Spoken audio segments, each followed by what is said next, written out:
everybody. Welcome to the GSA 70-star LTA tournament. My name is Bajonas. I'm here with Electric in the commentary booth for the first 2 hours of this event. To start off, I'm going to explain a bit about the event if you guys are unfamiliar. It is an open 70-star LTA. All that is required is that the participants, which could be you, stream on Twitch with the run.gg plugin. You can go to the run.gg/GSA to see all the runners who are participating and to click amongst their streams. And if you want to participate, click the how does this work button in the corner. You can also pretty much just go to the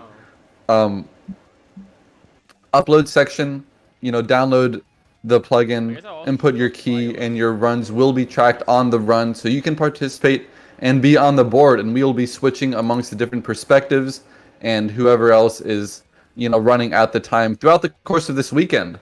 So it's going to be from now 11 p.m.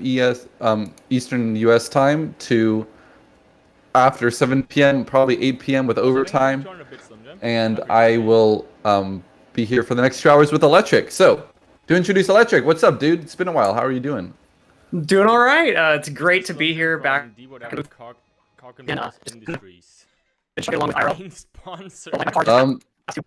Okay, your mic is completely bugging out. I know we just checked this, but like it's bugging out now. That's unfortunate. Like we were literally just talking like a minute ago and it was totally fine. Is it back? Yeah, it's back. There you go. Okay, it's not roboting? Nope. You're good. Okay, great. Sorry about that. Yeah, it's great to be back in the booth after a while away. We've got some incredible runners here. A lot of runners that like you might not have seen a ton if you mainly just follow like the top three, but like there are a ton of people within that like low 47 range that are really worth the view. And especially like all the runners on screen right now, like I'm sure are going to put up some incredible times today and tomorrow.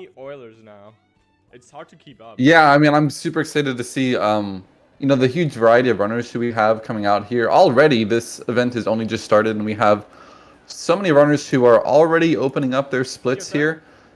For instance, let's just go down the list of some people, you can sort through by personal best, but we have Ouija, D Whatever, Joquarium, Cali, Horridus, Speedruns, Wilco, Red Moss, Zactoons, Mathis, Wolfovus, it keeps going. So we already have, what, like 12, 16 runners, I think. So yeah, it's going to be great. As these runs go, we'll be jumping around and looking at, who's the farthest along, who's on PB potential, who's getting the top times on the leaderboard. Right now we have Horror being the farthest along in a run right now, finishing up Slide with Island Hop as well. So that's a really good start for Horror here. We also have, oh no, I take that back. We have Cali also doing Canonless, but he just had to get the backup for, Shooting the Wild Blue is the backup. So yeah, we have a few runs going on. Jaquarium getting Island Hop as well. Good to see. Is there anyone in particular? Well, who would your money be on if you had to pick, like, who's gonna take home first place? Like, there's no wrong answer, really. Yeah, first place specifically, it really does kind of depend, because a lot of like the top runners that I would first pinpoint, that they're also known for not being the most consistent during these LTAs. Like Ouija is one that I would definitely point out at first, but he's finished an LTA before without a time on the board at all. So it really does just kind of depend on what sort of weekend these players have. I will say, I gotta just throw this out there. I'm a huge Jaquarium stan. I think Jaquarium is hugely underrated, and I'm looking forward to him being in the top three.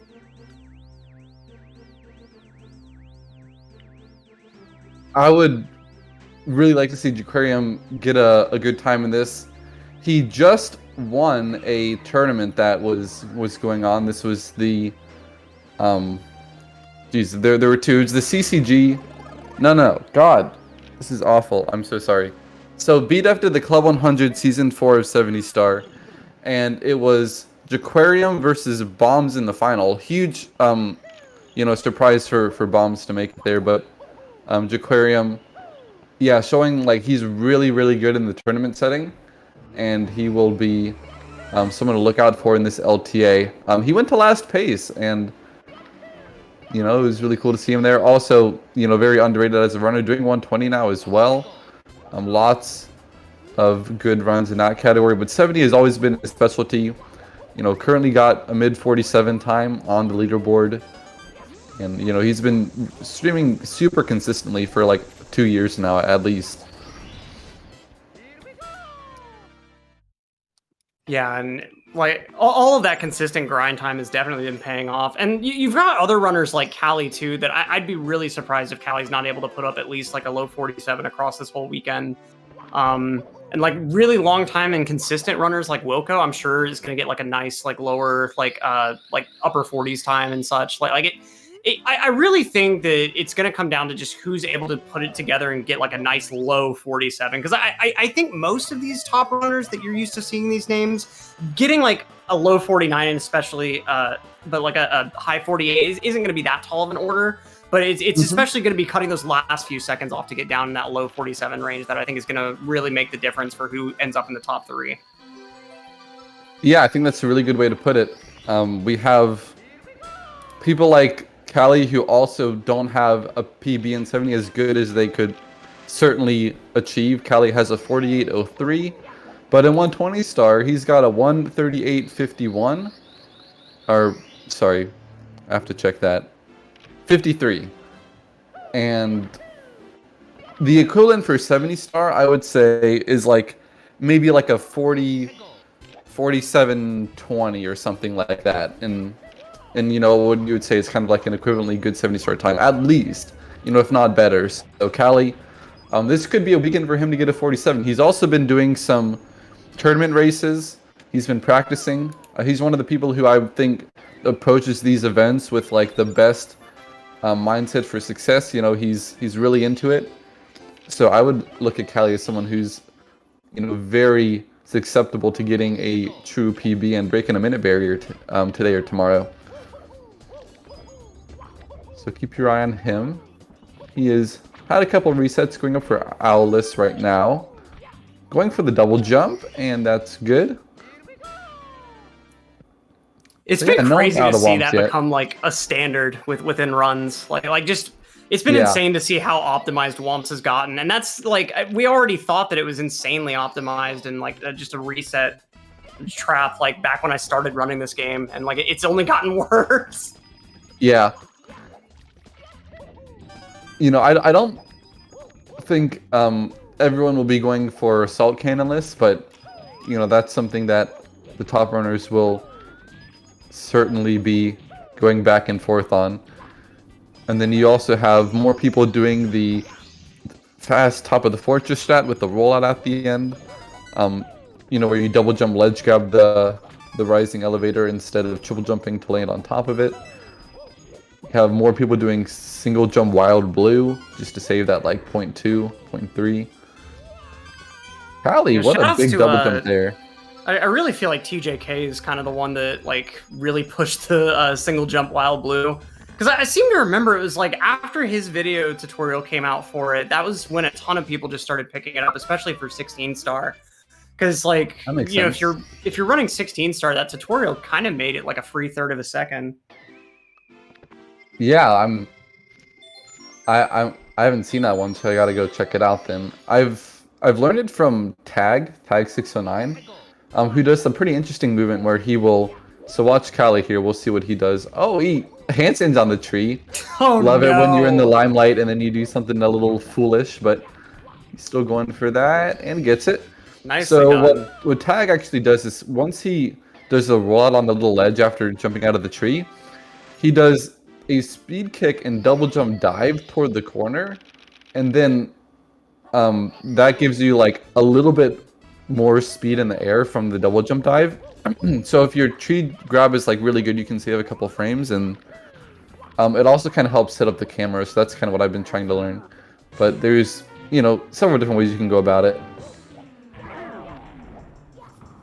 Yeah, it's kind of cool how like a lot of these different stars in the early game, like there are a lot of different strats that you could potentially use, or like just vary your movement just a little bit. And like 2 stars that you would think would be pretty much identical in the beginning movement, like the top of the fortress stars, and then like double jump wild blue or something, like, or not wild blue, sorry, the Owlist. But it's like you would think getting up to that part of the stage would be about the same, but like if you need a slightly different position, like doing long jumps in place of jump dives can end up just changing your position slightly, or like change how fast you're able to move after you finish that last little bit of movement. And so, like, there are a lot of little things that you can just kind of adjust to your personal preference to make all these strats as easy as possible for you. That also just will never stop impressing me, people going for the double jump at the top of the fortress. I know, like, for a lot of these runners, that kind of strat is a cakewalk, but, like, if you try, if you have never messed with this game in a speedrun context at home and you really want to see how hard it is, try to do a strat like top of the fortress and, like, just try to deal with the camera. Like managing and dealing with the camera, even though it's your greatest asset as a speedrunner, like learning how to manage it is so hard. And stars like that really, because you have to be very proficient at both managing the camera and managing your momentum relating to the camera. And like it's stars like that can really like make or break and show if you actually understand that stuff in depth. Yeah, I really like that you talked about the momentum aspect, because, you know, as you move in relation to the camera, you want to be going, you know, fully in the direction, you want to be holding fully in the direction that, like when you're in the air, you want to be conserving as much speed as possible. So when you're in the air, you want to be pointing exactly the way that Mario is going, you know, in relation to the camera angle. So for top of the forges, you need like the full height of your double jump to make that ledge grab. So if you just kind of walk up to a willy-nilly and you just say, yeah, I'm going to double jump, you're not even going to be close. It's like, well, how do they do it? Well, it comes from conserving speed from the rollout into like quickly jumping, and then with the extra height, you know, managing your spacing really well to get that ledge grab. So currently, Flora is the farthest along with 15 stars, almost done with CCM, and Callie and a few other runners are finishing or in Dark World or finishing Dark World. Yeah, and yet another, like, it's been insane seeing people do Tsukishima in 70. Like, I remember back when D whatever was going for the first 46, people would call him crazy for going for it. And it seems to just kind of be a standard at the top level now. And, like, it just, Tsukishima is already so much of a killer in, like, 16 or 120, where it's the first thing you get to do. Yeah. And, like, it's not until you've put like 1,000 runs through Womps that you really understand how much it sucks to get through the slog of Womps and then have to do this cycle. And like, you know, when you're first trying to put this into your runs, you're losing like half of your runs in this stage. And it's just so infuriating when you've already spent like an hour just trying to get out of Womps once. And like the first thing you do is burn yourself on the quick turn on the switch or something. Yeah, for sure. But I will say what people have gotten a lot better at is managing the mistakes. Like, you know, if they burn on the flame spitter, as you said, you know, they'll do the backup and they'll get Shig anyway. Like Callie ended up getting a Shia cycle more or less, and you know, it's like, hey, you still save time over Shig by going for Tsukishima. So I think like the most critical parts are like the box rollout section, where you can actually die much more easily. And then if you're on pace for Tsukishima, you know, long jumping to the cheese block and then rolling out into that 6th red coin, where you're trying to catch the very end of that diamond platform cycle. So those are the most scary parts. But if you're not running into, if you get past those, then you can still make Shig and just be fine as you would be normally. So people have gotten really good at that. Yeah, and I like what you said too about like the big thing that's kind of changed is how people back that up. Like that's really the biggest difference between like someone who's got like a low 50 and then like someone who's got like a 47 or a low 48 is like your ability to back stuff up in this game is crucially important. Because like when you're beginner, like even if you're doing a lot of the pro strats, if you don't understand what to do in the event of like any little mistake, like you're going to end up losing like minutes sometimes to just not being able to recover from the star not going perfectly. Compared to like some of these pro runners can tell like right from the like moment that a move has a little extra dust or they're in just a slightly wrong position, and it, like it's muscle memory for them to be able to do the shortest like 1 second lost backup or something. And like there's a point where saving time just becomes a lot more about like avoiding your big bonk type mistakes and your deaths, and just, you know, even if you have to go down a level or so on your strats, like, you know, still just being able to do things consistently that first time. And like you said too, like at first when you try to integrate something like Tsukishima, it may kill a ton of your runs, but you'll eventually reach a point where even when you're not hitting Suki, you're so much more easily able to hit Shig, just because, you know, you're already that much ahead of the cycle just from the beginning. Even just getting that quick turnaround switch press makes Shig almost trivial. Yeah, there's so much that goes into it, like you said, where the goal of doing a harder strat is to save time with the strat, but it can still just make you a better player and also give you more opportunity to get, you know, the time that you would have gotten with the easier strat, because you just have more room for error. So Tsukishima is one of those strats that really didn't make sense to do in 70 at first, but I think people have proved it quite well. It's kind of like, it's only been worth it once people have just invested the absurd amount of time that it takes for that consistency. But I mean, that's kind of what you see across a ton of strats in this game. Oh, Horror! You missed the first bomb regrab. He's got to do double plus here, and that's gonna use up his first backup. Probably just gonna go for top of the pyramid. Yeah. Just, sucks to mess up the first plus, because when you have to do two, you know, you only have 2 other stars you can back it up with before we have to do, you know, some really scuffed respawn the bomb or take the shell. Yeah, it's a shame too, like when you end up having to take top of the pyramid as your first backup, because the Talon backup doesn't hurt too bad. It's about like 2 seconds, but the top of the pyramid backup, you're basically eliminating most of the time save that doing Tama or double plus would have gotten you. Yeah.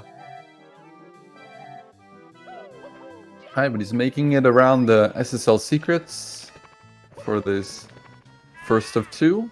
And that was pretty good, so it just needs 1 more now. Yeah, Which, probably like, doing CCM 18 on the other hand. Go ahead. That's kind of another example of like talking about backups and such. Like the top of the pyramid backup, you don't really need to even practice on its own, but you know, it doesn't save as much time potentially as the Talon backup, but you do have to like invest the time on just doing that Talon backup, since it's totally different than like the movement you would be doing to do that star normally. And so like this is one of those speed games where you actually have to practice purposely messing up stars and like what sort of route am I going to be doing as a backup after. Like you're not just practicing your optimal movement, you also have to do things like, okay, what happens if I have to climb up the pyramid to go get Klepto? You know, that kind of stuff. Yeah, sometimes you kind of are in a new situation during a run, you kind of figure it out, and then it's like, oh yeah, that's what I can do in the future. But sometimes, like if it's a set backup like the Talon one, you will intentionally practice it a few times just so you learn, you know, the timing of when the bird gets to the top of the pyramid, how to manage sliding down the pyramid after you hit him, because, you know, you don't want to mess up your jump, fall in the quicksand or anything. So, yes, the Talon's backup is a really important one to learn. Yeah, and like once you get past that basic part, like developing the time to get the muscle memory so that you jump directly into the star, because I think that loses an additional like 2 or 3 seconds, and it takes a minute practicing it to kind of get a feel for like how you need to angle yourself sliding down the pyramid to make sure you hit that star. Because and 2, you have to practice messing with your camera angles, because oftentimes with this game, like you can do a strat with most camera angles, but there will be one specific camera setup that just makes it a breeze by comparison. Yeah. Definitely. And like some of that practice is just finding whatever that camera setup is. Like even to the point of like just delaying certain camera inputs. I remember for a while I would struggle with like the camera at the start of Lethal Lava Land when you're trying to like go down that brick pathway for like what star? I think any of the volcano stars, if I remember. I know for side hop for sure. And it ended up being that I just had to delay when I was actually in Mario Kart, or I think it was delay when I hit C down. At first, I was only delaying, or no, Yeah. at first I was delaying all of it, and then I found out I got a better camera if I just delayed the C down and just did the Mario cam right when I entered the stage, something like that. Mhm. And it's like sometimes you'll have to experiment with really small stuff like that, where it's just, okay, do I, hit C down and C left together here, or do I need to delay one of the two? Like stuff can get so finicky in this game to find like that perfect setup. But once you do and you commit it to muscle memory, like it can make your life so much easier on some of these really tricky stars. Yeah, I'm totally in agreement. I want to point out Callie's run as well, though. This is a really good beginning. Has a 1535 BBH, but if you see, it's comparing to a Theory 48, so not his real PB splits, but he's 27 seconds ahead of this and really has not made many mistakes at all this run. So this is a very promising start. And Callie has kind of a history of putting the first runs on the board during these LTA events, and at least before some of the other runners can get enough reps to overtake him, Callie is sitting right there at the top. So this could be another one of those days. Although missing that regrab, that's one of the first real mistakes I've seen. We'll see if we can... Yeah, okay, so that was kind of interesting. To point out what you said, it's like he didn't have the right camera. Lost a little bit more time by not being able to jump right into the start, because he probably hasn't practiced that for a while, so you never know. Right, and like I think the Fly Guy too is in like a little bit of a weird position, so that might have, if he hadn't practiced it recently, might have kind of freaked him out for the potential. Because if you bonk into that Fly Guy, it's GG, you're done. Mm-hmm. But nice second attempt. Oh! Oh, barely too short on the pyramid. Nice recovery though. And I mean, that's the mistake to make, because if you end up too high on the pyramid, that's normally an attempt kill. So, I mean, if you're going to mess it up anyway, definitely too low is the way to do it. Yeah, for sure. And it's also good that he only had to do plus once. This is his last star in SSL now. Although... Oh, jeez, that is the most infuriating mistake. Quick recovery, though. Mm-hmm. Like, a lot of the time, you're not really expecting that, so it takes you a minute to kind of get your bearings and get the triple jump started again, so... That was about the smoothest that could have gone as a backup there. And like you were saying, still pretty well ahead of this Theory 48. And I mean, I really feel like getting a 48 at all will certainly put you on this like visible board of the top 7 for at least today. And so, I mean, even if, you end up making a few mistakes later on and this isn't the run you're happy leaving things off with, at least you've got something decent on the board so that, if you're not able to get more attempts going today, it's not the end of the world. You've got something on the board. It's better than having like, a 51 if you're in Callie's position or something like that. Mm-hmm. I also want to give a shout out to Wilco, our boy who is currently 12 seconds ahead of his 48-48 PB. So this is a real PB pace run out of Wilco right now. And for someone who's done as many attempts as Wilco, he's one of like the most persistent grinders in the scene. Has been for such a long time. I guess maybe nowadays he has let off the gas a little bit, but right now, being ahead of PB is huge on the first run of the event for him. Keep an eye on Wilco.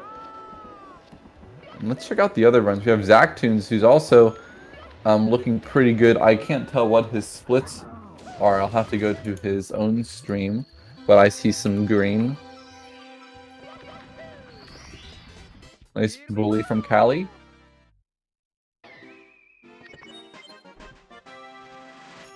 Yeah, and I think I saw D whatever messing with that alternate strat for bullies. I wonder if we'll be seeing anyone pull that out. Oh, and Horror falling off rear sub. That's so brutal.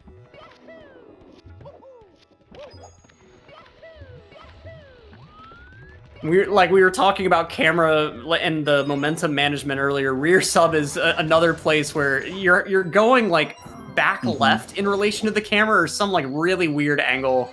And it's kind of finicky to figure out at first, like how exactly you need to move to make sure you get the side flip, how you need to move to make sure you keep your momentum going up the edge of the sub. Like it's... Yeah. Yeah, that really sucks. And it's really a great example to talk about too, like all the lag reduction. There are times where like you could have a really nice camera angle for a strap, but it would just lose you so much more time because of the extra lag. And like, especially in the water stages, there's so many times that you have to take just these weird, awkward camera angles that make the movement just so much worse. But it saves time. Mm-hmm. Yeah, And so I looked beautiful at lava boost from Zactoon's Cali. PB, or Zactoon's is comparing to PB, which is 49.54, and he is 25 seconds ahead of it out of Lethal Lava Lane. So his PB did not have a very good beginning, but he is also killing it right now. So that's a really good pace to watch here, as he also goes into DDD alongside Wilco. So 2 PB paces here from Zactoon's and Wilco. And Cali, technically also PB pace, of course. Alright, finishing up Lethal Lava Lane here. Not his best basement, it's got to be said, at least with the SSL. But LLL was a pretty good recovery. Oh yeah, absolutely. Pretty decent position for this lobby downstairs. Mm-hmm. I mean, obviously there are, you know, a couple stars left that we don't want to curse, but it's certainly looking like it's going to be a really nice time that ends up on the board here. We got Ouija also working through attempts here.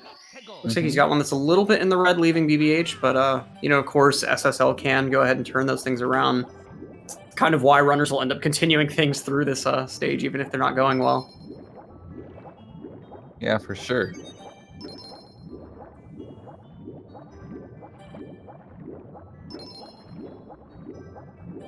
Alright, Cali here. Going around the chest. I'm kind of curious if it's better to sort of start out lower on the ground and then let the slope carry you upwards.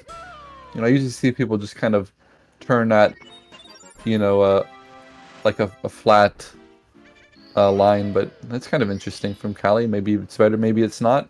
Sometimes he does think and he's like, oh, I don't know if it's better, but it just feels better.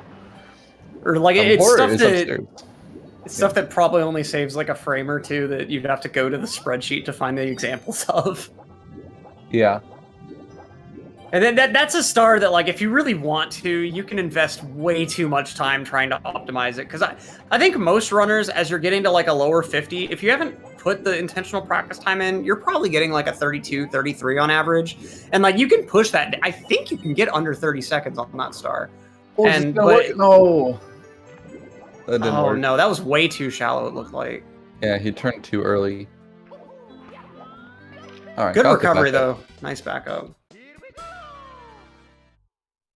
But yeah, it's just one of those cases where like what happened to Wilco? I'm sorry, I just saw him like do the double wall kicks and then bonk. I don't know what he did. Did he press B or something? Or just didn't press A? All right, he's gonna have to take the burns at the end here. Zactoon's though also in Fire C, big opportunity for him, going for the triple jump to skip the wall kicks. That's really nice. Oh, he's got the pull too low. No, just a little too low. Oh, that's really tragic because that was, you know, a free lava boost early at least for him, but grabbing the pull too low. He needed to just turn the camera, climb up just a little bit, but you know, it's hard to do and hard to judge. It's so tempting to just take whatever position you get because like moving up the pole is a little bit tricky. Yeah. Alright, we'll see if Cali can get a clean Fire C. Coming around into the cage. You know, we both remember when the cage movement looked a little bit different, but oh yeah. I think was it Circa Mark? Someone found out that it was actually faster to just grab the red in the cage first and then touch the elevator second. We used to jump off the pole toward the elevator, touch it, then run grab the red in the corner of the cage and come back to fall through the elevator chamber. Yeah, I want to say that was part of a Circa Mark Ideas video or something. And I remember for a while, runners like Ouija were kind of holdouts on the older movement. They just preferred the way the older movement felt. But it did look more hype. Like, if you see a video from back in the day, like, I don't know, I think Cheese is, I'm gonna sound like an idiot, but has Cheese PB'd since the 4734? No, yeah, he has 47.23. But if you watch like his 47.34 or something, you know, he'll do the old Fire C movement. And that's pretty cool. But Yeah, you I have wanna to say that find like a would've been PB from like 5 years ago now. It's not very common. Right. Yeah, because when I learned Fire Sea Reds, I think I actually learned the new movement, like, just from the beginning. And I think I would have learned that around, like, 18, 19, somewhere around there. Yeah.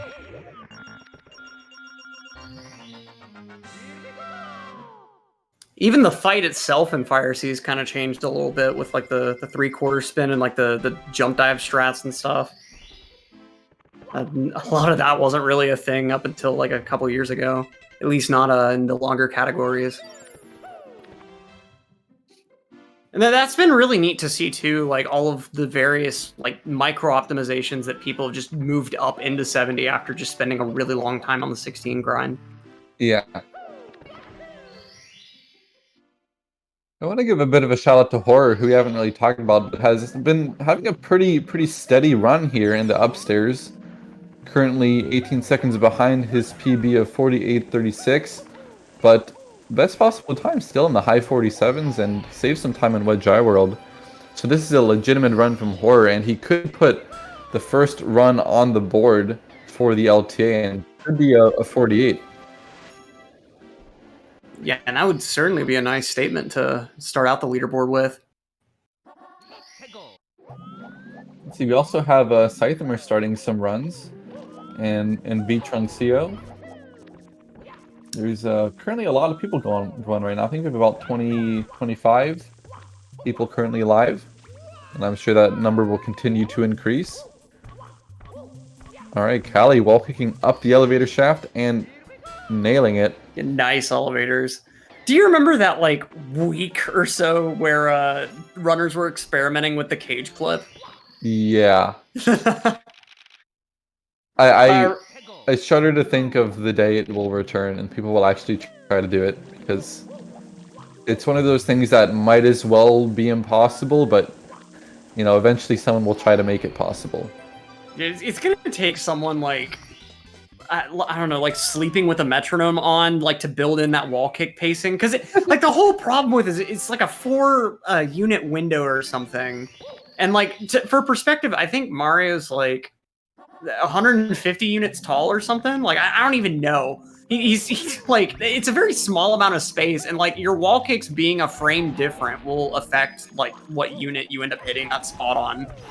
And so it's like you'd have to get like all firsties, or like you'd have to know what all of your wall kicks were, like the exact frames or something. I think what's more likely is that stupid like fence strat for shocking arrow lifts becoming a thing. Yeah. I think it will be eventually. I know D Whatever's done it in runs, but I think it's kind of one of those things that haven't really caught on. I don't even know if D Whatever's going to be going for it today.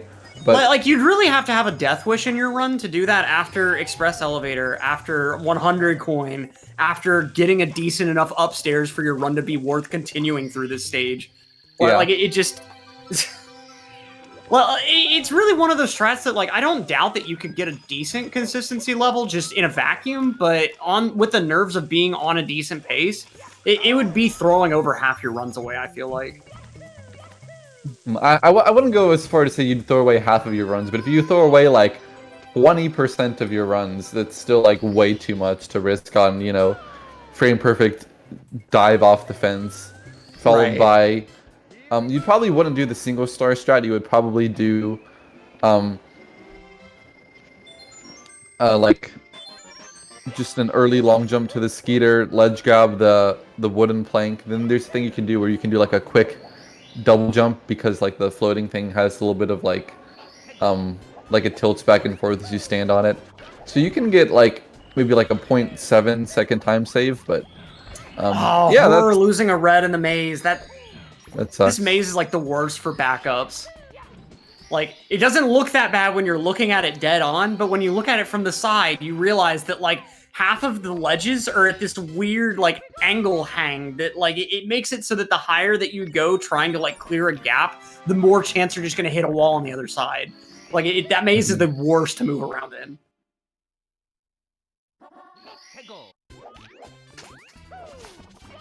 We have a $25 donation from Snelms Deep. And we are, let's see. You know, I'm actually not sure. I'll have to check with the production if we have any giveaways or not. Okay, we have a $25 Nintendo Switch giveaway, as we often do, so keeping that one going, and a $15 signed SM64 game cartridge. So let's, yeah, go support Urban Arts here. So if you haven't heard of Urban Arts before, they are a really great charity that provides game design and other opportunities to underprivileged youth. They've been a partner for GSA for a couple of years now, and we've raised a lot of money with them for these fundraisers. And if you want to donate, $25 you can get in a raffle for a Nintendo Switch console, and $15 for a signed SM64 and 64 game cartridge. So both those great keepsakes if you happen to win one, and go check out Urban Arts, great charity. Thank you to Snelms Deep for the first donation of the event. And I believe the chat command is like !UA for more information about Urban Arts, but they're an incredible organization. And like it's a lot more diverse than just like, you know, if you got Nintendo Power in the 2010s, you probably remember those like full sale advertisements for like a game design course. It's a lot more holistic than that, where like they also like will help these kids with like applying for scholarships for college.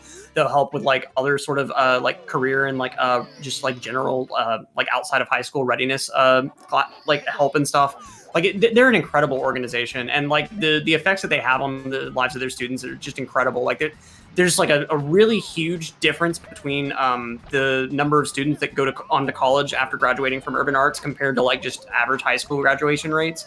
Like a lot of the kids that go through Urban Arts will take the AP Comp Sci exam and pass and get college credit for that. And like those Comp Sci, like any AP exam is really difficult since they don't want to just give away college credit. So like every statistic that you look at just shows that like it's a huge benefit for like LGBTQ kids, for like underprivileged minorities, like just all sorts of underserved groups. Like it's a wonderful organization. Yeah, well said. Callie, though, he is having a bit of trouble here in Tall Mountain. Yeah, that's one of the worst bits about the log wall kick. There really are no good backups. Like everything's gonna lose you 10 plus on that one. But it's also like the alternate movement for that is just so beyond scuffed. But it like half of learning that stupid star is figuring out how the camera's gonna move when you snap up in the water. It's like you're really abusing the camera on that one. Yeah. It's all in the timing of the C down, because the Mario cam will pan as you run, but when you see down, it kind of stabilizes where it's going to be at, so you can hold forward for the wall kick. So he got it the second time, but it was still a little bit slow, and he, obviously lost a lot more time on the first attempt. So that's going to probably put him in the red comparing to his PB split, which he changed to at some point here, maybe around like SWRC. He was comparing to a 49 flat, now comparing to the 4803, which is the real deal. Not going for breezeless, can't blame him. Smart play here, I think, with the time loss already in the stage. Yeah. Got a little bit too close for comfort with that. Oh my goodness. Jeez. And that's another one. You can't be afraid of the chuck, yeah. But I was a bit afraid at that moment as well as it charged him. But he's that was a little bit iffy. That might have just been my video feed, but it looked like the fence kind of bounced him in a little bit. If he would have been a little bit further to the left, there would have been a chance for him to fall through that hole. There's like this weird hole that like if you hit the very edge of the fence in the wall, you'll just go right through. It's the dumbest thing. I've seen so many runners lose runs to it. Yeah, it's pretty funny if it happens to someone else, not if it happens to you. Right, and like the whole Chuckya thing too is like the Chuckya aggros depending on how close you get to the cliff face when you're doing those jump dives at first. So it's like, again, if you've only been practicing breezeless and you're not paying quite as close attention to how close you're getting to that cliff face, you might end up in the wrong position where like the Chuckya is way closer to your jumping spot than he normally is. I forget whether it's you want to be further away from the cliff or closer to it. It's one of those two.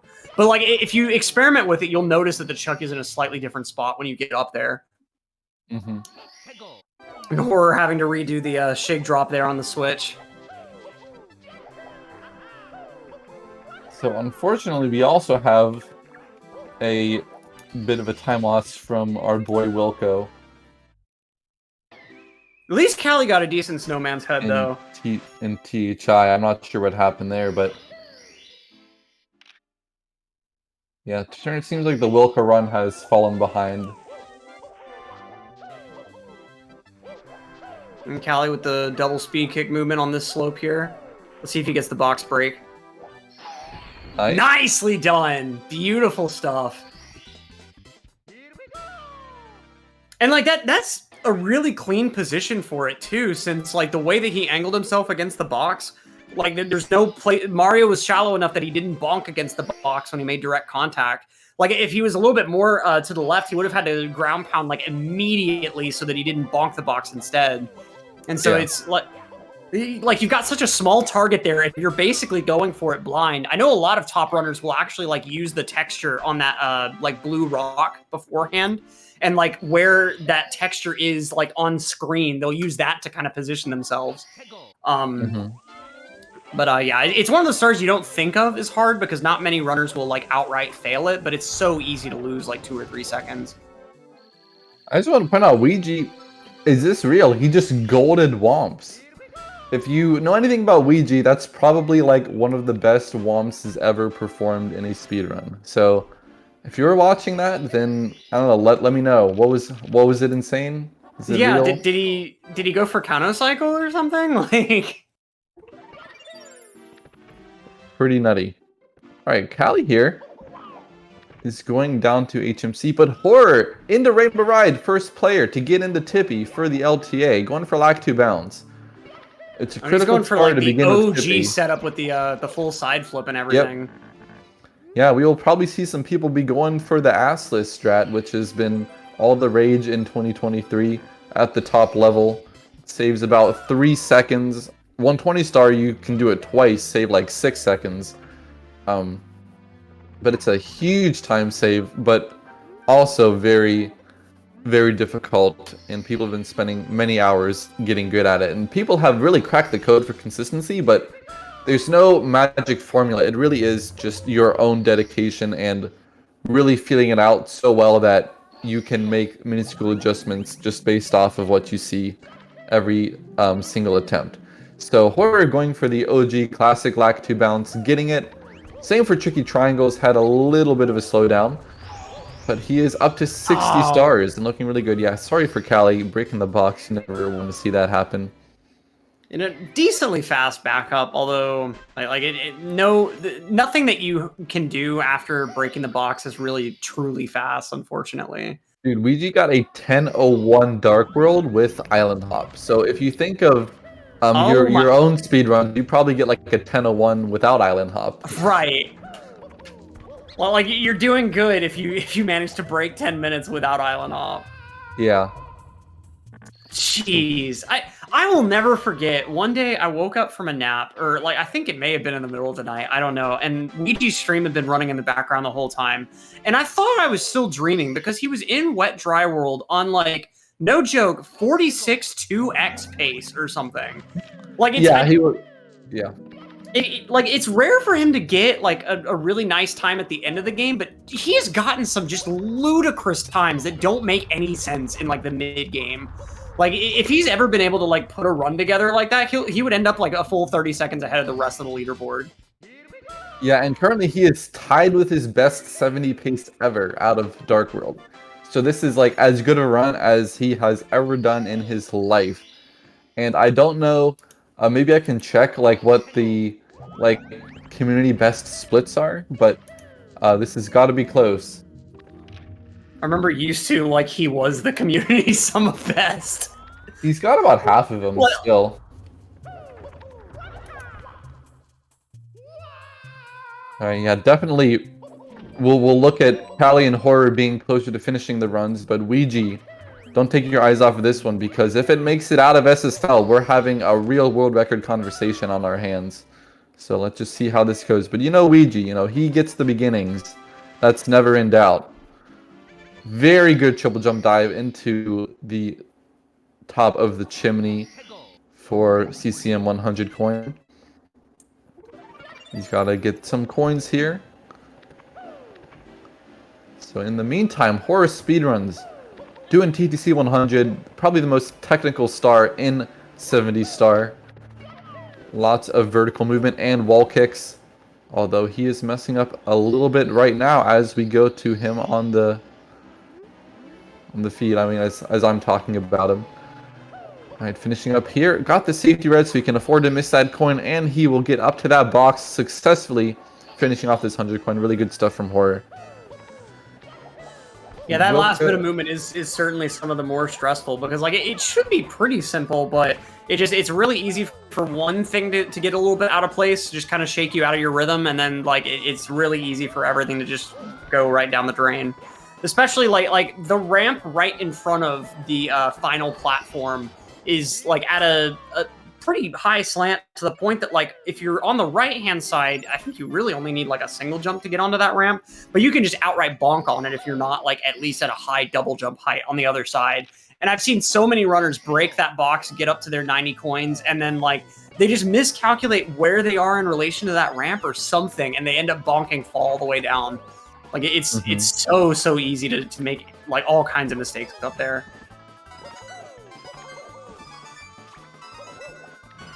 All right, and Callie comparing it to Theory 48 again. Yeah, this is still a good run. Nice red coins, nice lack to bounce. He's really going at it. He's really got those coins amassed in that maze. Okay, we gotta talk about Ouija again. He just golded CCM. He's 0.3 seconds ahead of his best pace ever in BBH right now. You know, oh my god, he messed up the side flip for Haunted Books. What is going on? Come on, Ouija. There he goes. Coming out of BBH with a 14.15. Half a second behind his best pace ever now. That was like probably his first mistake of the run, was messing up a side flip. Yeah, and we'll see how it comes through SSL. Because I mean, like that's, if it's a perfect SSL, this is still really a run that's almost worth writing home about. I don't know if I'd postmark the letter yet, but yeah, I would definitely keep one of your eyes on this run. Sometimes with an LTA, you're not treated to insane paces all the time, but we have a lot of runners here, which is kind of the beauty of this open format. And also with Ouija getting such a great run right off the bat, it bodes super well for this event, no matter what the end result is. And in the meantime, you have Horror being about to finish the very first run of the event, still possibly a 48. So we want to keep an eye on both of them as well as Callie. Maybe even put Horror on the main, or we can go to that layout. That's a good layout too. All right, Ouija Fly Guy list. He's nailing it. He's so good. He's so good at this video game, guys. It's unbelievable. Jeez. And like again, it's just like whoever thought we would see that in a 70-star run. I'm sorry to cut you off. He made a very clutch stall kick in the air to make it to the blue coin switch, going around the reverse way. Something that people have been doing more and more over the last year or two. Coming up for the second half of TTC 100. Ouija first time plus is successful. Gonna be coming up into the pyramid. Very good stuff. Alright, Horror entering Sky now. So much happening between these three runners. Wilco also finishing up TTC 100 almost at the same time as Callie. Good long jump to finish out that start from Ouija. And Horror and Bowser in the sky. And the Thwomp cooperated for Callie, but not for Wilco. That's always disappointing. Sad. Yeah, what's up, Cheese? Wedgie on the Rommel, guys. Wedgie actually on the Rommel in SSL. Second place, a little bit labored, but he's in there. Let's go. Ouija showing everyone why he is the 120-star world record holder. Shoutouts to Cheese. I'm just teasing. All right, he's about to get a 16-minute SSL. This is almost unprecedented. 1.8 seconds best pace ever for Ouija out of Shifting Sandland. 16:56.4. Context. This is amazing. And knowing Possibly the Ouija, best we're 70 still run about to ever. see like supersonic lava boost. We're still about to see just all the stops pulled out here. Yeah, Ouija does not let up. The other day, he got a 24-29 Fire C. One of the best ever Fire C exits as well. This one would be on pace to do even better if he can get a good 3 splits for LOL, DDD, and Fire C. Big if, though. There's a lot of difficult stuff in these stages, so you can't take your eyes off it for a moment. Getting the triple jump dive with the wing cap. Oh, I'm actually looking at his stream, which is ahead of the GSA stream. So, Ouija, triple jump dive with the wing cap, and he's able to get that strat into the star. And now Horror There's so puts much up the going on. first Horror, 48. time. My God, I'm so sorry, Horror. 48-58. Congratulations, dude. Yeah, what a first time to put up on the leaderboard. Already got a 48 up there.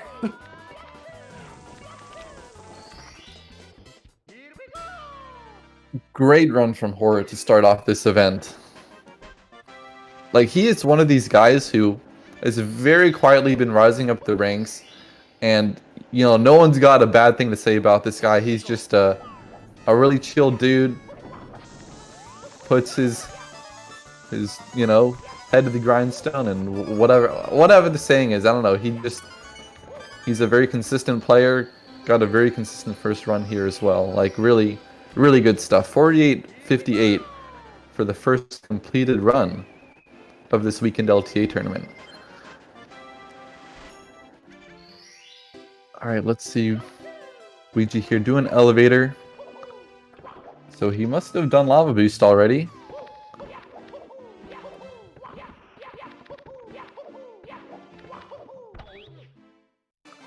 I apologize to everyone else who's playing right now whose name is not Ouija, because it's hard to overshadow what he's doing right now.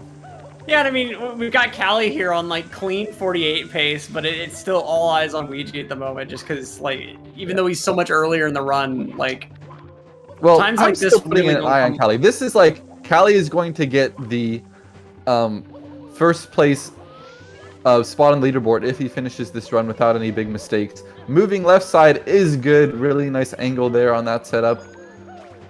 Coming around, going to stall kick for that elevator cycle. Ouija getting a little bit of a scuffed lava boost ending, having to take an extra ledge grab and then diving past the star.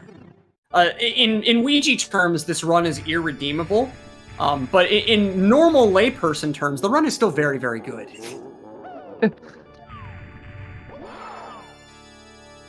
Yeah, it's almost like when you're Ouija, it's hard to judge yourself by normal human standards. But Callie hitting the first throw here, 2 more to take first place in the 70-star LTA on his first completed run. Spinning around. Hey, that's 3 for 3 again. 2 runners, 2 completions, 6 perfect throws. We'll see if Wilco can make it 9. That's 1. 1. 2. Ooh, interesting regrab. That's an empty. Oh, no! Nice shot for the 3rd bomb. 360. You know it's a good day when Wilco's hitting back to go. throws. FaZe Wilco pulling out the strats on his Xbox 360 controller there. Beautiful. What a beautiful set of throws. Like and like we were saying, 9 perfect throws across our first 3 fights of the day.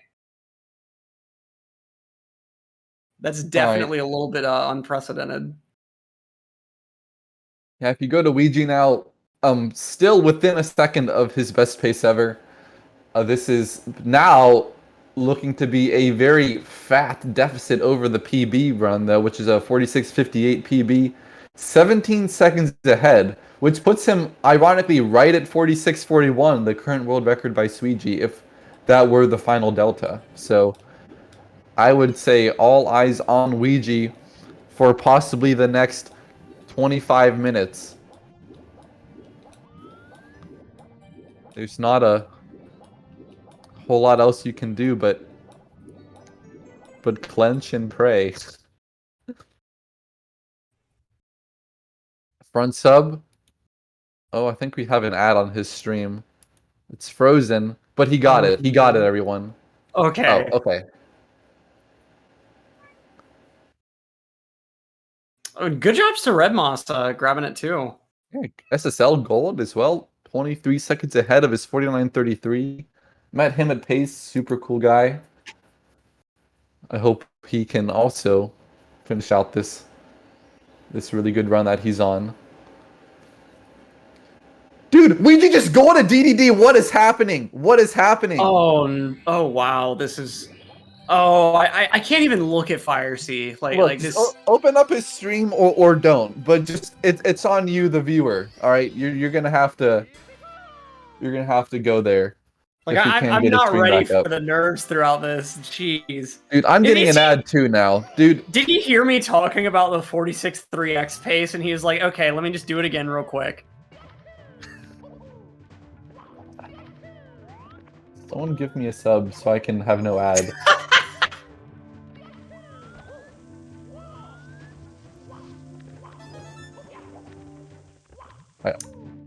Okay, slightly making lava boost early Ellie's. He's getting up there. Double Balk is coming out on the top lava platform. Oh wow, and getting early Ellie's off that too, because he missed that double jump, I think right before in the cage. So I mean that's, jeez, his movement is smoking. He is fully focused right now. Like the poise is incredible. Like you can see the nerves every so often. Like the pole grab was like a slight bit lower than he'd probably like, but I mean he's making it work. That's what matters. It just I really hope that he just has the biggest change of heart a runner has ever had in the middle of a run and tries to play it at least 1% safe in the back half. Like just please, Ouija, you don't have to do everything single star. You don't have to make it look like the ultimate spreadsheet in your run.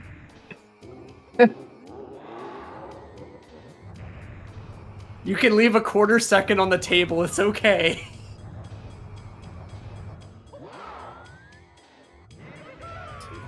Everyone, tell your friends Ouija is heading upstairs. This is pace. This is what we're here for. This is why we do it. This is why we watch. We're here to see greatness. BPT and greatness is happening. 45-47. That's not fair. Leave some for the rest of us, dude. Oh my god. Yeah, 24:30. You know, 0.6 seconds behind the 24:29 he got yesterday, which was his previous best pace ever. All right, you know, but here's like I got the RNG. Okay. Right, okay. and like well, you get here, you guys will see this in like opening. 2 seconds. Oh, look at that RNG, so good. He will just said like, what the F is that? All right, it's always the on double the great double, runs. the electric signature, the meal at In-N-Out Burger. RNG. And you don't even see the double double too often anymore. You know, it's funny that you made that joke because I just had one yesterday. Nice. It tracks, I know, it tracks. But yeah, you don't tend to see that super. I guess he maybe did it because with that bout of RNG on the first Skeeter, he was almost guaranteed he even to get jumped over RNG the there. amp. Did you see that? He was Oh going to get God. RNG again, but he just went yeet. And it was in the perfect spot too. Like he could jump without missing any coins. Yeah, that's even more impressive than the jump is that he didn't miss any coins while doing it. Okay, and he had finally got some decent RNG off that box. Let's see how the Chuckya goes. He does have all the coins though. He didn't miss any, so he can afford that. Beautiful. Good. Okay. You know what? When the game decides to give you lemons and you still make at least decent lemonade, you know that's all right. We'll take Well, it. I think he had to reach in the fridge for the country time real quick, but it wasn't the whole thing. He still squeezed some real lemons for that. Now, of course, we get to see the real fun ones. Because, like you know, you get the good downstairs, you finally get the okay 100 coin, and then these happen. Like, these don't seem that hard compared to some of the other stuff that he's done, but, like, just in context with the nerves, it's really, really easy for something to go slightly off, but perfect. Absolutely perfect. And that's like masterclass level momentum management there, because you've got to do some really specific air strafing to make that work.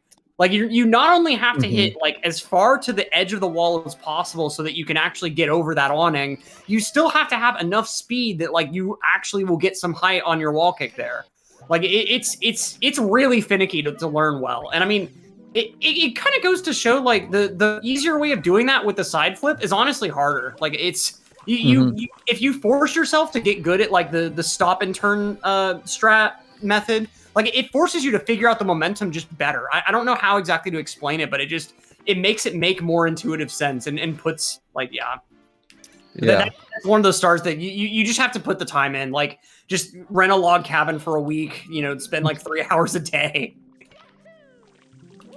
All right. So as you said a little bit earlier, like maybe someday we'll go for that medium water kind of single star movement for shocking aero lifts, but today is not that day, ladies and gentlemen. We are getting out of wet dry world, and we are once again best pace ever. Yeah, best possible time is 14 seconds off of his sum of best after 27 minutes of gameplay. 28 minutes. And like this is not a game with frame rules. This is not a game with auto segments. Like this is a game where everything can lose you seconds. Yes. Everything. Like even down to your stick being a few degrees off of angle or something. Oh, you missed this fourth secret. I was worried about that. I saw the angle. I saw it wasn't good. This is going to be a bit of a time loss. This is the most finicky space to back up. Jeez. Okay. Oh, the camera's turning. Oh my God, he's got a kick. Everything. Jeez. All right, that's about not the way you want that to happen, but hey, I feel like he. Oh. Okay, good. He almost got the warp. I don't know if you guys are aware, but the coin there signifies a warp. And when you get up from a ledge grab, you will activate the warp. So he almost did. Now, if you land right next to the coin, you can slow get up and avoid the warp. But he did the fast get up because he, wasn't having any of it. Oh, there we go. The single star beginning for that saves about a half second. He's going for that. Not able to get the double jump. Just missed probably a frame early input. So gonna lose a little bit of time here as well. THI is probably at this point the biggest time loss of the run so far, which is what you guys just saw. But look at this pace. This is absolutely world record pace still. Yeah, on this pace, like this kind of THI is kind of acceptable, and especially if TTM actually goes well. Like, I mean, this hurts for sure, but it hurts a hell of a lot less than like dying on log star somehow, or like losing a ton of time on reds, or like just a number of other mistakes that could have been made. And I mean, that is one of the most awkward spots for something to go wrong. Just straight up, because your intended strat of like the mountain clip there, like it's really dependent on having that speed from that turn from the fourth secret there. Like every time I've tried to practice backing that up, nothing ever feels right. Like it always feels like I'm trying to make something up on the fly and the movement isn't quite working like I expect it to. Like it's just so awkward.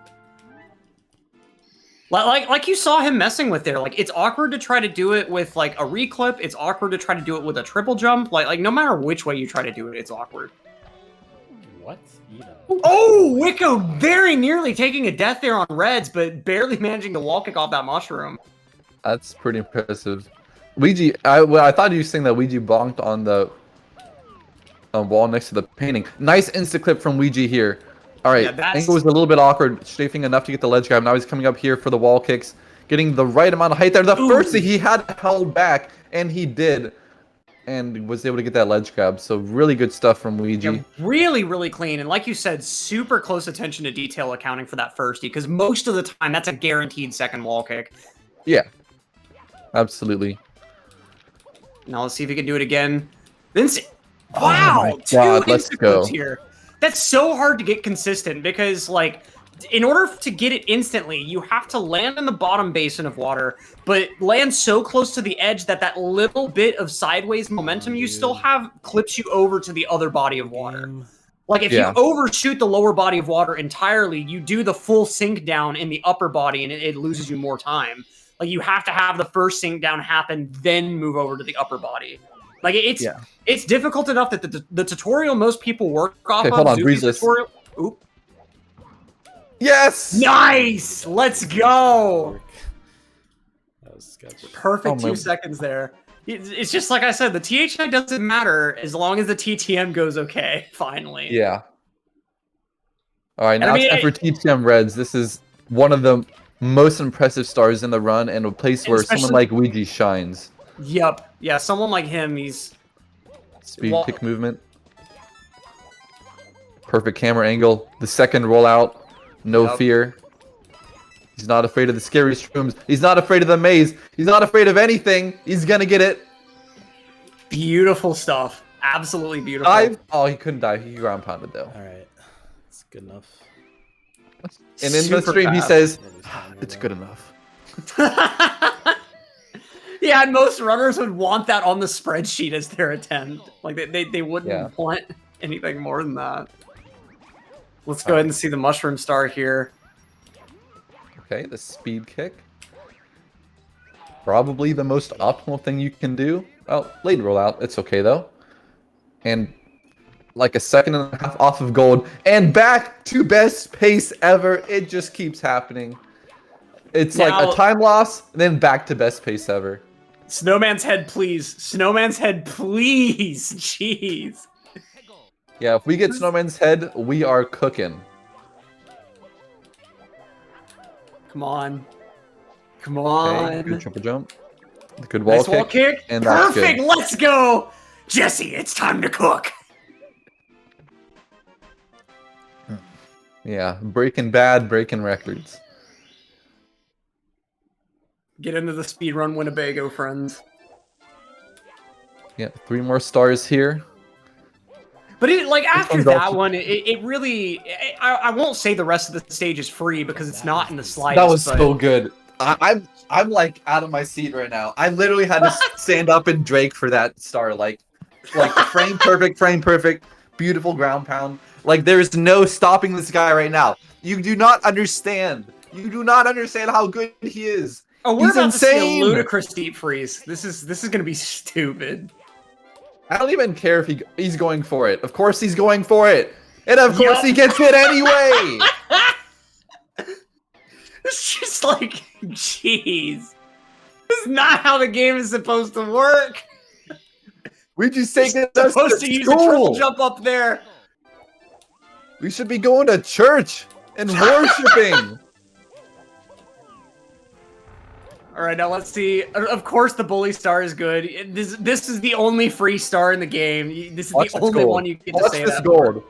Watch this. I almost said a bad word. There it is, the gold. He's mining on this run. Womps, CCM, DDD, and Snowman's Land now. 4 golds.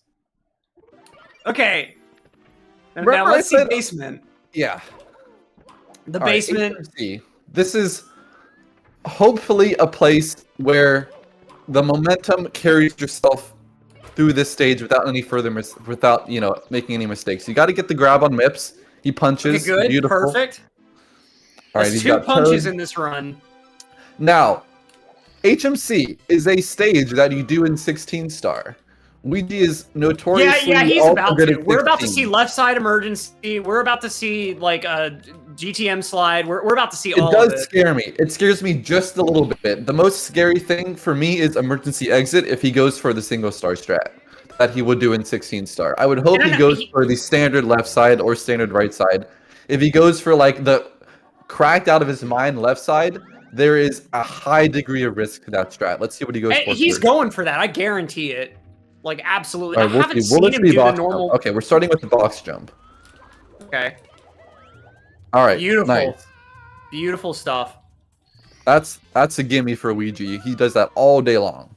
And like I'll say up front, I have never in the last like 2 years seen him handle emergency exit normally. It's always that cracked left side strat every single time.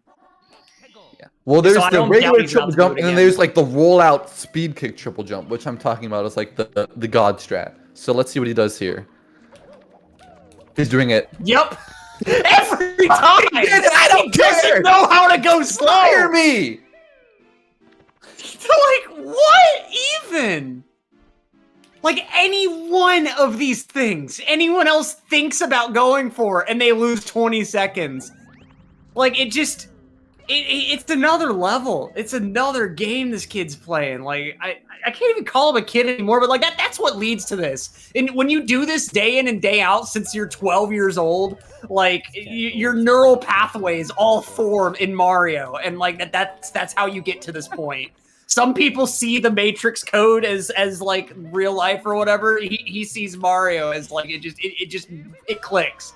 Like he probably understands Mario's falling physics better than like if he were to skydive or something. Like I'm not even making sense anymore. This run is just fast. It's too fast. It doesn't make sense either. There's nothing about this that is comprehensible. He's 10 seconds ahead of best pace ever, and he's still absolutely killing it every star. He's going for a GTM slide now. Perfect timing on the C up. Perfect movement. He did. Oh my God, he got a little bit of a bad ending there. But I was about to say, like, reset he on didn't that even one. get that RNG. He was about to just nail the speed kick. That's okay. Who cares? 37.50. Best possible time. 46.08. We just coming up to Tippy. 11 seconds ahead of his best pace ever. This is it. This is it. Call your friends. Call your parents. Get in here right now. Lose the third of a second to the door open there. I don't know if that's just part of his upstairs entry or something. No, that doesn't matter. That doesn't matter. He did lose a good, like, half a second of that stair movement, though, at least. All right. All right, now, we said it before. The word of the day, assless. Is he going to do it? I'm thinking he has to. After that HMC, there is no way he's thinking at all about playing it safe. He's doing it. This is for all the marbles. Yo! Oh my God! Just pristine. Zero hesitation. Zero awkwardness. Zero, like, adjustment. Just pure play. That's it. Like any movement, just going directly to the star. 0 frames left on the table. He is so amazing. He is so good. He's perfect. Red's time. This can be the most, difficult place to back up strats if you mess up. It can cause meltdowns very easily. He's got to get it clean. Beautiful 5 slide. Yep. And it is clean. But now we got 2 more, and he's about to do just like the ridiculous double jump ending swinging. You know that he's about to do like just the most ridiculous tricky. Like it's. Yeah. Oh, I can imagine the heart rate at this point. You can tell, like, because we have a bit of mic on the stream. You can hear from the breathing. Like, this is as stressful and as intense of a moment as he will ever have in this category. This is beautiful left side tricky. This is tricky triangles. I mean, 1 star separating him from TTC on best pace ever. Yeah, best pace ever by 11 seconds. World record, 46.41. Considered a very, very good time, but with room for improvement. Ouija says, how much room? Well, let's see. Can he get swinging in the breeze? He needs to double jump, clip. Oh, burn. Okay. Barely gets the burn, but that is A-okay. Oh. Yeah, so... Still going to be 17 ahead of these splits. 15 seconds best pace ever still. The way that works and why it's very difficult is that the single jump actually needs to touch the wall, but the upward momentum needs to move upward until he reaches the floor. So you double jump immediately with the full amount of speed that you had. He landed a bit above the floor and then ended up touching the fire. But that's okay. We're in the TTC now. What's done is done. It's time for TTC 100. He's getting the safety red, which I really, really like. That's maybe the one thing that he'll be lenient on in this whole run in terms of strat repertoire. Going for the pull strat. This is a new method of approaching the blue switch, and he's going to get it. He's also going for the opposite route through the coins, but he misses 1. This is okay. Coming back up for the wall kick. But it works. Yeah, someone like Ouija, he's got the off angles down. Lesser players would struggle. This just is a little bit awkward, too low though. on the fence. Oh, no, not quite. Okay. He drops a dude on the mic. All right. Beautiful dive into the triangles. All right, let's see it. And there it goes. Oh, no! Okay, he's alive. He's alive. It's not over, Ouija. It's not over. Okay, he's going around the side. This is okay.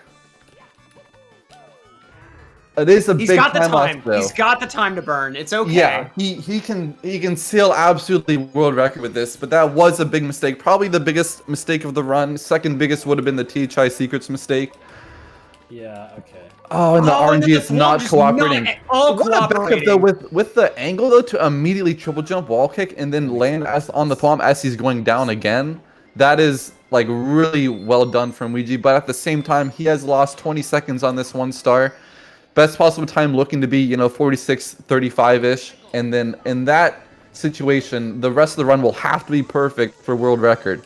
He's going But for of course world we got moving moving reds. reds, but no double jump. And so When he stopped, he knew that was the record.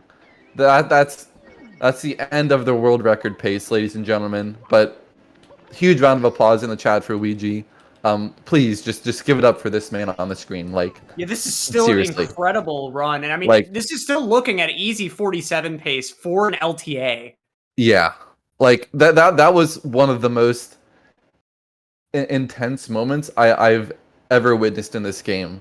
I should, like, I don't know, make him the godfather of my future child. I don't know where that came from, but like, what, like that's just insane. I don't know. I'm just very, very lucky to be on the stream when that happened. Same here. yeah. Those are the runs that like you do commentaries to see because just wow. No, Ouija's still continuing this run, guys. He just got moving reds again. But we have ads. Adge. I'll commentate his stream if you don't already have it up. I feel like there's definitely more people on his stream than this stream, but he's going into some more of the time jumps or time moving triple jump wall kicks. Got it. 8 down, going for pendulums, wall kicks, ground pound the star, beautiful. It's perfect. We also have, let's just take a moment to talk about Red Moss, also still on PB pace and TTC. You know, this whole time he's been in the shadow of Ouija, but having a really good run of his own. Von Jim also in TikTok clock. Not too far off of his PB pace. Another ape down from Ouija for roll into the cage. That is very rare to see, but it also saves about 0.3. He nailed that one. Kind of putting things on a new level. Now, I wonder if he'll go for moving time jumps on moving bars, or if he'll wait. He's doing it moving. All right, I'm commentating this. No, it's get a hand. Never mind. Okay, get a hand. I'm not sure if he did time jumps on moving bars with time moving or time still. Red Moss, good TTC 100. He's got one more star after this. Oh my god, the Thwomp RNG. What was that? That was like a double glitchy bonk. Yeah, an unfortunate ending for Get a Hand from Ouija here, but oh, and a second time. Yeah, I would really love to see him still take the first place on the leaderboard, but you know, Ouija sets his sights sky high, and then you know the LTA doesn't mean as much to him. But to finish like one of his first runs and have that run, I hope he will do more. I really do. He is playing super well right now. The runs today and the run yesterday, this is like a man who's preparing to get a world record. I mean, not preparing. He's like demanding it. Right. It really just takes throwing enough runs at the wall until you don't get TikToked. Because Yeah. I remember that was the case with like Punkay's world record grind years and years ago. Was like he'd have so many runs get world record pace up into Tippy and then through Rainbow Ride, but it just something about TTC with nerves, like it just it doesn't work. It stops clocking. Yeah. Red Moss and Ouija are very close together in terms of the run. He's going into Sky as well. See, Ouija misses speed kick, but he's... Oh, wow. Of course he goes for TAS long jump, but not quite a... Oh. That's going to be the reset. Okay. Wow. I mean, Sad to see it end. Right. I guess it was like starting to get on the borderline between 47 and 48, so I can see that, but I mean, I can also just see like having the run go so well and then just completely collapse right there at the end. Like there's a point where you just don't really want to finish it anymore. Like you know you could, you know you should Yeah. just have the time on the board, but you just kind of need to take a break from playing for a few minutes. Yeah, that's totally the headspace. And for Ouija, this is kind of the other side of like the champion mentality. Like you have a lot more trouble, when things aren't going supernova, because you've seen that and you know it's within you. So it's all the more difficult to experience failure in his eyes, at least. But to us, yeah, we're just grateful for the run. Yeah, and what a run it was. Like GG to Red Moss, dude. That's a freaking PB. Let's get a shout out on the SM64 Discord for Red Moss 101. He's gonna be pulling out a PB by a few seconds here. 49-24. 24. Nice. That is a sick personal best time. Yeah. Dude, grinding that out at the same time Ouija was playing, but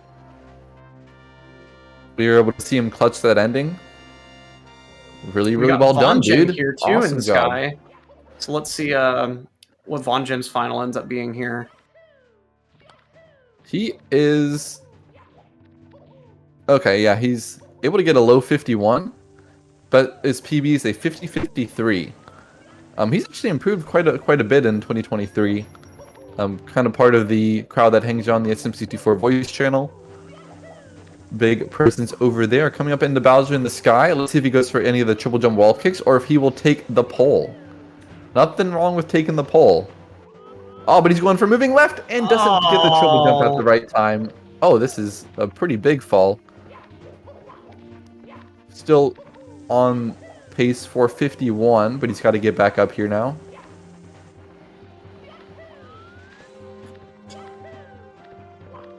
I hope he's able to PB by a couple seconds, because as it stands, he's 1 second away from my PB. Oh my god, he got the fake ledge grab. Look at where he landed.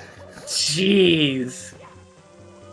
I mean, it's not a death, I guess. Yeah, that's what I'm thinking. Like, well, wait, he can wall kick. Wall kick. I just want to see if he'll touch the wall or no. Okay, he doesn't want to finish. That's sad. But I mean, look at these first 4 runs though. So current standings: Cali 48-25, Horror 48-58, Red Moss 49-24, PB, Wilco 50-23. I mean, this has been a really awesome first like hour and 20 minutes of the event. Like, shout outs to all the runners. Yeah, no kidding. There's more Especially, runners like, who all the runners that have been playing who haven't been on the stream yet because of the Rommel, but we'll get everyone some screen time hopefully over the course of this weekend. Genix is currently in SL. He's been on a run. Wicco and Womps. We have, let's see, we have a few other runs that are farther along, but pretty far off of, nothing like looking like PB.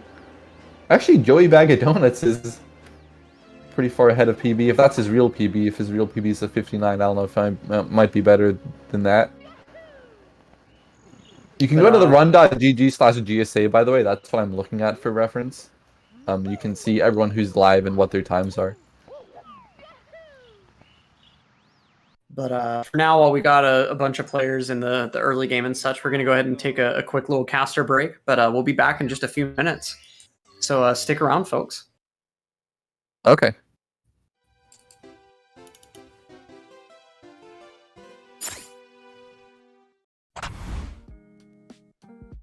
Urban arts helped prepare me for college by giving me a lot of experiences working both independently and collaboratively with other people to make really cool games, and taught me how to put my all into creative projects, and that helped me put together a very strong portfolio for college. The best part about being in the urban arts community is the people that you meet. A lot of the people here have the same interests as me, so in the future, making friends here will benefit me and them and everyone around, because we all benefit from each other by gaining skills that other people had that I may need. Urban arts helped me see myself differently by showing me that I can be a good leader. In the studio program, I was assigned the role as project manager, and fulfilling that role for the first time actually helped me realize that I have good leadership skills, and it really helped me to develop them.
Welcome back to the 70-star LTA tournament this weekend.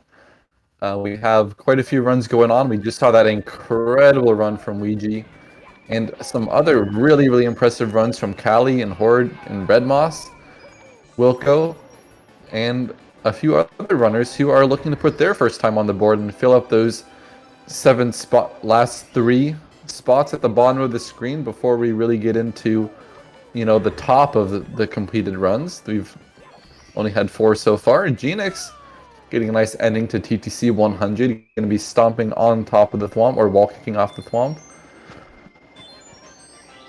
We also have Jaquarium. Good to see him. He's someone to look out for, as we mentioned earlier. Really funny guy and a great runner of the game. Specializing in 70 stars. 47.43 is his personal best, which is nuts. And we have a lot of other players as well at the run.gg/GSA. If you want to play as well, all you have to do is go live on Twitch and install the run.gg's live split component to your splits, and when you start your runs, they will automatically be tracked on the page. So the run.gg/GSA, we currently have, how many? Let me see if I can count. 1, 2... We have at least 40 people participating right now, so it's a huge event. Which is, yeah, the joys of having like an open LTA weekend like this. Anyone can run anytime.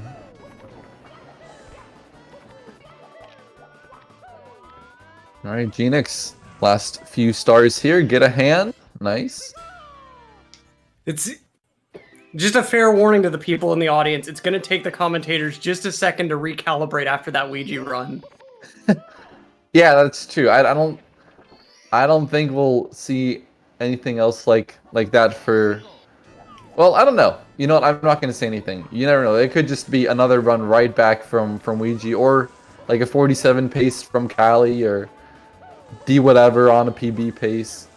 It could all happen. We have, so many people live. But yeah, Ouija's on another run right now in Womps. We have Kano. Kano is here. He's been getting really good at 70, 47.13 PB, showing that he's not just a short category master. And we have Jaquarium on the screen here, and yeah, they just keep the runs coming. So let's see if Genix can finish out this run. TC Reds is the last star in the stage.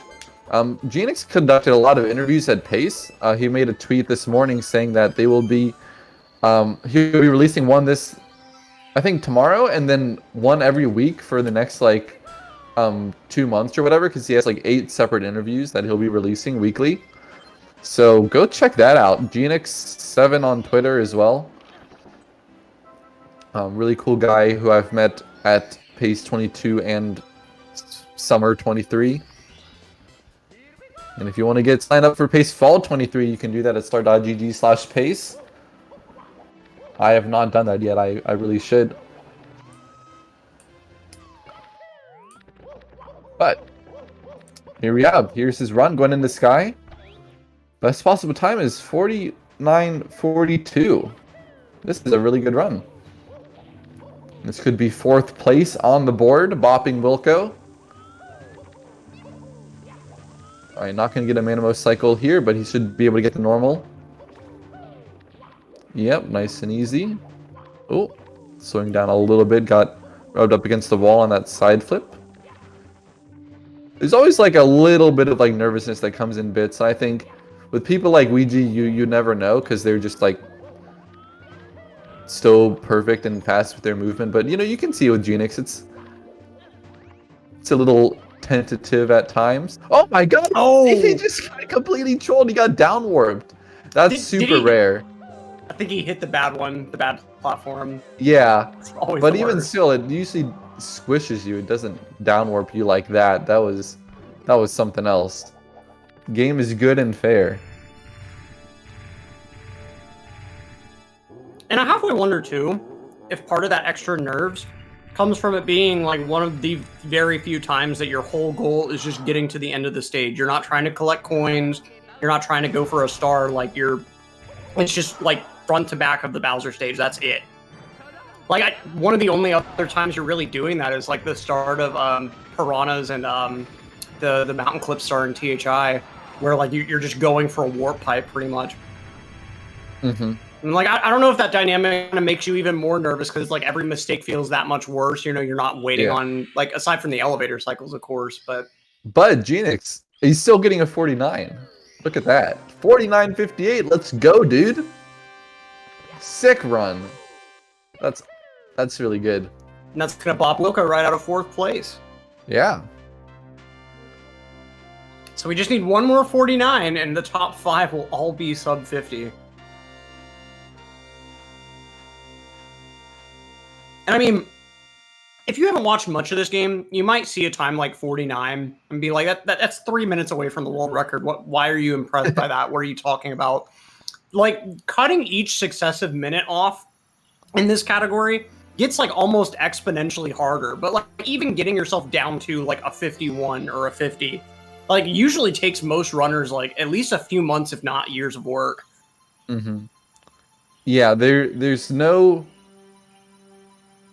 way to just like fluke 49. You have to play this game for quite a while. Exactly. And really put in the effort to learn and practice. Like anyone that has a 49 in this category, I instantly know like, okay, this person is a good runner. Like they may not be like the best in any specific thing. They may not like fully understand certain like really nuanced strats, but like in general, you have to really understand the movement of this game to be able to get a time like that. Absolutely. I'm not saying that I'm the sort of snob that would be like, you have a 50, get out of my face. But like, you know what I mean? Like, I remember when I got my first 50, it was like, okay, like I finally felt like I had the right to like halfway talk about this game. Yeah, dude, for sure. Or not in the same way that like 51, get out of my face, but you know, like getting like a lower time, you know, goes hand in hand with learning more about the subtleties of Mario and the things that go into the speedrun and just the muscle memory that you build up over time. So it all comes together. And like 120 is even like anyone who gets below a 150 and 120, like you pretty much really have to know what you're doing to start getting like times within the 140 range at all. Yeah, and like especially getting into the lower 140s, like that's really stuff that like I mean you would have to spend years with this game a lot of the time. Like most runners that have a sub 145. Yeah. Like what's your PB now? Like I know it's like I haven't PB'd in a while. It's 142.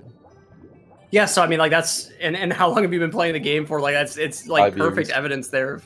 Yeah, like it takes a very long time to even get like within minutes of a category that long and that in depth with like how much game knowledge you have to have. Yeah.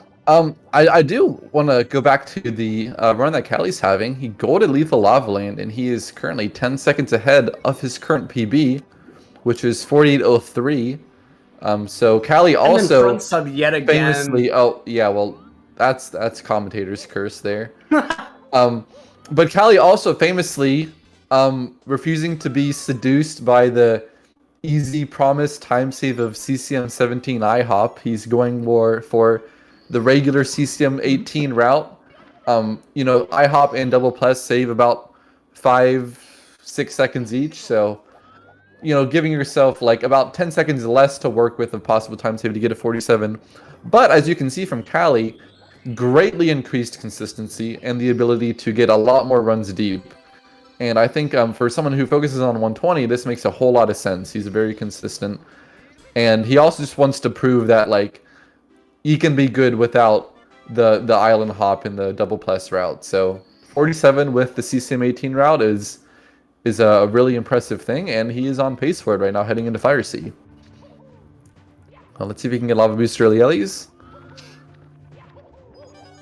And it's a strat that especially like in any kind of racing situation like LTAs or traditional races, it really seems to work out a lot. Like if you're just not consistent at that fastest route, just like, you know, sacrificing a few seconds here, but getting yourself more opportunities to actually like finish out a perfect run. Because realistically, Like, you're not going to finish out the optimal run like the very first time that you get out of WOMS, let's say, or the first time that you get out of SSL. Yeah, Just getting no, for sure. bullied there. Yeah, we'll see if he can get the early Ellie's without the lava boost.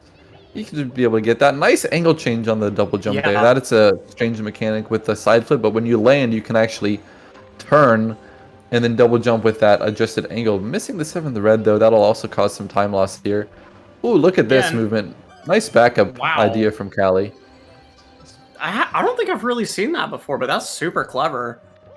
And yeah, like you said, the side flip double jump mechanic, like with the angle change, it's really weird. Like, because you also see it on the really basic version of the Express Elevator Pro strat. But it's like you have to delay the double jump by like a certain amount of time. And there's like a dead frame where you won't actually get a double jump. It'll be a single jump instead. Like, it's really bizarre. Yeah, it really is. Yeah, it's a bit of an odd mechanic. Considering with the Mario 64, almost everything is like so constrained to like the direction that you start. Oh man, he missed the fire sea throw. Yeah, it's like once you start doing jumps, like your angles are for strafing. That's it. You don't get to change your angle until you like land properly again. But like that's the one instance that's not the case. And it's weird. Oh no. That is the worst reset to have to take. I'm so sorry, Callie. Yeah, he could have just spun a tiny bit, but he thought he was so close that he could just drop Bowser again and it would knock into the bomb, but it did not. But, oh yeah, the other weird thing too is that weird angle changing mechanic, like the fact that you can't change your angle, that's like a deliberate thing. Because if you pay attention, like when you butt slide off of like the CCM slide or something, you can actually change your angle in midair. Like the game has that capability. They just deliberately chose to not let you do it on every normal jump. Yeah, it's definitely part of the game's identity, which makes it, you know, in a way like more restrictive, but it also makes it more like skillful. And I think the reason why Mario 64 still has, you know, such an active community. Right, like it's a very different dynamic than like any other 3D platformer where like wall sliding is pretty trivial and like you get to just change your angle in the air. Like something like vectoring from Super Mario Odyssey it would never exist as a tech in this game. Yeah. And like it's a totally different dynamic than so many other 3D platformers. But if you think about it, I really feel like they did that trying to make it easier going from 2D Mario. Because it kind of makes sense if you're thinking about like left and right on the D-pad was strafing back in 2D Mario, so you want it to still be strafing on the stick. And so like I guess it kind of makes sense, but it still is just it's a little weird. Mm-hmm. But yeah, certain stuff like the Express Elevator Pro strat with that awning wall kick, I don't think awning wall kicks would really be possible, at least not the way we have them without that like weird locked angle tech. Yeah. Oh my god, Vitro with the fall of shame after a pretty good Tomoples. He just hit the exact wrong spot on the star where you don't land on that little fence that it sits on. You fall down. That sucks. I do want to point out Jaquarium though. He is... oh, he just messed up. Well, he's on a PB pace run right now though. He is a little bit ahead of his 47-43 in THI. So this is another PB pace, like, you know, they just keep coming. So let's... you know, keep an eye on JQ. And also shoutouts to Jesus. Doing some runs. Been hanging out with him and the VCs lately. Looks like we've also got a Apollo 64 getting through Fire Sea here. Yeah, good for him. Dude, the triangle on this thing makes it hard to read the splits, but it looks like he's green. I know that's a logo for something. I mean, obviously it is, but like I feel like I've seen it before, but I just don't remember where.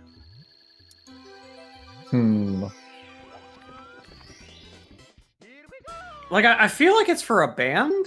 If I sound so boomer right now. I'm gonna shut up. I'm sure someone in chat. It does look like kind of a band logo, you know, like, you know, like obviously it's not Pink Floyd, but you know, Pink Floyd had like the triangle, like the prism, you know, that kind of thing. I've always been really partial, like just the design part of me to the black flag band logo because it's so simple, but like it's so expressive at the same time. Like it's literally a black flag in the form of like 4 rectangles, but it's also like I don't know, aesthetics, man. Mm-hmm.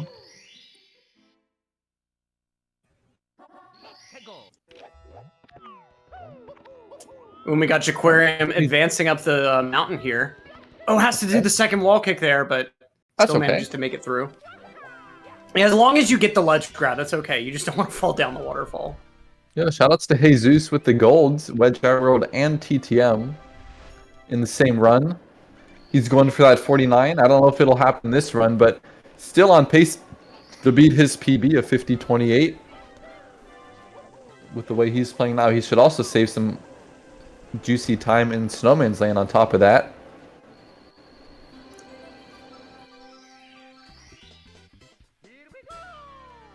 Okay, and both of the log stars working perfect for Jaquarium there. Alright, that's a big chunk of time. That's what you'll love to see in this stage. Oh, and I have HMC time save. It's pretty good. Ooh, Jesus. Mike on the big stream.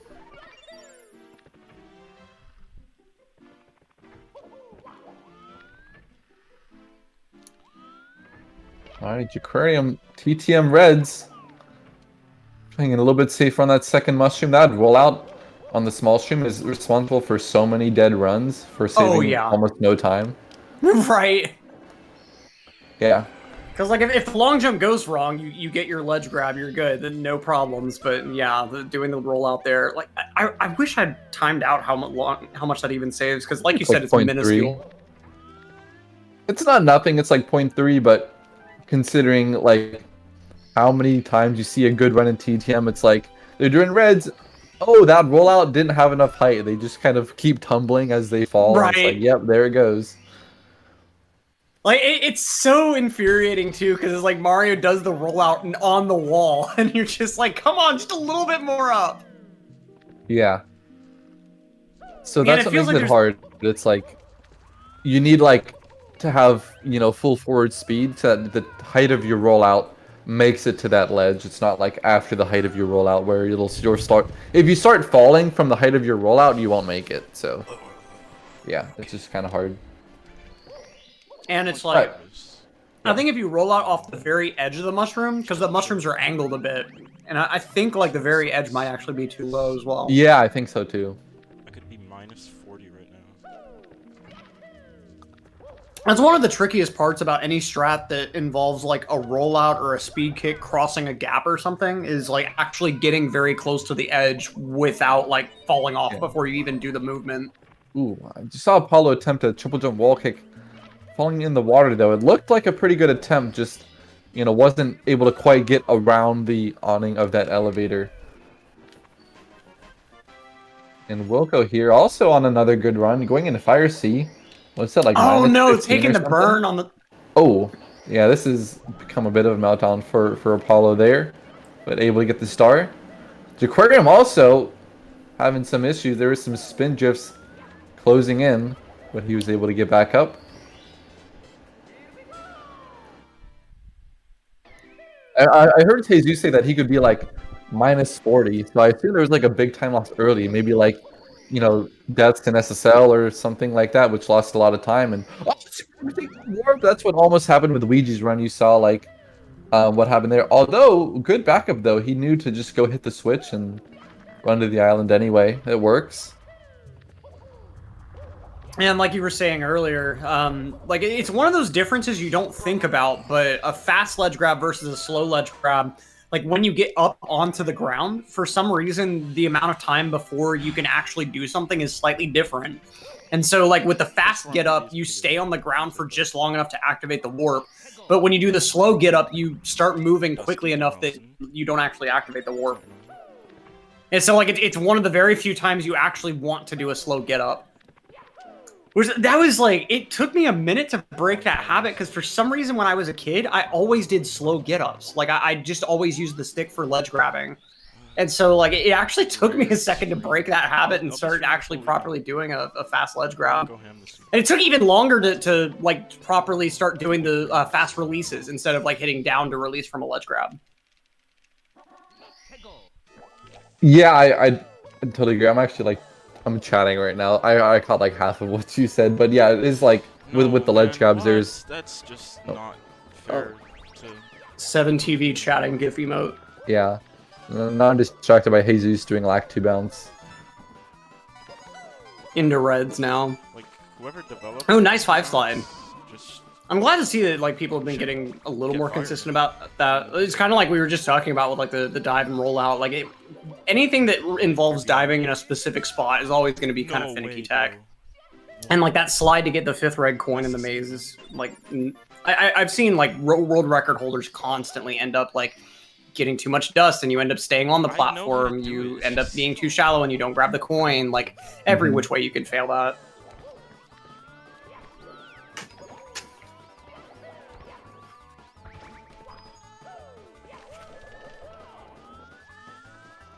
Ooh, nice bounce from Jesus there.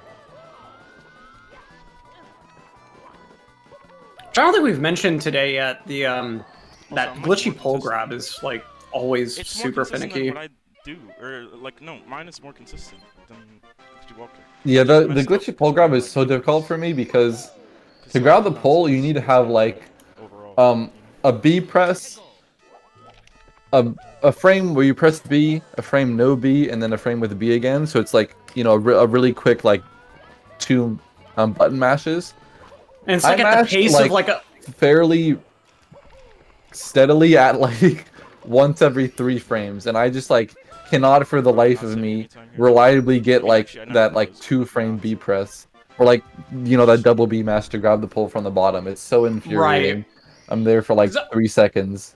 because I think it's like you have to do like a 15 button per second mash speed. Yeah. And it's like Right. I average like around like a 10 or something, and when I like do like a burst, it may get up to like 13. So it's like Well, I you never don't- get you that don't- mash. I agree. You don't need it to be 15. You just need it to be more than That's so 10 once. You know what I mean? Right. But yeah, for me, who's at like, you know, like 9 to 10, I'm like, please, you know. Right, Yes. right. I've always just done the extra jump to avoid it entirely, just because I'm like, I'm not gonna get it. It's not gonna work in my favor. I'm gonna waste this extra second anyway.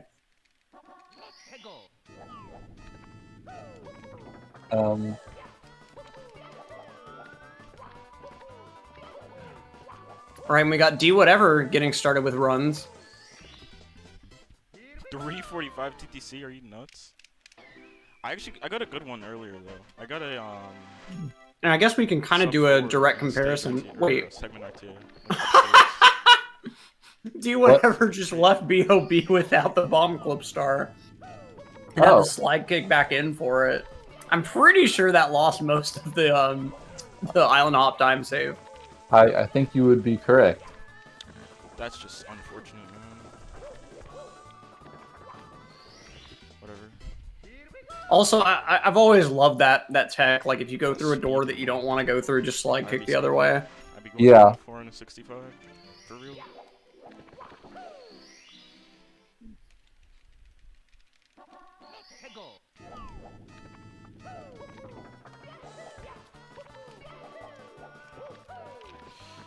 Jesus here, doing some more TTC stars. I'm curious who he's talking to because he's talking about like some TTC golds and split times.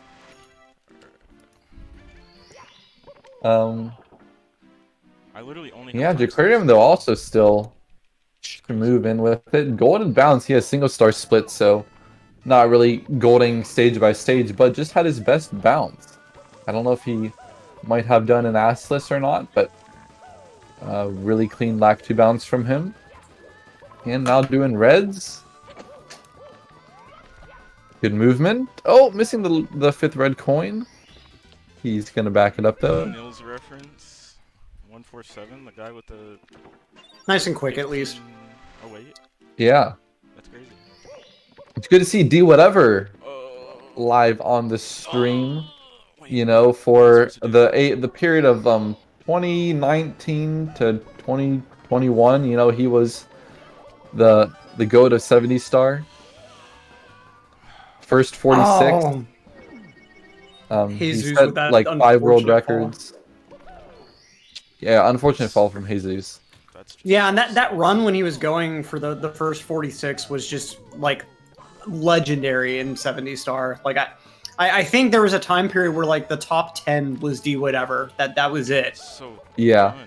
Like there was a time from Punkay, a time from Cheese, and then the rest was D whatever.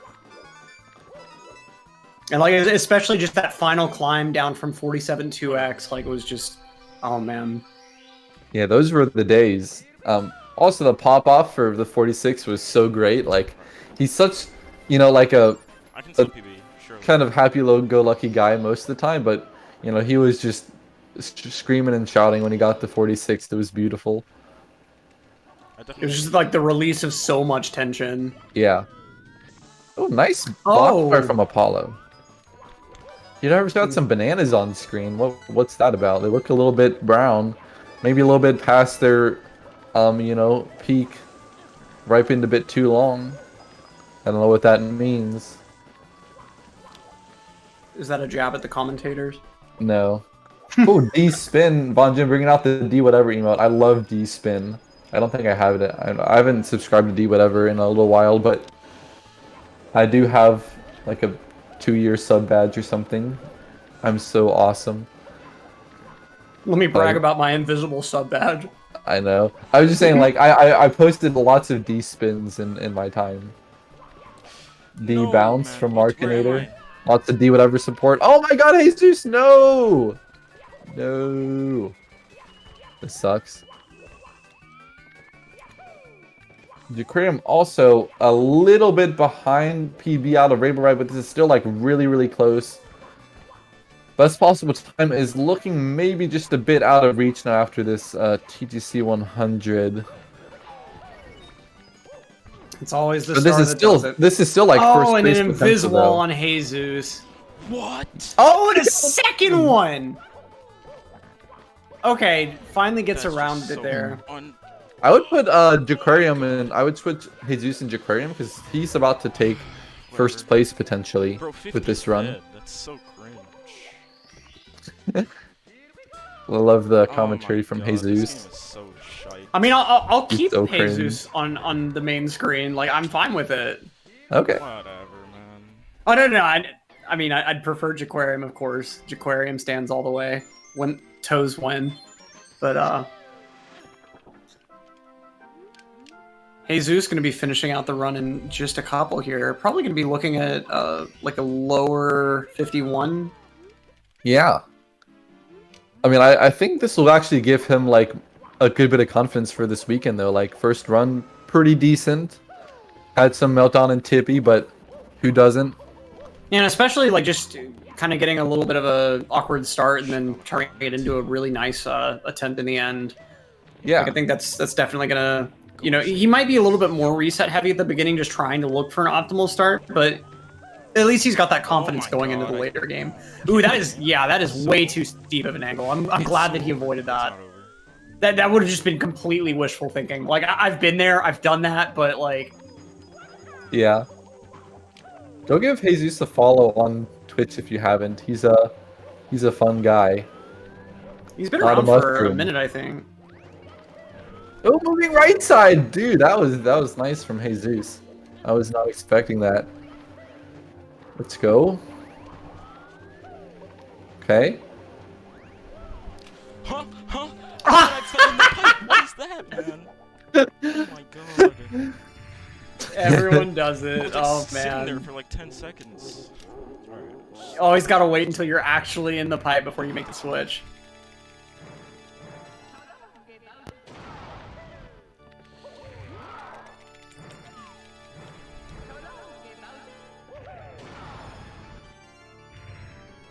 We got Alright. Aquarium with Get a Hand. Wait, no, sorry, roll into the cage. My bad. Wait, no. Time jumps. Hey, I good had run from three options Jesus. and I just... Three throws.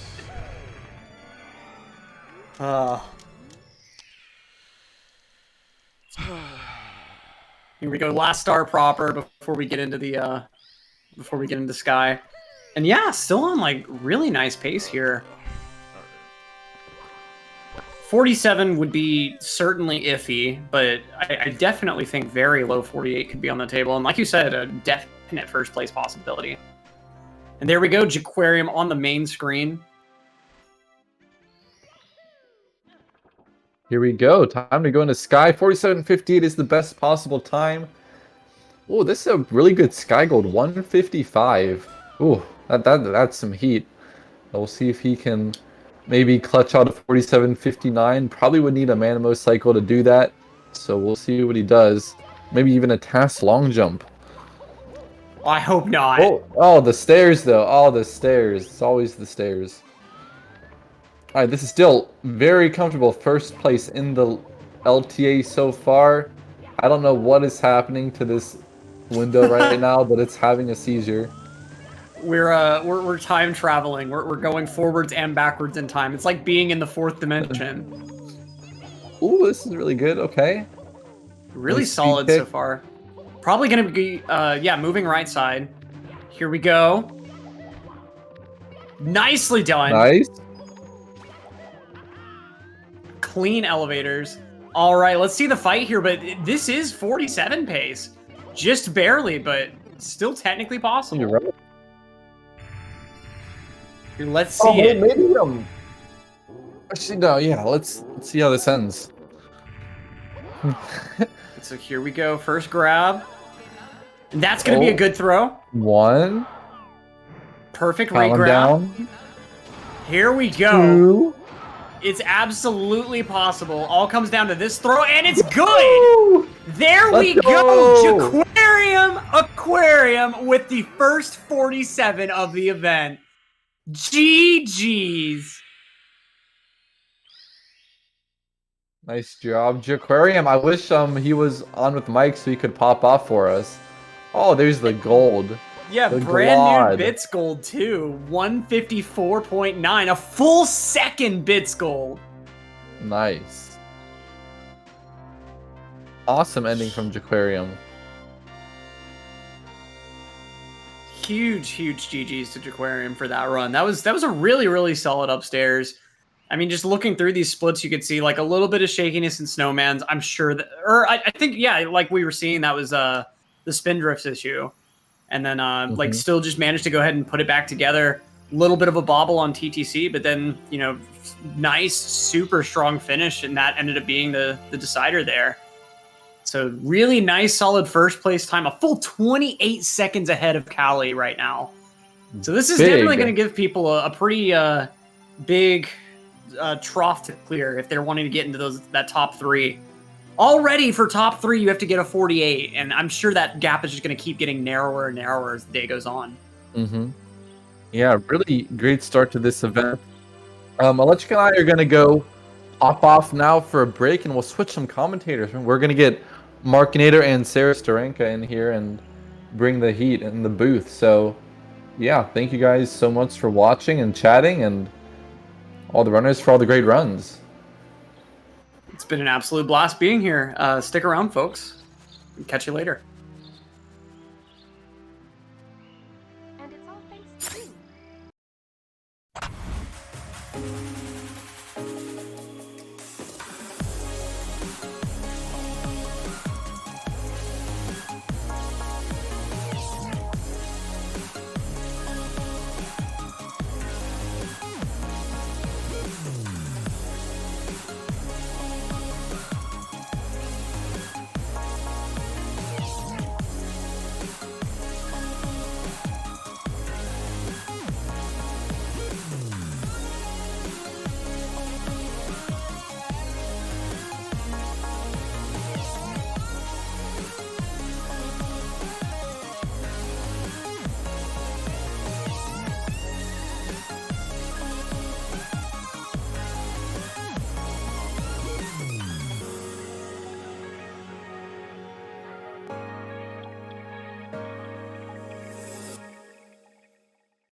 And welcome back to the GSA 70-star Open LTA event here at the GSA channel, sponsored by Urban Arts. I'm super excited to see the runs that we have cooking. Already had a couple great ones, and I'm joined in the commentator's booth with the one, the only, Sarah Starenka.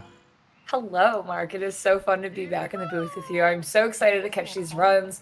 Mark in the BRB screen was kind of filling me in on some of these runs we've been seeing today. Already a world record pace at a Ouija. Very cool to see in the first few hours of this event, and I'm really excited for a Mario-filled weekend.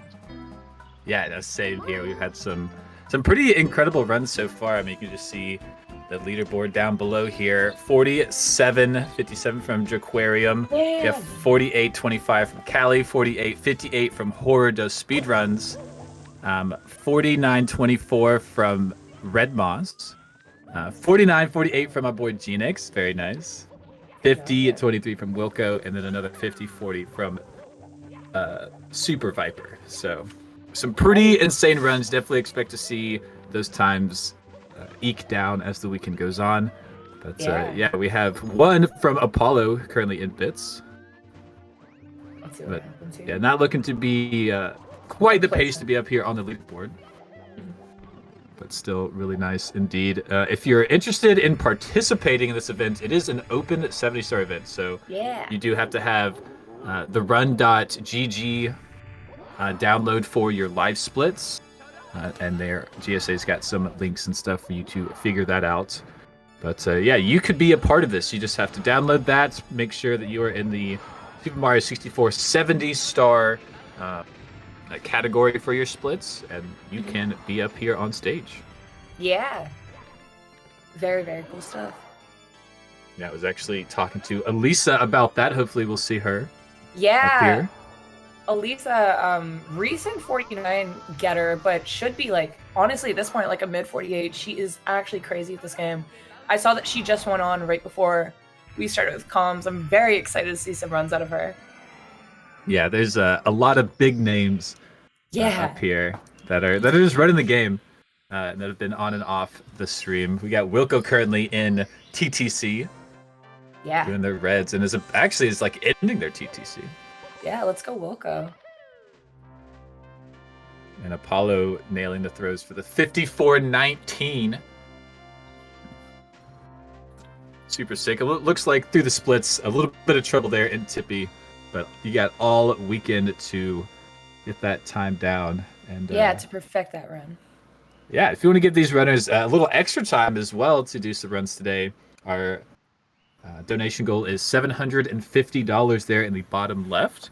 You can donate. All donations go to Urban Arts, one of the best sponsors in the world. They do computer programming. They teach it to underprivileged kids to help them have better careers. And they show results. Like every single kid who does the program does like higher education, and it's insane. Yeah, shout out Urban Arts. And also, if you donate using that link, you are in the running to have a raffle ticket for some cool prizes. I believe for $15, it's a signed N64 cartridge, and for $25, you're in the running for a Nintendo Switch. Yeah, some sick prizes here. Yeah. Also, Wilco, going for that left side and aiming to finish up bits here. Yeah, nails it. Looks like he did have some trouble in TTC, which is really unfortunate. It is, Looks like unfortunate. running against that event PB of 50-23 and should be able to bop that by at least a little bit. Yeah. Nail 3 for 3. Let's see what happens. I'm pretty sure remaining in the same placement, though. I don't think this is not a 49 run, but let's see what happens to. Yeah, lighting it up. That's one. That's one. That's two. This is gonna be like really close. It's so close. Oh, missing that third throw, and unfortunately not being able to beat that event PB. Yeah, that was really good. Wilco's actually been on a tear in 70-star in the recent tournaments. He has, yeah. So definitely expect to see more out of Wilco today. Yeah, some very impressive stuff recently out of Wilco, and I'm pretty sure recent PB also, I believe in 70-star. Yeah, I think so too. Yeah, he's crazy. As he finishes up with a 50-40 for 54x time. Honestly, Very not respectable. too bad. Yeah, you know, showing that consistency really early on in an event, it's something you really, really want for something like this, for sure. It's GG to Wilco. Also, we have Denner freeze framed, but also on the main screen now. The first 46 haver, I believe, yeah? Yes. Yeah. 46.59. I think that's still do whatever's PB. Mm-hmm. And he's just so wicked. Yeah, he's super wicked. Yeah. He goes so fast. He goes so fast. He's got those glasses. And now he's on a commercial break. All right, let's see here. So, Mark, you've been telling me you have been keeping up with the runs so far today. I, unfortunately, am on the worst sleep schedule of all time and did wake up for this. So, would you be able to catch me up to speed? What have you seen so far today? Like, do you have any fan favorite that you're kind of like rooting for? What's going on? Ooh, that's a good question. Do I have a fan favorite who I'm rooting for here today? Yeah. I don't know if I have one specifically. I guess I'm rooting for another Ouija run to be like the one that we saw earlier. Yeah. Because that was super intense. The world record pace was some insanely low 46 pace into Tippy. And I want to see another one of those. So maybe a little rooting for like Ouija and do whatever to pop out some crazy runs like that. Yeah. I mean, Jaquarium, I always love rooting for Jaquarium. And already pulling out that 47.57 means that he's ready to play. He showed up this weekend. He did show up. It is very cool to see a 47 already posted and seeing JQ in first is very, very cool to see. Yeah, but the open LTA events, I don't know. I don't know if I can like root for like one specific person. It's almost like you're watching a bunch of people just do PB attempts on Twitch. True, yeah. You just want to see something really good from everybody. Mm-hmm. Yeah, it's just all in one convenient place instead of like 30 different tabs you have to frantically go through and pace pal. Yeah, we got a whole tech crew on our Pace Pal gig. Yeah, shout out to the tech crew. We do have a couple good runs brewing. Red Moss on another good run. That is our 4th place currently. That is awesome. Maybe looking to go a little further. On pace right now to take that 3rd position with the best possible time being 48, 41. Kind of sick. Yeah, it just needs to clutch out the ending here. Mm-hmm. Would need to PB, actually. Or wait, no, sorry. Could PB, actually. What is the PB of Red Moss? I believe I'm seeing on... Well, I don't know if 49.24 is the actual PB or just some random splits to go against, but I would assume maybe it's the 49.24. I think that's the tournament. That's what he's got on the 4th place. And I just assume that's the tournament PB. I was looking at the wrong thing. I'm sorry. I have no idea what PB is. It probably is just an event PB then.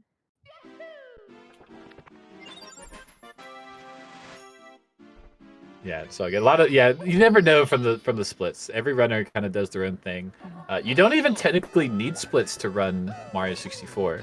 True. You or could any just speed game. You can always just time it after the fact. But Jonah's saying apparently that's the real PB. So it is through some grace of God the 49.24. That is sick. So Red Moss is just tearing up this game. Yeah. Here. Live at Honestly, GSA. Yeah, very respectable. Not only dropping the Young 49 in the first 3 hours of the event, but also PBing and tourney is very cool. Good stuff. Yeah, really good stuff from the runners this weekend. Mm-hmm. We got Mafias, by the way, in Tippy. Let's see how tricky these triangles are. Oh. Super tricky. And we'll never know. My bad. From the get-go. Yeah. No, The triangles are so tricky, he didn't even want to go near them for a second. Yeah, it's hard to get that jump jump when you're thinking about those triangles and how tricky they are. It really is. Yeah, they're just intimidating is the thing. Yeah, it is on a pretty good pace, 50-42. Looks like the splits on the PB on the splits. Yeah. And those have 2 more stars here.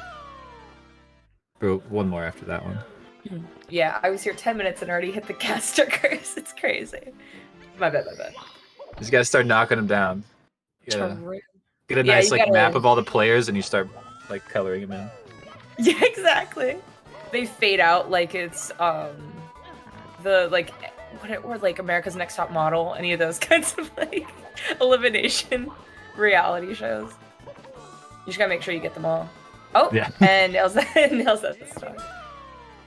It is Yeah, really that cool was- seeing 2 runners on Tippy. It is. There's always seems to be something like brewing on these Mhm. like open LTAs. It's really cool. Oh, a death from Red Moss. Yeah, Oh. that definitely hurts. It does hurt, yeah. Not the worst. Rainbow Ride deaths are somewhere around 20 seconds. Yeah. So hopefully is still on pace to pull out another PB. God willing, that would be very sick and easy times. Ooh, Alright, triple Mafia- jump. Yeah. Alright, good stuff. Mafia's going for Toad early, meaning we're gonna see 70 stars as he's going to bits. It's always good to have that clarified because sometimes I'm like, wait, wait, how many stars do we need here? Yeah, no, it is. Yeah, runners doing different things. They're on 69 and they jump back in. Yeah, and then you're like, wait, no! TTC 100 is one of, honestly, the most like beautiful stars to see done very cleanly, but also, oh my god, is it nerve-wracking to watch someone do on pace or do yourself on pace? Nah, it certainly is. There's so much movement going on, and you're over just this gap of nothing, and Yes. everything's on the line. Like everything. You fall Now- down here, it's like a Yeah. whole minute of time loss. I remember when I was new to the game and I was watching people do 70 and I would just hear Mario go, wow, every single time. I was just like, it's so Jover. Like, there's no way. Like, he fell. It's terrible. And I was like, oh, never mind. Oh, and getting that start. Good stuff. Clean TTC Hundo. Yeah, Mafi's making it happen here. Is Mhm. on really good pace to pop this time, actually. Honestly, could be sick. And I believe, is that 50-42 an event PB? Are we showing that? I'm not sure. We'll have to figure that one out. Yeah. Figure it out. Is the PB on the splits? Hmm. But you asked me for anyone I was rooting for. Are you rooting Yes. for anyone this weekend? Kind of. I mean, obviously, you know, some friends of mine are participating. Like we were talking about, Elisa, recent 49 Haver. One of my best friends. She's someone I'd love to see perform very well here. Denner would be really sick, just like some friends of mine. I think, I'm not sure if Benji's going to be participating this weekend because today's actually his birthday, but also former world record holder. Got a 46 sometime recently. It'd be cool to see someone like him. But also, I think it's always really sick to just see some underdogs kind of come out of nowhere and place in the top 7. I think we saw it in the actual pace, like live LTA in the qualifying event. Beast Assassin and Smau, them qualifying was so sick. And it was really awesome just seeing them at the live event. So I think even in something like this open, it'd be really cool to see one of those things kind of happen again. Yeah, absolutely. Like someone who'd be considered an underdog kind of come up and bop Yes. a few times. Yeah, exactly. Just seeing some names that you wouldn't typically see maybe in the top 10 of the leaderboard 470. But of course, it's always cool to see a world record run like Luigi's that he had earlier. That is so sick. Yeah, I'm just spoiled with all the top dogs that we have Yeah. nowadays. Yeah, exactly. I think that's what it is. Mhm. I expect the 47s, multiples this weekend. Yes. I've got some 47. high expectations for these runners. Mhm. And Mafis is looking to deliver Honestly, yeah. and needs one more star here. It takes about 2 minutes to do a clean bits. Mhm. Actually, that's with the toad, so a little bit less for Oh, Mafis here. As he probably. falls down, not all the way. Okay. Flex. All right, all right. Saving face here, good stuff. Oh, Just the final star that you have to grab is always the worst. Is the hardest, I should say. and he makes it. At -21. We're gonna nail that 50-minute time. Has some good time to save here in bits as well. That best possible time is at 50:08. Good stuff. Let's see what happens here. It would be very cool to see kind of a big event PB.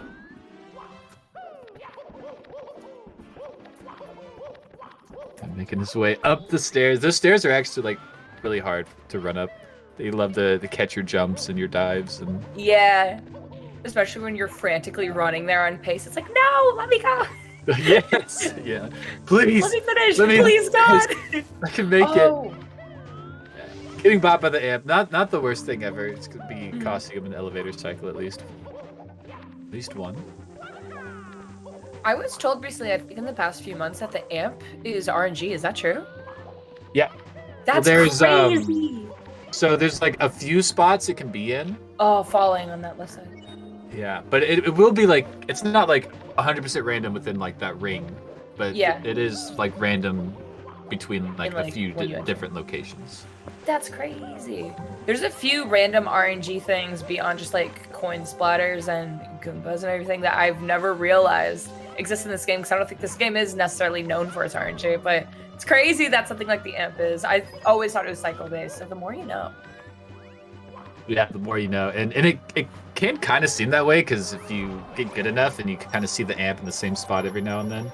Yeah. Yeah, you can, but it is RNG. You can see it with the Usumine ROM if like I think you're entering in Wet Dry World and you just keep resetting the level, the amps will just go crazy. That's wild. All right, Mafis we're is exposed. sitting here in bits. This is PB Throw pace, one. it seems. Nice. One throw. That's I think that's two. not No, it's two. not. What? Scammed, honestly. What? That was one of those throws that I thought was gonna hit, and you're like, how did that hit? That one Yeah. does though. There's two. One more. And oh, knowing that wasn't gonna hit, spamming that Mario Cam. Honestly, we've all been there. Yeah, absolutely. Avoiding That those is- rings pretty well. Yeah, not getting zapped. But Yeah, hopefully that's it. that's Nice, three. very good. 3 for 5. Not the worst. At the Yes. on the main stage, I'm sure there's so many nerves going on. Doing Bowser Yeah, of throws. course. Getting the focus. Is this a 50? I think it is. Yeah, 50, barely. 59. We take those. GG's. They do take those. GG's indeed, and definitely capable of a 49 time. Mm-hmm. Just judging by that run alone. Yeah, Red Moss also entering throws. We have a lot going on in Cali, also in Tippy. Oh my gosh. Yeah, Yeah. Callie's had a few good runs today. That is There so was sick. one that died to like Fire Sea Bowser throws. Oh, It- pain.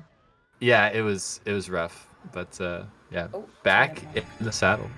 Back in the saddle. And Red Moss, grab the tail. There we go. grab. All right, that's Anyone two. told him? Yes, anyone told him. And oh, I'm missing Two. that third throw, unfortunately. He's looking down at this to see where Bowser went. Alright. And nailing that third throw. That's still a 49 with a missed throw. Very cool. Yeah, solid run. I mean, any run that you can get a 49 in, and that's going to be 2 for the day as well for Red Moss. Yeah, just the daily 49 times 2 for him. Yeah, actually on fire. Yeah, true. GG's to Red Moss. And Deku, dude, also now in Tippy. What's going on with Tippy today? We've actually got so many runners going on. So many like great runners. I'm gonna count them real quick. There's Yeah. a on lot. the Run.gg plugin, huh? Yes, and yeah, good shout out to the run.gg /GSA. Incredible have- website. Yeah, very friendly website. I think we have a command for that. Somebody could help me out there, but you can go on there. It shows all the stats. This event is only possible through a plugin that we put in the live splits, all of the timers that you see on people's screens. And it displays all of their information here, and you can see who's running, and as long as they have the specific title, they will be posted up on the GSA main page. Yes. So check that out, therun.gg/GSA. That's where you want to go. And there is 1, 2, 3, 4, 5, 6, 7, 8, 9, 10, Lots of 11, runners 12 times 3 is at least 36 people running, probably close to 40. That is so cool. Yeah. It is really sick just seeing just everyone up here. And this list is only going to grow as the event goes on. Yeah, absolutely. We are pretty early into day 1 of 2 here. And this is a standalone event for anyone who's curious. The pace event is going to be 120, and those events will start a little later on. But a very fun, open 70-star LTA to kind of start everything off here at the Speedrun World Record Circuit. Yes, exactly. So this is not a qualifying event like the previous LTAs, but just like a fun little 70 moment, you know, for these runners. Yeah, and honestly, it's been fun. We've had so much 70 in the community. It's probably a really good time for it. Lots of people are practiced with some of the 70 specific tricks and the route. So it's really nice. Yeah, it feels like there's like so many world records in this category now, very frequent in comparison to some of the other main categories. It's really cool to see how competitive it's getting. Seeing it go from Sweegie to Benji to everyone. Just seeing people trade off world records recent. Yeah, there's so much competition and so much skill being honed. Awesome. In Mario right now. You always think there's going to be like a big null or something when something big happens, and then it just gets crazier. Yeah, it just gets crazier. It keeps getting crazier. Yeah. And even you saying that Ouija was on pace today for I think a 46-1 you mentioned into Tippy. Yes. That's absurd. That is so crazy. It makes me wonder if 45 can get broken anytime soon, which would be wild. It would be wild. I do know Ouija. I mean, 45 is definitely a ways away. But Ouija had best possible time of 45. I think like through Fire Sea or something like that. Damn. It was I don't know if he had it in upstairs. I think something happened, but yeah, it was insane. Lost like 17 seconds within like 25 minutes of the run on like Ouija type tricks. Yeah. Happens. Also, Z is providing us with some IRL lore. Sweegie does not have a controller, so we might not be seeing runs from Deku dude taking nope, not taking it. That's sorry. Opposite of a comms curse on the. Did you save it? We might not see. Yeah, he did a wall kick there. Oh wow. And yeah, now he's got the star. You know what? Shout out to him on that one. Yeah, sick backup. Yeah, Deku Dude actually beat me in Saren's 70-star event yesterday. Damn. Was on 48 pace in Tippy. Like, I don't know what I'm supposed to do against that. So I expect really big things from Deku Dude here. His 48.06 splits on the PB and is -1, so he's killing it right now. Yeah, I believe we have Callie on pace for an event PB, but let's see what could happen. Yeah, it might be just a general PB. Really? Oh, wait. This might be the 47 for Callie. This might be 47 possible. All right, let's see what happens here on this moving right. And he nails it. Oh my gosh. Yeah, so Callie is known for not running 70 only in tournaments and events. Yes. And like that's the only place Callie runs it, and so that's where his PBs are from. Currently Oh, has a that's 28.03, I think. Damn. 48, I think it 48.03. 48. Yeah, I was like, he's got world record by a lot. He broke I said 45. 28. Damn. Yeah, not bad. It's okay. No, I thought you meant like a segment or something. And I was like, no, I trust you, Mark. I really do. I have a blind trust for you. All right, we got that first throw out of the way. All right, that's two. That's 2. I think barely missing 47 on this, but that is 3. Is that? That's close. I don't know. That might be like really right close. at 48. That could be a like very, very, very small. I think that's a PB though, right? If he's running against PB on this. Oh. 48.02. Oh. Wow. Dang. What a PB from Callie by 1 second. Just Good barely stuff, missing the Callie. 47. Yes, and securing that second place position just a lot more comfy. GG's to Callie. Callie's been kind of on a tear recently, dropping that 138. And then again, right? I'm pretty sure we have 2 138s now from Callie. I think so. Yeah. And we're about to have a 47, it seems. Yeah, huge GG's. True. Callie says he's so upset. Yes. Oh. You're a beast, Callie. No need You're to a be beast. upset, but I definitely understand the frustration. You're very, very close to that 47. Yeah, very close. The good news is, you know, like we've been saying, he does have all weekend to kind of get that time. And I mean, like you're saying, if he's just PBing in Yeah, it event, was a I decent could see it RR build, happening. Thanks. I got like. It was 1 Yeah, second, I think. definitely see it happening in this event. I believe in Cali. Yes, we Everybody, believe. huge GGs. But now we got Deku Dude up to What? bat. And, Oh, oh, just barely. I was here. about to compliment So that cringe. movement. Took that bonk. Deku Dude heading to Alright, Tippy. it's You like mentioned that you were in a 48, race against him 44. with Saren. I think that was my first time actually seeing him in race. I did comps for him recently, him versus Zion, and very, very good runner. Let's see what he can pull out here. Yeah, Deku Dude not necessarily part of the mainstream all the time.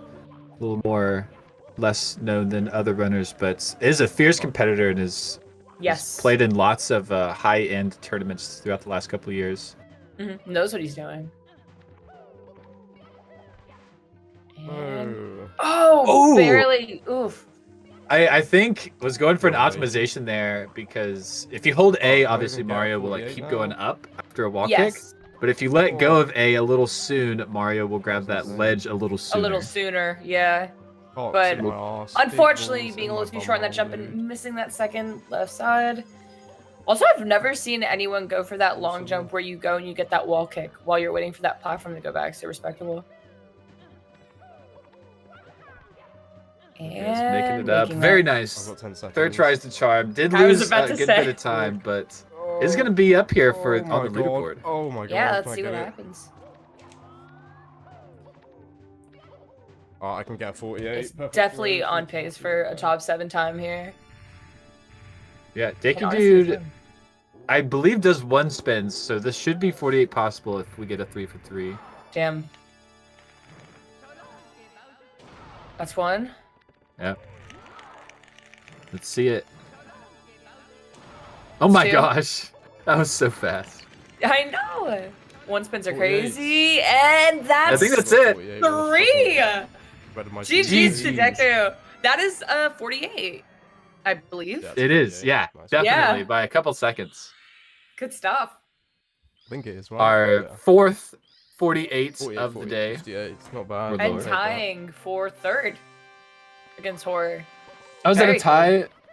Crazy. I believe. Yeah.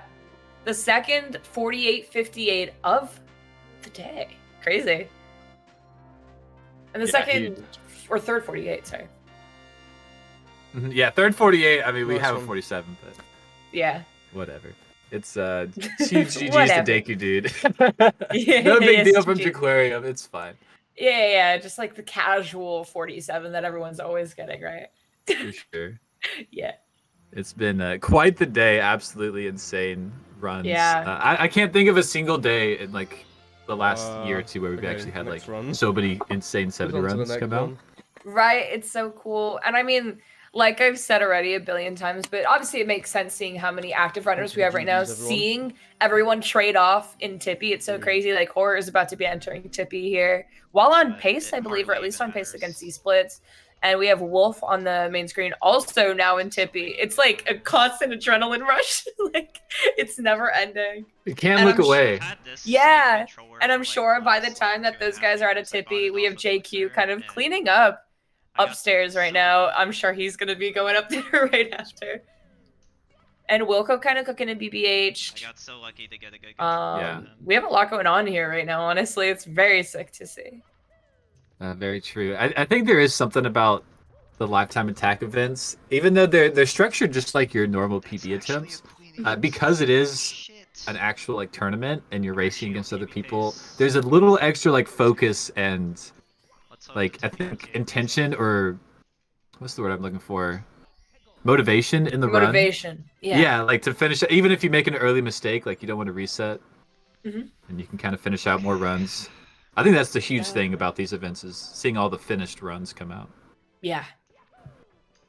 Something you definitely don't see because people will reset in bits and in Tippy all the time and Mhm. not finish out runs. But here today, we get to see it all. Yeah, seeing people just commit to the runs that they have because they know it's possible. Although it's not a PB because we're mainly seeing PB attempts when we're seeing 70 runs. Just like put up their best possible time. Those are really sick to see. All right, we got Horror still cooking up in Tippy. It's killing it with the Lackady bounce. Oh, didn't get Miss, the A unfortunate. press. Mistimed the A press. Yeah, I think there's 3 frames that you can't A press after you start to butt slide. Mhm. It's fine. And it really comes into play on Lackady bounces. He gets a Ooh, burn. that burn. Yeah, Not handled it really well. Just get me out. Yeah, sorry. Yeah, I was just stayed up there, didn't like fall down Thank you. into the maze.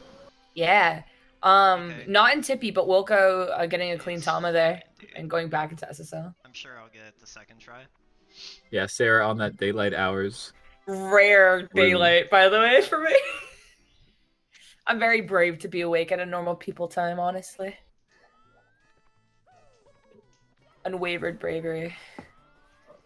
Alright, let's see another lackey bounce attempted. And Oh, okay, here we go. that was like the craziest freeze frame. Alright, we got it.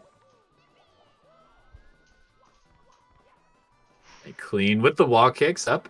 Yes. Okay.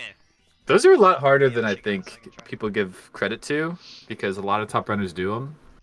But those wall kicks are like really scary and really hard to pull off after doing Lakitu bounce. Yeah, true. Yeah, as you pointed out, Jaquarium making his way through. Oh, taking that death upstairs. on triangles. I hate this. Yeah, trying to be so close to that edge. I'm too nervous, man. And pro tricky triangles is you have Lakitu bounce and then you have pro tricky triangles, I think. Yeah. Normal tricky triangles is not that bad, but the pro tricky triangles is probably just as bad as Lakitu skip, I would say. Yeah. And there's also the added bounce. nerve, I guess, of like actually getting it and then having to continue clutching up. Yeah, I think that's why we see so many like mess ups in TTC, because you get to the end of the run and it's so clean, and you get to TTC after a You're good like, rainbow ride, and it's like all building, it's all coming up to the surface. Yeah, You have exactly. to hold it together Mm-hmm. so much. We get these runners all fighting for their lives in Tippy while I'm fighting for my life in the chat because they're still talking about my sleep schedule. It's really rough out here, I'll be honest. Anything that happens to Sarah Strank is like big news in the chat. You just That's true. I like have one of the hardest lives of most people. yeah. Okay, we got Ouija back on focus here. Just hanging out in Womps though. We got JQ going for breezeless and missing, unfortunately. Going for the backup of just normal breeze. Yeah, not a bad backup. Losing a few seconds there in TTM, but still pacing pretty hard. 47:22 is the best possible time for Jaquarium. Not bad. Oh, we got a bit of a 100 coin race going on the right side of the screen. Oh, very cool. Oh, wow. They are like synced. It is very sick. Anytime something like that happens in a race setting. Oh, missing that jump. Yeah, and you can kind of see like how much time that misses. That was just a single long like wall kick that got missed, but you can see the 2 to 3 seconds like right here. Yeah. All the little movements make a big deal to these top runners. That jump was so terrifying for no reason. For Wolf and getting that ledge grab. You want to hear a terrible visual thing that I've recently found out in SL, and now it's kind of ruining my life? Well, no. No? Okay. Yes, Okay. yes, I do, So Squibby recently told me that when you're doing that, when you're kind of going over that ledge area that JQ's in right now, there's a small side of that texture. I don't know if we'll catch. Oh, no, we're not going to see SL Reds from JQ, but next time we see someone going over that area, there's a small texture that looks like Sonic the Hedgehog's eyes. So it looks like while you're doing that star, he's just like, hey, and like staring at you. Yeah, and it's the most distracting thing in the world. And after he pointed it out to me, I just can't like not see it. And it's honestly ruining my life in most ways. That's really happened easy to me a life. couple times in the textures. You see like some kind of a face type deal or some kind of pattern, and you can never not see it. Yeah, and it's just like the weirdest like place to get distracted. Like you gotta be focused up, and you're like, wait, it's Sonic the Hedgehog. Yeah, it's the perfect distraction for your brain. Exactly. And then when you lose the run, you can be like, well, Sonic was really looking at me weird, so that's why I lost the run. Blame it on Sonic. That is who we are cosplaying as while we run this game. Yeah, exactly. Who isn't, honestly, like, cosplaying as Sonic the Hedgehog? Yeah. The best Mario player is the best Mario player who can act like Sonic. True! That is actually real, actually. Yeah, it's done now. Oh no, it's horror, it falls down. What do you do? Don't I don't know. Apparently, Reset was the answer. you but reset. Ah, pain. man, Tough. that's tough. I got like another. Tough, Jinx. especially already. Yeah, Jinx. Especially considering the star was already grabbed there. Also, kind of like exactly what I predicted. Wolf kind of cleaning up in Tippy here, and then JQ probably on pace to be in Tippy right after. It's very cool seeing these runners just trade off end games. It very much is, and yeah, all of these runs are basically like teetering on the edge of death. It seems. Yes. These runners are fighting for their lives in Tippy. They really are. Constantly. It really is like a Pace Pal's like dream scenario. It's just like this stream for the weekend. Yeah. Just million Tippies in a row. Yeah, and you kind of see like all of the different Tippy strats that come out too. Like, I'm sure I don't know if we will see a cruiser or not, but I imagine that we will from somebody. Yeah. But also just like all the different Lakitu bounces you can do. Mhm. You could do a bunch of different things for tricky triangles. TikTok clock has a bunch of different movements if like you're watching like really intently. It's not all about the moving reds, as contrary to popular belief. There's a lot more going on. Mm-hmm. We actually saw Callie pull out moving rollout into the cage. No. Yeah, is it? No, it's moving bars. Moving bars. Damn. Yeah, it's very cool because especially at the level that these runners that we're seeing in these top positions are maybe in focus at, there's a lot of very small optimizations that maybe will save like 0.1 to 0.9, like just really, really small fractions. And like the one thing I can think of specifically is the blue coin press in TTC 100. And just seeing small things like that change per runner is very sick if that's the thing that you're into like kind of analyzing. Yeah, that's a really good example with that blue coin switch. Yeah. And That's- honestly, yeah. I was gonna say that's where all the time save these top runners get is on these like tiny movements that save 0.2, 0.3, or maybe a little more. They just add up to seconds. Yes, I was about to say the exact same thing. Yeah, and like honestly, yeah, those little micro optimizations go a really long way. And could really change up a run. JQ honestly adapting pretty well there. Let's see, we got Wilco kind of cleaning up in DDD right now. We got Rhino in LL. Denner kind of on a run entering basement, which is very cool. Red Moss and Vitro as well. And Wolf in bits. I'm just now realizing. As JQ enters Tippy, it's all according to the script. I'm telling you, I had it downloaded. I knew exactly what was gonna happen here. And then Wilco's gonna go upstairs, and then he's gonna be in Tippy, just back to back to back. I mean, who needs to wake up early when you already know it's gonna happen?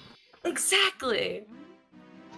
That's why I sleep the whole day, is because I already knew exactly the way this was gonna go. Oh, no, missing that left side. That's painful.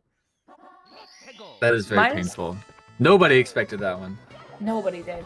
Minus 1 minute flat there on those splits, so not the worst thing in the world, but definitely a painful drop there. JQ getting that Blackie bounce, by the way, as Wolf is cooking up the rest of the spits. Let him cook. Yeah, you pointed it out. -1 on the splits. Not Absolutely insane. Is on, I think, 55 pace. Yes, 55 pace. If we saw 45 pace, we'd be a lot. My numbers are just all up in the air. I was looking at the I 4. so get that. Yeah. And then you're like, wait, what did my mouth just say? No, I totally feel that. Listen, it's really early. It's basically 5 in the morning right now. So, plus a few hours. Yeah, it's 5 a.m. somewhere. People say that, right? Oh, that's one. Something like that. Something like that. 5 a.m. somewhere. It's 5 a.m. somewhere. JQ kind of getting scammed on these reds right now as Wolf is cooking up on this not last throw. Oh, yes, last throw. And just trying to finish it out. Aquarium trying to finish out this maze. He's been jumping all around it. It's been a sight. Wolfovus misses another throw. All right, going for that final throw from Wolf. Maybe we see it here, and we do. Yes, good stuff from Wolf. That is a 55. Yeah, it does clutch that 55. Mm-hmm. Really good run. Not going to be up on the leaderboard, but you love to see it from these types of runners. And I think that was like barely a PB miss from Wolfovus. Judging by those splits, just barely turning red at the end. Very cool. Yeah, GG on the run. GG. It was great to see. Glad we got to watch it. Excited to see more from Wolfovus. You could totally tell how PB capable he is. Yes, couldn't agree more. We got JQ cooking up in Rainbow Ride. Wilco just entering upstairs here too. Like we mentioned, Wilco's kind of been on something. Like, on a tear. Yeah, on a tear, exactly. It's perfect wording for it. Yeah, it's been I kind of started to mention earlier, but there's been a lot of 70-star stuff going on as far as tournaments. We had the BDF 100 tournament. Yes. We had the Saren, like bunch of different tournaments, like 70-star Pro League, the regular league below that one. So many people racing, and it's been a lot of fun. And Wilco is like still in the Saren tournaments, like Tearing beat through, everybody yeah. in the Pro League. Yeah. So sick. Vitro, by the way, taking a death there on plus, very painful. But yeah, honestly, I'm kind of really loving how, like, the 70-star resurgence, it felt like when I first entered the community around like a year and a half ago, everyone was learning 70 and doing it around like the intermediate to beginner kind of level. And everyone kind of switched off to 120, and it feels like 70 is kind of having a comeback right now. I feel like so many people, no matter the skill level, are doing 70 right now. And like we mentioned, it is a very competitive category right now for world record. And seeing who can get this 46 and get it lower and lower. Yeah, very true. Sweegie kind of came out of nowhere and yes, which is and so got sick. that 46, like 46. Yeah, I think it was 46. Yes. But yeah, like you said, still very competitive. We got Do Whatever on the grind. We have a couple of others as well going for it. Yes, And which is so awesome. Yeah, and I think that's kind of what makes like categories a little more popular is when that world record starts to be pushed. Exactly. Like a little null on the 120. Feels like I'm clearing out a pace pal ping every day. JQ finishing up on this hundo, by the way. Very Ooh, nice first ending. dice. Yeah, beautiful stuff. Ouija on another run. Out of Dark World, by the way. Just now realizing that. Oh, there we go. Do Whatever is making his way through LLL. Yeah. I was popping in his stream earlier. He was complaining about like resetting in SSL and not making it past that on super good pace, but this looks to be like a good one. It's that little GSA magic coming out. Yeah. Also, wanted to quickly shout out our donation link here. So if you are donating to Urban Arts, we appreciate it a lot. If we get to at least $750, the stream today is going to extend by 1 hour. If you donate at least $15, you're in the running for a signed N64 cart. And if you do at least $25, you're in the running for a Nintendo Switch. Just wanted to shout that out really quick for the one time. Yeah, absolutely. It's been a truly great day so far of Mario speedruns, and I'm sure that extra hour will make a big difference to these runners. So yeah, hopefully we can hit that $750 goal. Yeah. Imagine. Yeah, I mean, I did mention this earlier. I do have kind of a bias, Denner being a friend of mine. I would love to see a PB come soon out of Denner. I think everyone would love to see that, especially when the last PB was that 46.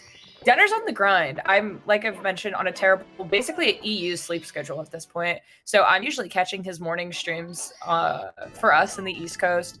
And it just would be really cool to see him pull one out, especially over the weekend. It would be very, very cool. So seeing him get a run into DDD is very sick to see. Yeah, for sure. And they say that D and D whatever stands for PB, so. That's true! People are saying this. It's time, I think. It is time. The people are waiting for it. Yeah, for sure. All the support in the world for runners like D whatever and even Wilco here through THI. I think that's the farthest one we have along on screen here. Besides Jaquarium, of course. Yeah. Yeah, Jaquarium, I don't think is able to beat that event PB anymore, but still finishing out. Love to see it. Showing us the Mario moves. So one of my like things in Tippy that I really enjoy is watching the movements like from Toad like up through the infinite staircase, because runners will actually lose lots of seconds like bonking or actually getting it clean. So we'll see what Jaquarium does. Yeah, we'll see what happens here. Yeah. The most optimal is to get a triple jump dive that just barely makes it to the very top. Oh, okay. But that's why you see so many runners bonk on the stairs. Okay, Jaquarium doing some pretty safe side flips. Yeah, a respectable move there. All right, let's see. Actually making, kind of making it through. Those stairs are so tricky. Trickier than the triangles. They are. To get a clean movement from like Toad to the entrance of Bits is actually like super rare. Yeah, quite it is interesting. very rare. But yeah, Jaquarium. See how they kill this Bits here. Yeah. Manimo cycle. Good stuff. JQ is still holding that first place position. Unfortunately, like you mentioned, not on pace to beat that, missing that, moving right. Very unfortunate, but that's okay. With the backup, yep. Ooh, making it through those stairs with ease. Callie, by the way, rating in. Thank you so much for the raid. Shout out, Callie. Yeah, absolutely. Huge shout out. New PB at 4802.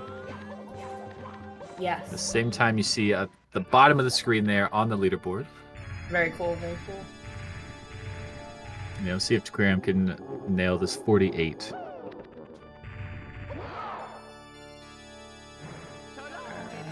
That's one. Just a casual 48, you know? Yeah, very casual. Yeah. Jaquarium lands at the second throw. Is that going to hit? It might. Oh, just that short. almost barely hit them. Alright, needs one more. This could still be 48. Hasn't missed a throw. That is a crazy camera. That's not going to hit. Pain, pain, pain. Yeah, that camera was crazy. Alright, barely eking over the 49-minute mark here. But still a really nice run from Jaquarium. Was on pace all the way up until Tippy, I'm pretty sure. Insanely respectable. Pace. Yeah, and like we mentioned, you know, first place. You can't complain on that. Yeah, it is still in first place. Yeah, good stuff. And what a way to close out the hour with that JQ run. Just literally trading off Tippies that entire hour that we had. Kind of sick. Can't complain. Yeah, it really was. There was nothing but hype runs the entire time we were on comms, and I'm sure it'll be the same for the next hour. Yes, exactly. Yeah, it was. It really was a pleasure commentating with you. Always a good time. I love when we get to do comms. And yeah, I'm looking forward to more. Yeah, for sure. But yeah, good time to take a break. A few runs here just before Tippy, so we'll have some nice, exciting stuff. When we come back, don't go away. Yes, we will be right back.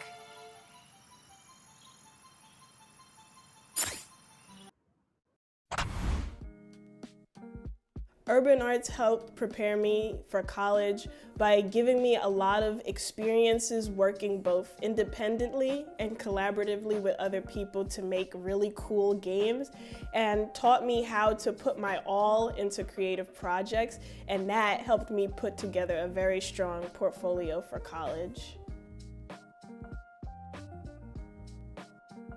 The best part about being in the urban arts community is the people that you meet. A lot of the people here have the same interests as me, so in the future, making friends here will benefit me and them and everyone around, because we all benefit from each other by gaining skills that other people had that I may need.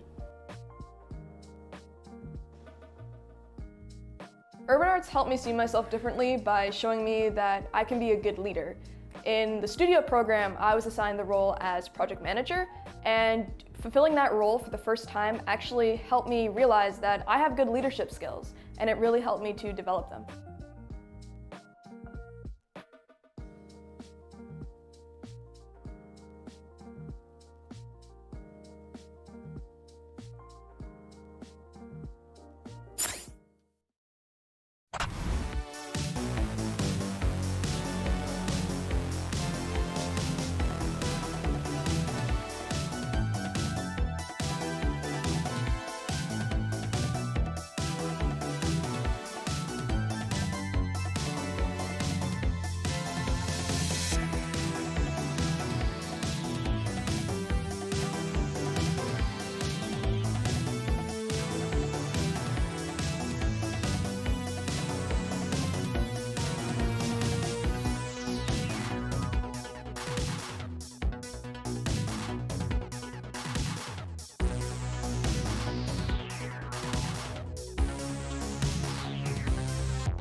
right, everybody, welcome back. Here we are, another 70-star LTA, hosted by GSA, sponsored by Urban Arts and Twitch. Thank you guys for being here. Hope everyone's been enjoying the run so far. I'm Collins, and I'm here with Wes Dog. What is going on today, Wes?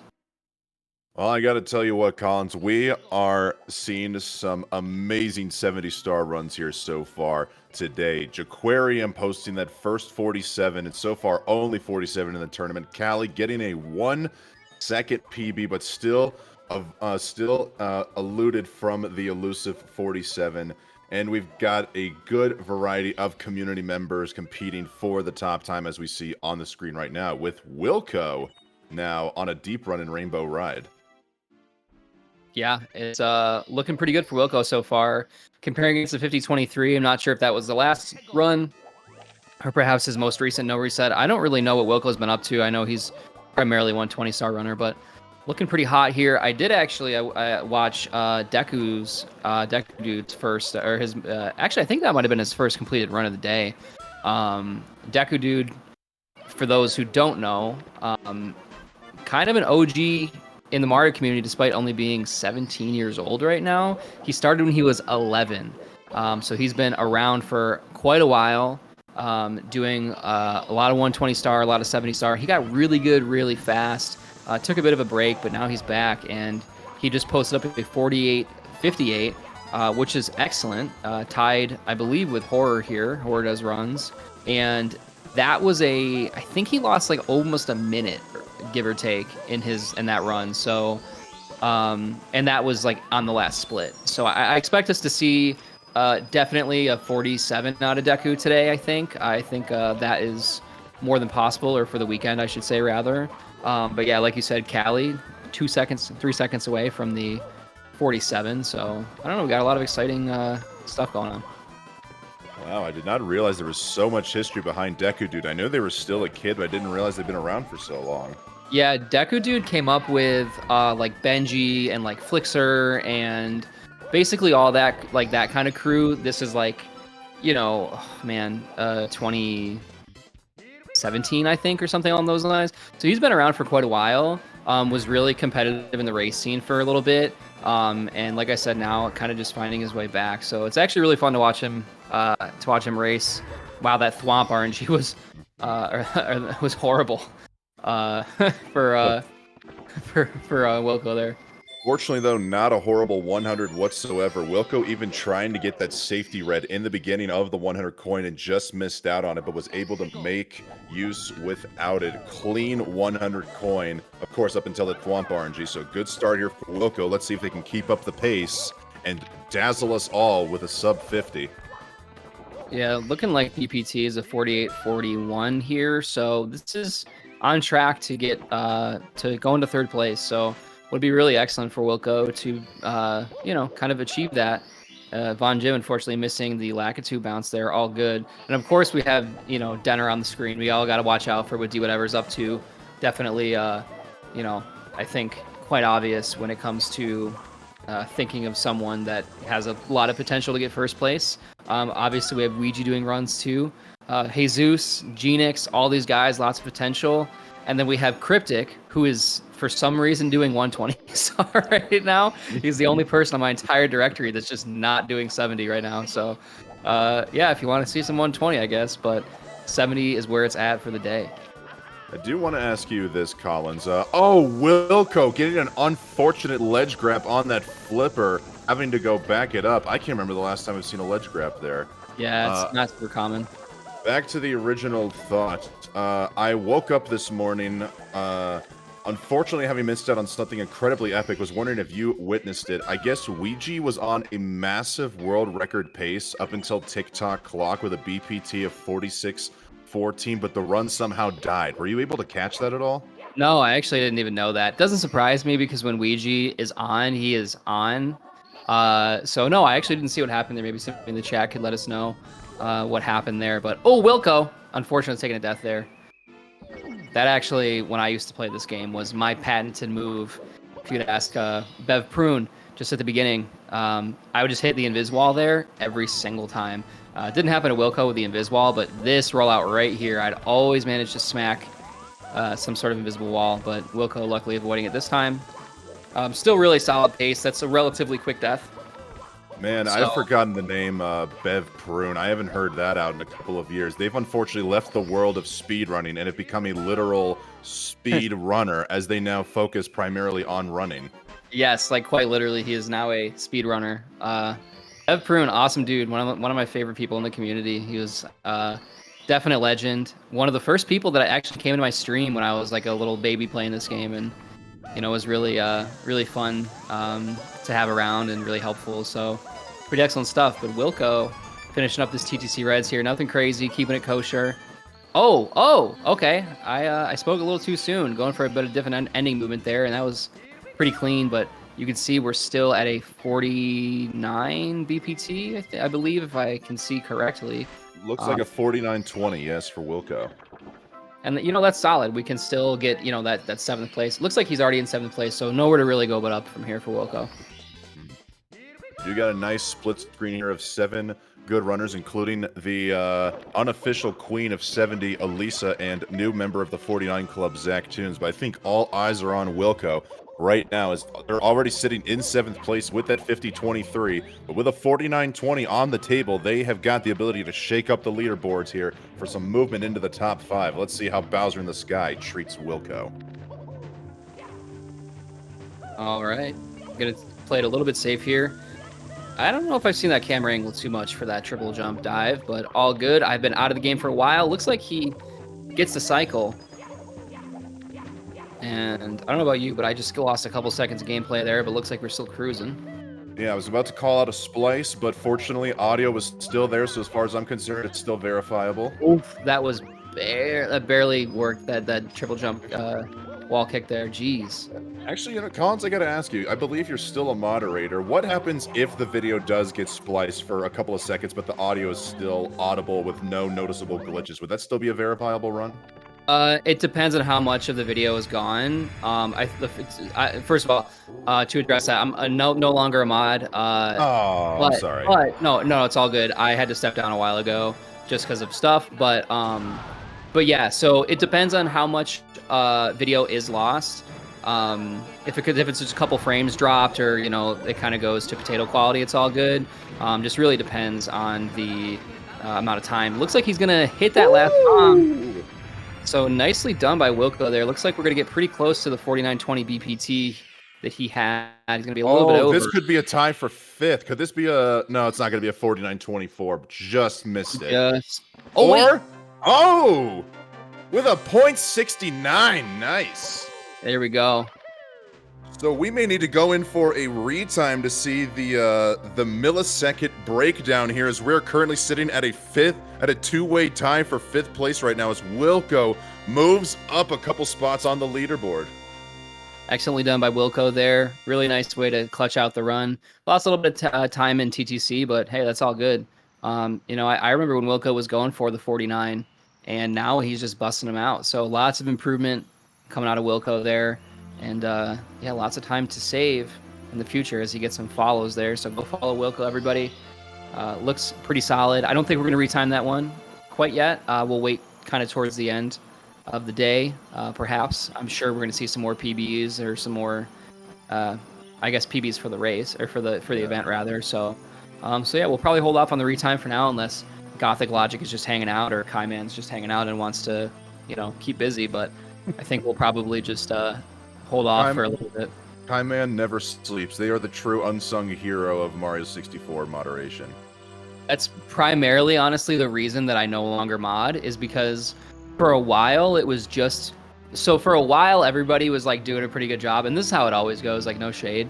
Like you'll start modding the leaderboard and everything's like goes really well, and like everybody's like pulling their weight, and then it gets to a certain point where like it's just like 1 or 2 people. And for a while, it was just me and Larry doing it. And then we started to kind of get burned out. And then Kaiman came on the scene, and Kaiman just started and just quite literally never stopped. And there's no point in me doing it again, because Kaiman just gets all of them so quickly. It's kind of insane. It looks like, unfortunately, Rhino, who was the next deepest run after Wilco, had to take a reset in Tippy. So now they're back to the castle grounds. And I do believe Von Jim was also somewhere D. Maybe they had to take a reset as well. So now it looks like all attention is focused in on D whatever, or at least that's what we would say if it weren't, of course, for Twitch's notorious commercial break. That's wild. So looks like I think next deepest we have right now is Elisa. Looks like a pretty solid run. I actually really like Elisa's setup here. The kind of semi-translucent, transparent, I don't know which word, splits. I think it would be translucent. Yeah, pretty cool though. That sounds right. Or just sounds fancier. Yeah, right. Pretty cool. You can still see the whole gameplay window, and yeah, pretty interesting layout there. I haven't watched Elisa since she was probably on her 16-star grind. That was a while ago. I've been out of the game for a minute, man. It's been a while. Hey, you know, Mario 64 just has that ability to do that with people. No matter how far away you can take the game away from the gamer, but you can never really take the gamer out of the game. I don't know. You know what I'm trying to get at, right? Yeah, everybody comes back eventually. You know, I've been getting the itch. I was almost there, man. I still hold out hope that one of these days we're gonna just see a random Siglemic stream out of nowhere. It's definitely possible. I mean, we were totally. That kind of happened with Liam, if you think about it too. Like Liam was gone for a while, and there was really not much of a planned comeback. But you know, who knows? Maybe we'll see the Sig stream. Maybe we'll see the me stream. I don't know. Maybe I'll go for the 149. I'm only like 40 seconds away from it. That was actually the craziest thing about first coming into the community back in May of 2020. It was right at the tail end of Liam's 120 grind, not too long after he got his first world record, and everybody kept talking about when he'll come back, when he'll come back. I'm like, dude, as far as I'm concerned, Liam just wants to retire, okay? Just leave him alone. And then next thing you know, one random August night in 2021, Liam just comes back, and holy shit, he shocks us all. Oh, okay, there's my one curse word. Everybody gets one. Looks like we're back with Do Whatever here after Elisa took a little spill at the top. All good. So Do Whatever is on a pretty solid pace here. I'm looking at a BPT of 46.56. So we're on pretty solid pace here. This is actually, a pretty good no reset. His potential obviously is mid to low 46, but high BPT of 46.56, pretty solid so far. He's cruising. Wait, what the heck? I thought that was saying 48, but now that actually says 46. What the heck? This is a crazy run. It's a great. I mean, this is an excellent run. I could have been totally wrong there. I was thinking like maybe it was 48, but nope. We're at 46.56 BPT, and nicely done on time jumped on moving bars. Do Whatever is the absolute GOAT. I mean, when you think GOAT of 70-star, I mean, like, yeah, we have a lot of people up and coming right now, but I mean, it's if you don't think Do Whatever, it's like, really? Yeah, we've had people like Ouija and Sweegie recently take the world record, and Benji also getting their share at the world record, but everybody who may be newer to the community may not know that there was a period of time where Do Whatever was the 70-star community. I believe Markinator and not Markinator, I believe it was Badronis and Electric who touched up on it earlier. You had a good time from Ponke, a good time from Cheese, but then the next top 10 great times after that were all Do Whatever, from 46.59 all the way to the 47 1x. The dude just straight up dominated the category, and he just shows that he's still got it right now with the best possible time of a 47.09. Just let me go, please. Just let Excellent. me go to bits. Yeah, looking really solid, and I mean, I'm getting nostalgic for the old days, man. I'm gonna be like that right now, but for real, like 2020. I mean, come on, like. And that's not even the old days. Like, someone who's really old is going to, like, actually kill me for saying that. I've been around since 2017, okay? But I'm just saying, and he takes the spill. Unfortunate. But, I mean, come on. Everyone's talking about... I saw somebody... Yeah, I miss Zoofy, too. Ugh. Everyone's saying, like, is this the pinnacle of Mario right now? Like, is this like, where we're at? Like, is this the best Mario's ever been? My answer is no way, dude. If you weren't here in 2020 for Mario, you missed out. Like, 2020 Mario was insane. No one was working. Everybody was grinding. That was it. That's all we did. We'd hop into VC, start up the stream, Mario all day, every day for like a year and some change. And we saw leaps and bounds out of everybody. It was such an excellent time. Don't get me wrong. People right now are doing really well, but I think pinnacle was 2020 for me. It seems like we're always debating on like if it's the new pinnacle, depending on like what's going on in the scene. 2020, we saw the first 46 and the first 138s. 2021 was the renaissance of the 16-star era. We're seeming to get a new renaissance with 70 stars. Many people are coming in here and absolutely just shredding their old PBs in this category. And speak of the devil, looks like D whatever may be shredding the competition right now. If he can connect on these 3 throws here, and Bowser, there's 2. And it's a 3! Excellently done. Man. Do whatever. Gonna snag first place. Are we What at all a surprised? weird run. We have lots more time the rest of the day, and we're chilling right now. 47-38 looks like I gotta do whatever. It's Excellently something. done. Gonna take first place, move everybody back 1. Hopefully the other runners can use that as a bit of motivation and you know and push through. But Dude, excellent. I was so nervous in Rambo Ride. I even I was asked D so whatever nervous in yesterday Rambo if he were to get a And really, I was 47 still in nervous the with VC LTA today, like a low to until, mid 47, would he call it for the day and wait until tomorrow? But he's Thank just you, like, nope, guys. I'm going to keep going until I get a 46. Thank So you. Yep. maybe there's something to look forward to. Yeah, I think that we're at a point now where 46, where it used to be like that's the, even at 46.5x, you know, was like what we thought was the best, what we thought was going to be the end of 70. Now it's kind of like it's not really that unachievable. I think we're looking at like mid 46, lower 46. That's the time to beat right now. And I think the D whatever could totally get a 46 today. Like I think like by, you know, I think it's more than possible. I think it's more than possible for a lot of these guys. I mean, let's look at Ouija too, right? I think that's more than on the docket here. But you know, it's always nice to see too. Not only these guys that are going for world record pace runs, but people that are like, you know, kind of, you know, not as experienced in the category. We're gonna see, you know, maybe some PBs and some new runners to find, you know, to watch down the road.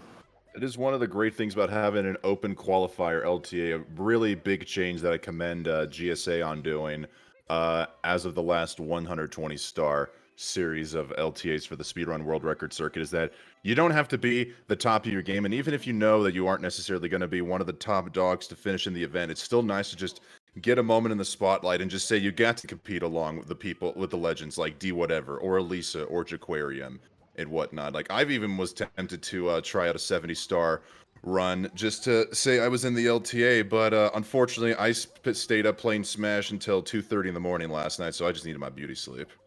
So it goes. You know, I think, you know, back in the day, right, like GSA kind of starting out, we had a lot of like Division 1, Division 2 type events where you have like those top runners that are like competing against each other. And if you weren't there, you didn't really have the opportunity. But like you said, now it's like, you know, you can totally say that you competed at a top level event in this game, because let's be real too, like most people that speedrun this game don't really do it that long. They don't put in that much effort. Like if you're able to put up a even semi-competitive time in this type of event, like a 49 and let's say even a 50, right, like you're at the upper echelon of people that have played this game, that say they like this game, that have speedrun this game. So it's pretty interesting and pretty fun that we get to kind of see everybody from a bunch of different kind of backgrounds and skill levels really, you know, be able to participate. Definitely.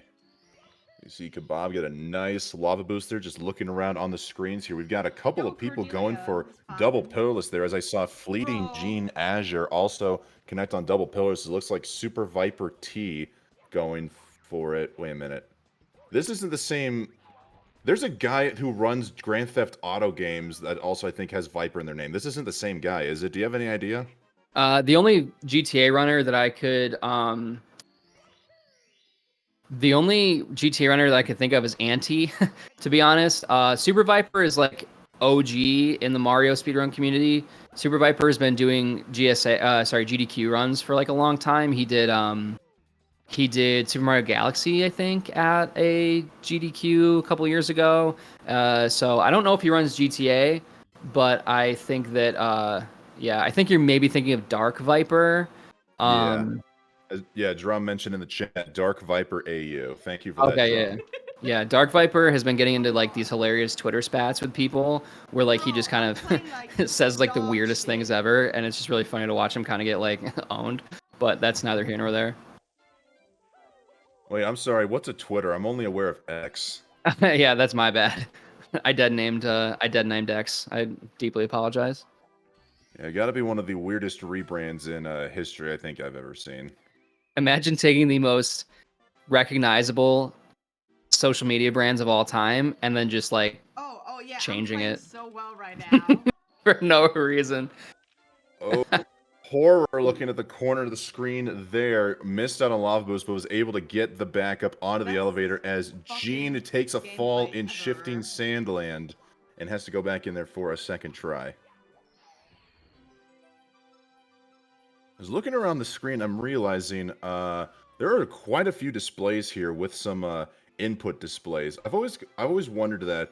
Collins, is the input display there more for the runner's perspective so they can go back and watch themselves on how they performed in certain aspects, or do you think it's a little bit of an element too for other people to watch and go, hey, here's how it's done?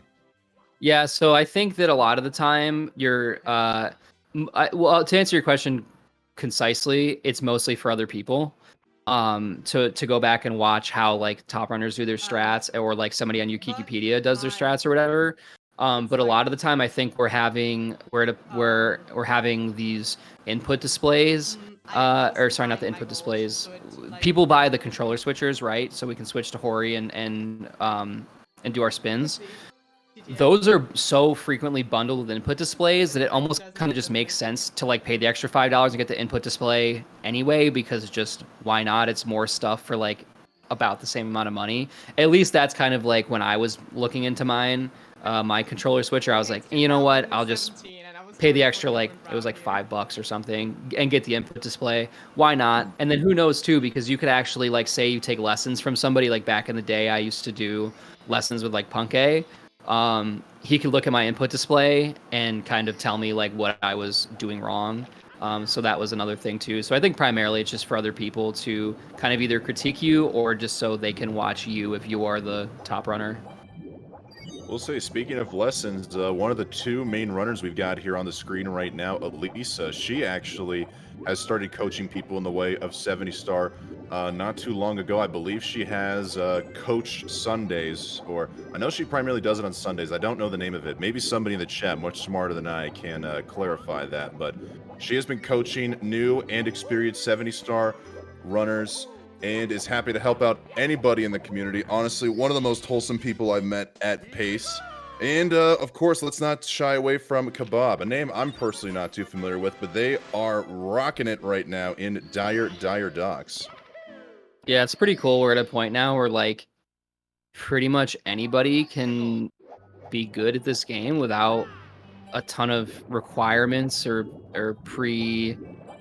kind of I guess just really requirements, because back in the day it's like, this stuff was expensive, this stuff was hard to get, it was hard to set up, there wasn't really many people doing it, so like the barrier to entry is just much higher.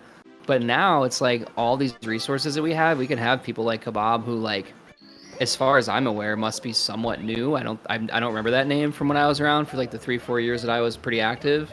But it seems like he's pretty solid. I mean, it looks like we're heading through Fire Sea here, well on our early Fire Sea cycle. Speaking of solid, we've got a solid $30 donation from Maynard6979 with the message, "Good luck to everyone." Thank you, Maynard, for the $30 donation. And of course, we would like to remind everybody at home that this event is brought to you in part by the Urban Arts Foundation. They are a pre-college program that helps give students from all backgrounds the ability and the resources to learn more in the arts of computer science and video game development. Every single student that has walked away graduating from the Urban Arts program has gone on to receive further education in college level studies. Honestly, truly amazing program. There's a reason why we still keep them being a sponsors, because they truly are the real deal and a great cause for the children of today. Yeah, excellently put. Definitely a great partner to have. I remember the first couple events, and I'm glad that we're still here years and years later. So excellent stuff here. Nice Fire Sea there from Kebab. I don't know if I should pronounce the U in there, or if it's just kebab. I don't really know. I only Kinda know what a like- kebab is because of RuneScape, to be honest. Oh, I was gonna say you're kind of making it sound Jersey. It's like, hey, I need a kebab over here. Kebab. Kebab? I don't know. Kebab? Kebab. I don't know. Somebody can correct me. I don't. Whatever. It's all good. I'm trying. If anybody would like to donate to the Urban Arts Foundation, by the way, you can click on the link here in chat at !donate. And we still have our prizes that we are giving away. If anybody remembers from the previous Speedrun World Record Circuit, we are giving away similar prizes. If you donate $25, you'll be entered in to a raffle for a chance to win a brand new Nintendo Switch. And I believe if you do donate $15, you'll have a chance to enter in for a signed SM64 cartridge. Who the signatures are, that is to be determined. Excellent. It was a really nice Lakitu bounce by Elisa there. Had a little bit of a low pull grab, but went for the new Lakitu bounce setup. I'm not calling it. I'm not calling it the name. I refuse. I hate the names. Can't do it. New Lakitu bounce is where I'll go. I mean, Kano did originally propose ultimate Lakitu bounce because it seems to be a Japanese thing that if there's something new discovered that's the fastest iteration, they'd like to add ultimate on there. But of course, we had a trusty GTM to give it the name that it's currently referred to as. Yeah, I remember that Twitter thread. I don't know how to feel about it. It's fine. But we can't really say it on GSA. I only get one, and I don't want to waste it. Yeah, especially on a word like that.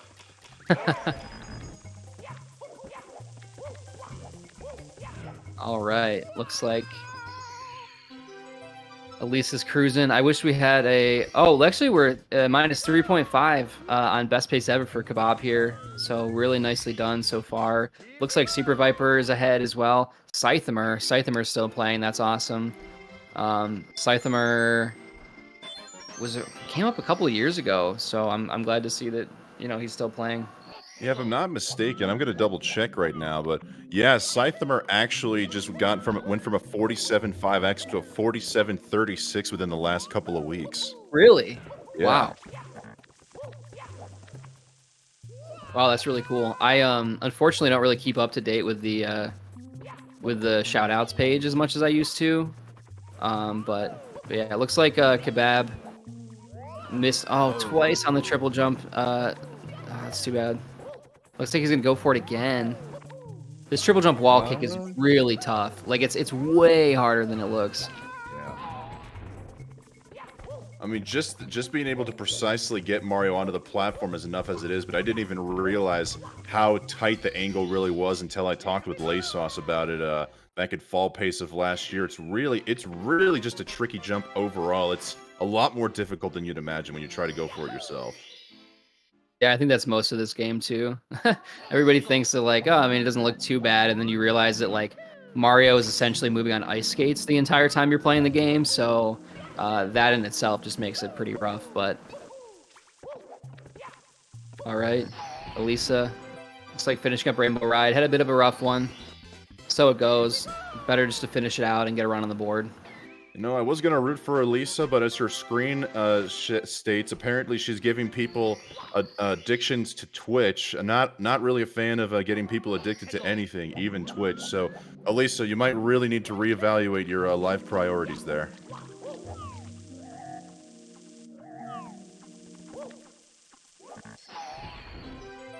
Hopefully she's thanking that person for the follow.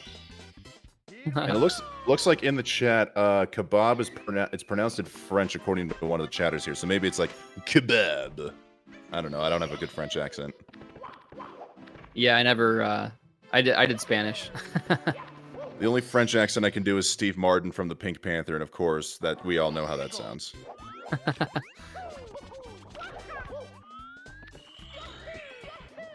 I really find it super cool because, like I said 100 million times, but this is my first time back in the booth in like a while, like probably at least 2 years, I think, or maybe around then. Oh, commercial break in progress. All right, so we'll maybe go to maybe go to Kebab here for a minute. I do remember we did commentary together for 70 Break the Record live in October of 2021. Is that the last time you've been in the booth?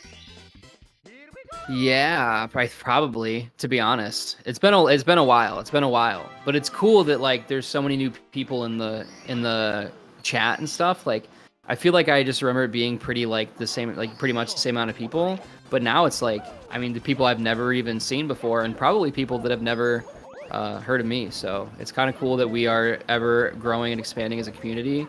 But it's also nice that it's always there. Like I can kind of hop back in and everything is mostly the same. So it's pretty cool.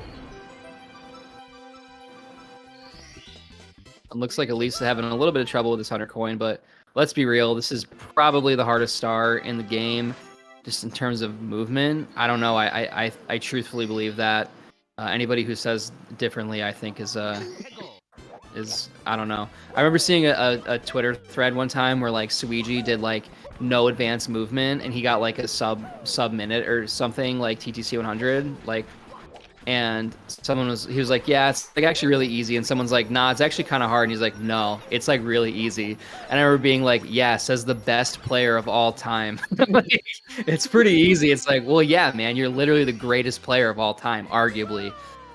You know, at this point, I mean, he still has 4 out of 5, right? Yes. I mean, like that's unheard of. Like, and it was a sub 1 minute. No hate on Suiji. I like Suiji a lot, but it's like, you know, oh, it's simple. It's like, I mean, yeah, but you're like also the GOAT, so. Yeah, it's like asking a major leaguer to like how hard is it to throw 90 miles an hour? Oh, you know, it's not that. It's Yeah. pretty simple. You know, you could break 90 with like, you know, freak genetics and like, you know, and like years and years of practice. Years of practice, learning to contort your body in the right way to make all the dynamics work and whatnot. Man, really unfortunate THI and Wet Dry World so far for Kebab, and unfortunately took a spill at TTM there at the top of the mountain. That's about 8 to 10, 12 seconds maybe, give or take, unless it's been recalculated. But I try not to give numbers out because it's hard, and also, I mean, who knows? Like, I've been out of the game for a while, so. But I'm pretty sure last time I checked, it was like 8 seconds to fall from the top of the mountain right here on this log wall kick. I actually never knew that. Yeah, I could be totally wrong, but I think if I was wrong by now. Oh, Lisa doing old school moving reds. Oh, I don't know. Oh no, that's unfortunate. That ending was super swag, but we're gonna have to back it up here.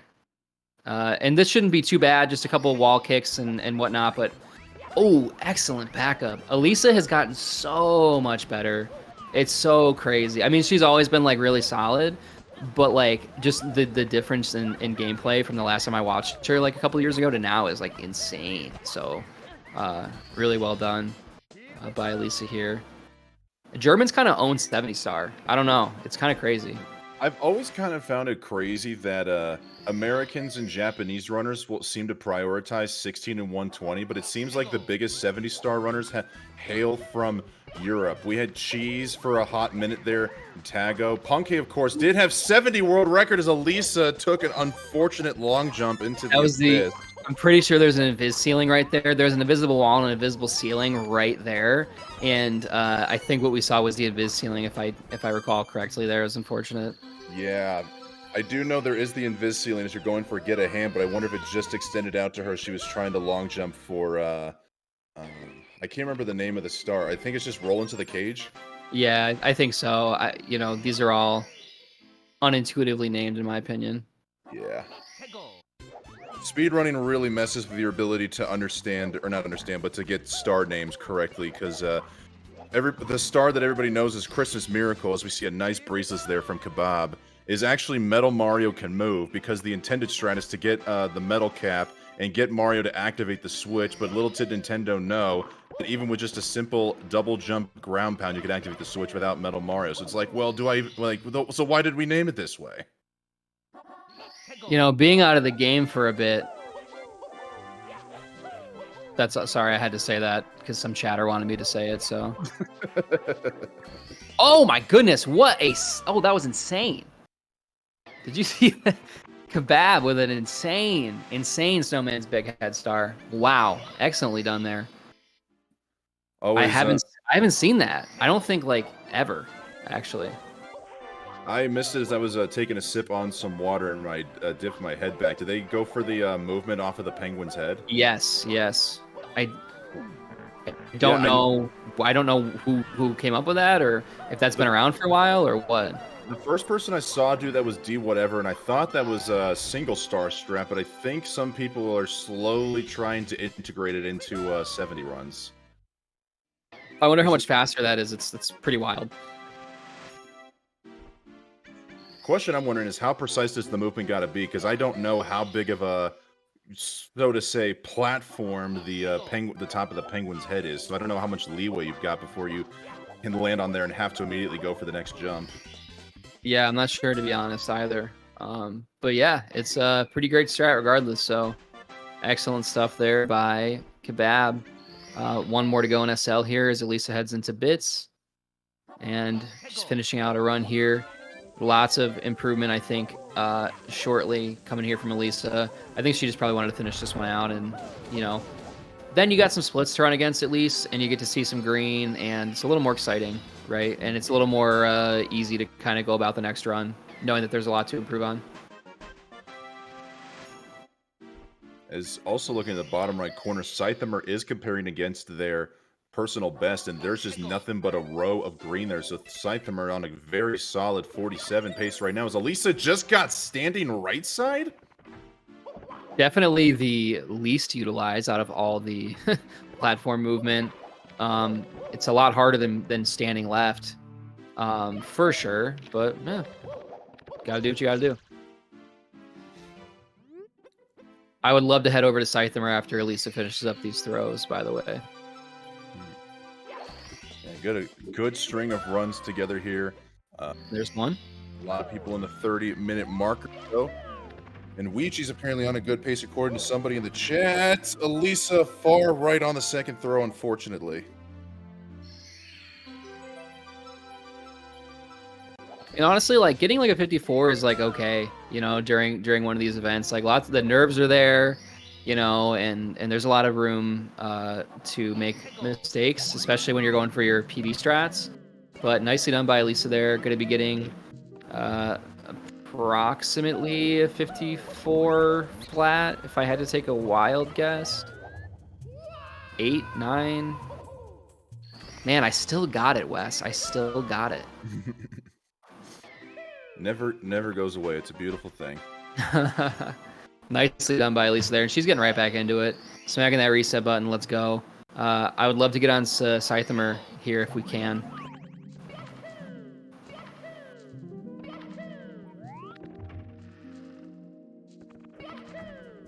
Ouija's not even out of womps.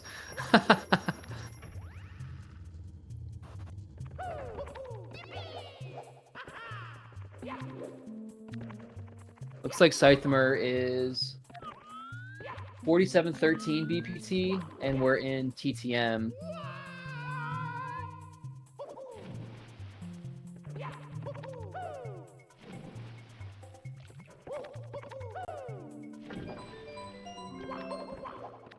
I don't know if we have the producer in the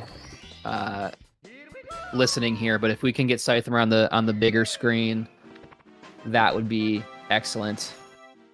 Yeah, it's not the deepest run, but it is looking like the best run right now. Could even potentially be a top 3 time if all continues to go well for Scythammer. I mean, realistically, like, you know, are we looking at? I mean, BPT is 4713. Are we looking at a 4713?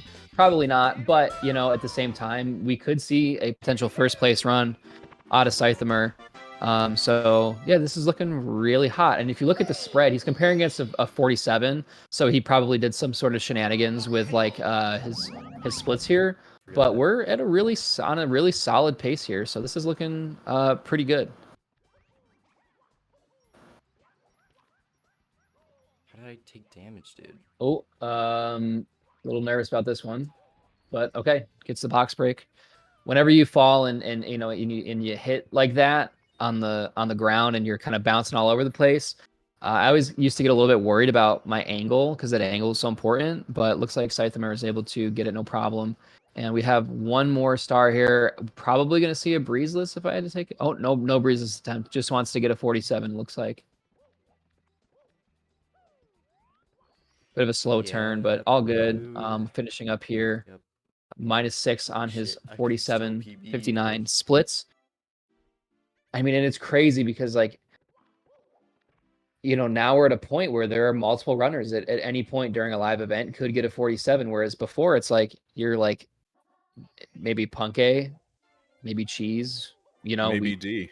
Yeah, like, yeah, exactly. And that was really it. But now it's like we have all these runners that, you know, are so good that we can just we can see casual 47s daily, you know, the daily 47, if you will. And of course we go to commercial break. I love that.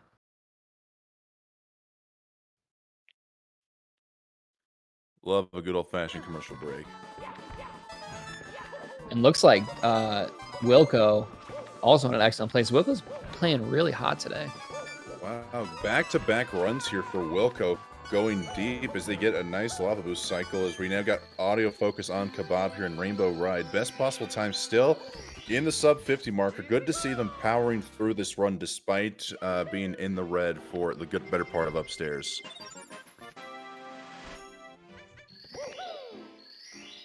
Wilco's killing it right now, to be honest with you. It's 120 just helps your movement so much that, you know, when you go back to 70, it's kind of refreshing because it's like, well, I've focused so heavily on my movement and my backups that, you know, 70 kind of becomes a little bit easy. I feel like, wow, going for Super Viper, going for that old school Christmas Miracle type strap, but unfortunately not getting it. All good though.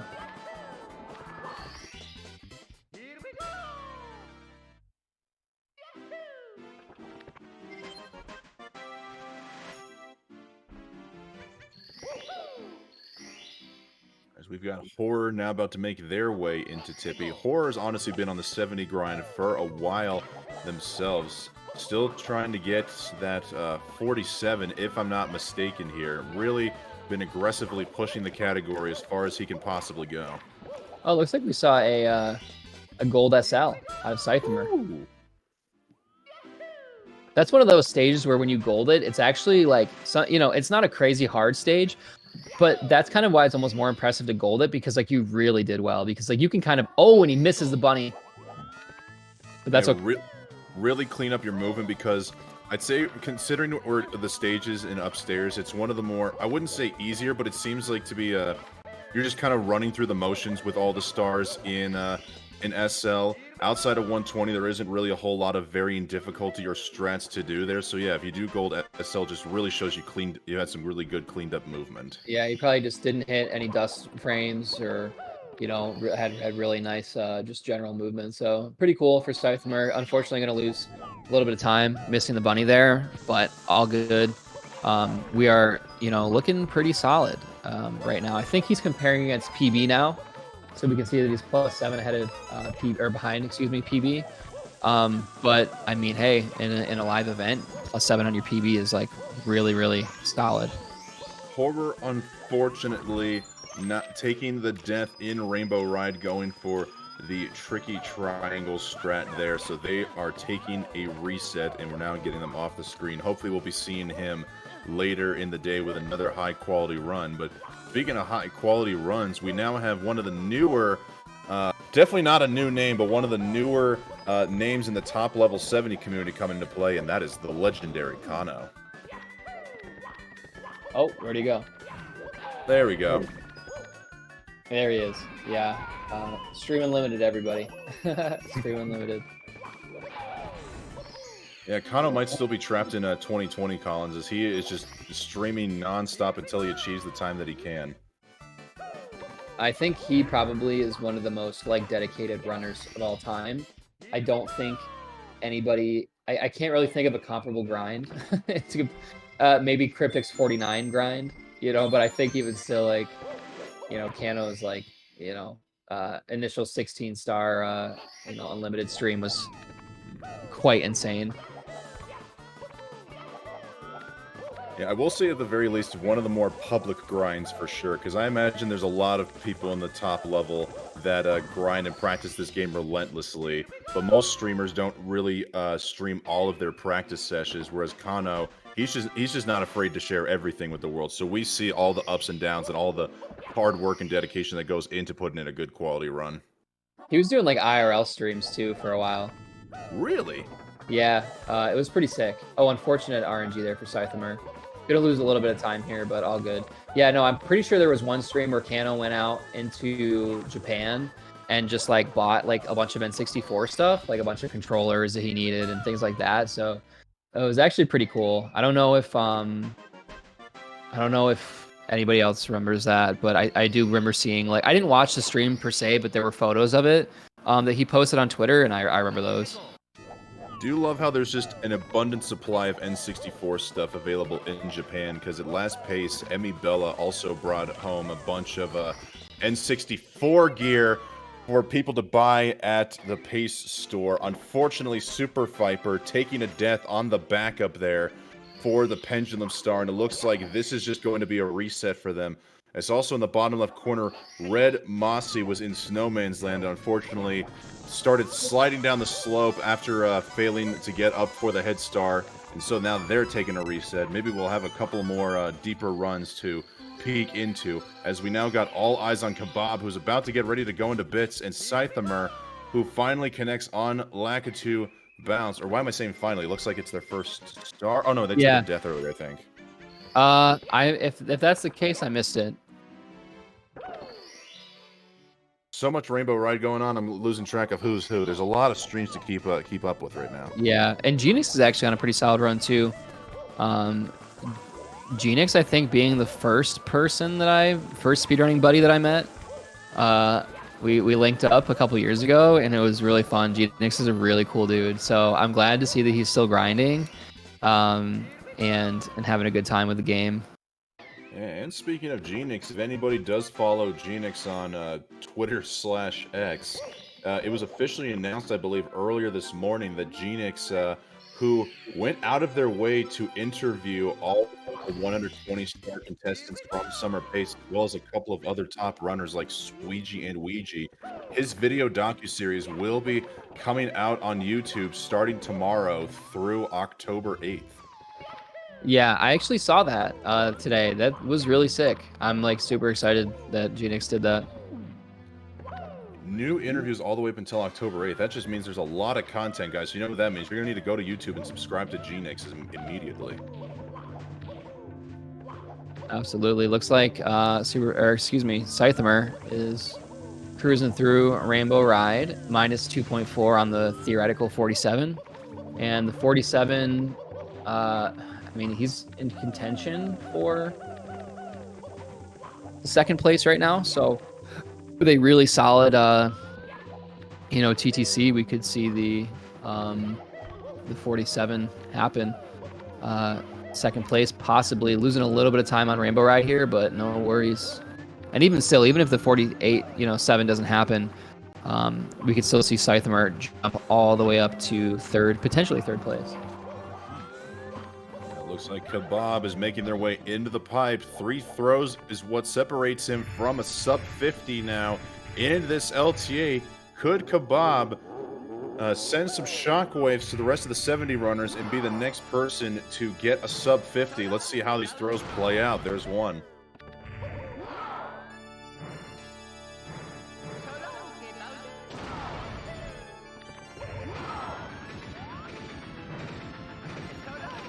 It's a 3, Mario. Nicely done. 49, not too shabby.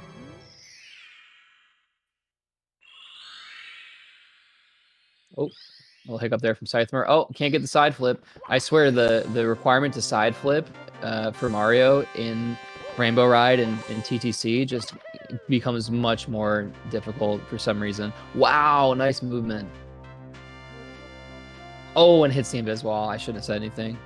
As a powerful, all-knowing moderator of the Speedrun channel, I'm going to decide to use my power for good. And anybody who finishes a run while we're in the commentary booth, we're going to give them a nice little shout-out. So guys, if you don't already, Go check out Kebab. And of course, shout outs to the other 2 people who we've seen complete runs here so far. Actually, 3. Let me get another one in there. D whatever, Wilco, and of course, Elisa. I'm not even gonna get a 47 just because of that. Using your power for good. It's so sad. So we're hearing Scyther make comments on their run. I guess they missed out on something pretty important, but we're not missing out on something important here as we got a $14 donation from Hi, I'm Scott. Oh, we donoing? Indeed we are, Scott. Indeed we are. Thank you for the donation, Scott. Oh, we got a new name on the screen here. Apollo64 with 3 L's. So Apo LLL064. It's actually pronounced Apo Lethal Lava Land 64. Yeah, that makes sense. So yeah. That was really bad joke. I was thinking the same thing.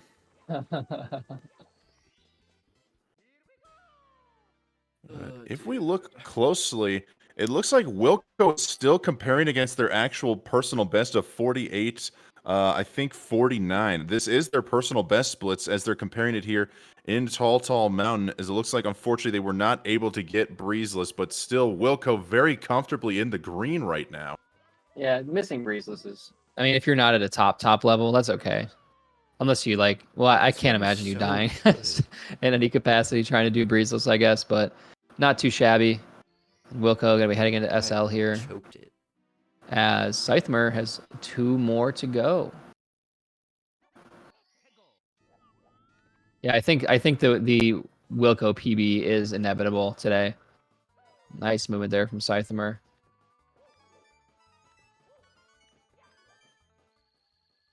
Nice, clean, basic, fundamental movement.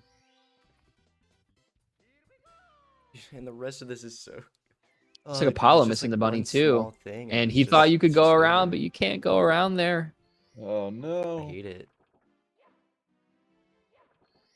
We're really diving deep into the mind of speedrunners here, Collins. This is why I always joke, never get good at speedrunning, because, I mean, we look at a run like this, and I'm sure 98% of people in the community would be absolutely pleased to have a pace this good. And yet when you hear Scyther going to this pace, it's like, yeah, this is terrible. This is horrible. Why am I doing this right now? Such a classic speedrunner like thing to say, honestly. Dude. Right, well, 47 is still theoretically on the table here for Scyther if they get a good clean bits. I don't know if they're going to try to play this safe or if they are going to go all out and try to ball his way to the top 3. Guess we'll have to wait and see now as we're making our way to Bowser in the sky. I mean, you got to go for it at this point because you could barely get 42nd place right now. A little more comfortably get 48, but I mean 4th place wide open. So it's like, why not risk it and go for that 2nd place, and then worst case scenario you snag 4th. That's okay. Like, you can always bring it back. I think I just even heard him say must bop JQ. So he's not even going for the Cali bop. He wants 2nd place right now, and unfortunately I don't know if 2nd place is possible anymore with that missed side flip. Really goes to show like how much of a difference 2 seconds makes. But 3rd place still could be on the table if he hits moving right side. Oh, that's fine. That's probably the best thing that could have happened there. Oh, and that's the worst thing. Not the worst thing, but up there. Yeah. That's okay. All good. Oh, and now he's got to wait for this guy. Yep. And probably just best to go for the standing left here. Dude, I can't. Oh, and again, no. Oh my goodness. I can't. I mean, this is just like classic Mario 6. You know what? I was almost considering booting up the game today, but after seeing this, I don't know if my heart could handle it. I don't know if I can do this to myself anymore. I don't know how you guys do it. Yeah. I can only do Mario so often, and I'm not even a top level runner. It just breaks your heart. It could ruin your day. Yeah. But 4th place definitely possible here.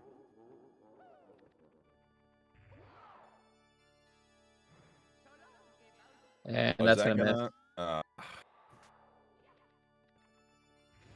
Watch this be another 48-58, and somehow we're gonna have a 3-way tie. All right, there's one. And then 2. Hopefully that should hit. Nice. Quick throw from Scythemer. And there we go. Wow, really quick throw from Scythemer. Yeah, just had to get it out of there for sure. But nicely done. 48, 48 maybe? Run. God, dude, that bitch 6? is so sad. 6, 48, 46. Excellently done So sad. by Very Scythemer. nice. And look at all that green on the theoretical 47. So definitely lots to come out of Scythemer. Definitely somebody to look at for sure. But I think that'll about do it for us until we get the other commentator. But that's a pretty good spot to end on, in my opinion. Finishing up our own. We're going to go on an actual commercial break here. No purple screen. We'll be going on an actual commercial break here to learn more about upcoming GSA events. But don't go away, guys. 70-star action will be continuing here shortly. And Collins, it's good to hear from you, buddy. It's been too long. I hope life's treating you well, and it's just good to hear your voice. We miss you. Thanks, man. Yeah, maybe I'll be back a little bit. Maybe who knows? We'll boot up the stream or just hop in a little bit more. So we'll have to catch up soon. I appreciate everybody joining, and thanks again to Urban Arts Twitch for helping us out here with GSA. Always appreciate that for sure. And yeah, that's gonna do it for us. So thanks so much, guys. Good stuff.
And welcome back to the 70-star Open LTA here on the Speedrun channel. It has been quite the day of runs. It's been super exciting. We almost have all 48s there on the leaderboard down at the bottom. I just need one more to go, and I'm super excited to be back here in the commentator's booth with Electric. All right, how's everyone doing? Back at it again after a couple of hours here, and it looks like we've got D Whatever is usurping Jaquarium there for first place with a 47.3x. So, I mean, we're already seeing the top time on the leaderboard really get whittled down. And, like, with that run from Ouija earlier, I wouldn't be that surprised if we can see even more of a decline there down into, like, the 47.2x or maybe even 1x range. Yeah, it's going to get really intense here, I can imagine, especially tomorrow. This is only day 1 of 2. For 70-star. And it looks like we've even got like a 1-second tie between Horror Does Speedruns and Deku Dude and 64, both with that 48.58 time there. I'm sure there's like a frame difference if we really wanted to frame count, but hopefully one of them will be able to improve that so that we'll just have a definitive first place. Yeah, hopefully. That is pretty awesome. We do get ties here in the Mario community, more than you think.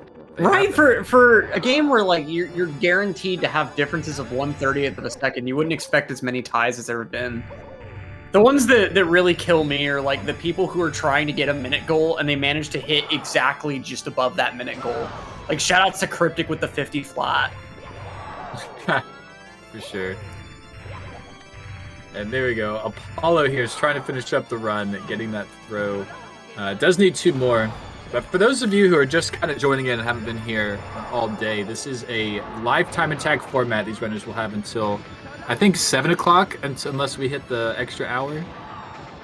Correct me if I'm wrong, but after that time, they will not be allowed to reset anymore. And so these runners are just trying to get the best time possible. It is an open LTA run through therun.gg. And is an extension that all the timers that we use have. We can keep track of all the runners. So if you're out there and you'd like to run in this event, you can. Download Live Split, plug in the extension, and we can have you compete, which is really cool. I love the fact that we can have this format now. Right, and especially like you don't even have to have registered beforehand. If this is your first time hearing about this, you can just go ahead and join right up, which is like really awesome. With the traditional Mario races, that isn't exactly an option. Yeah, very true. You'll do it once you get a PC. Yeah, you don't need a very strong one either. Just one decent enough to probably be able to stream.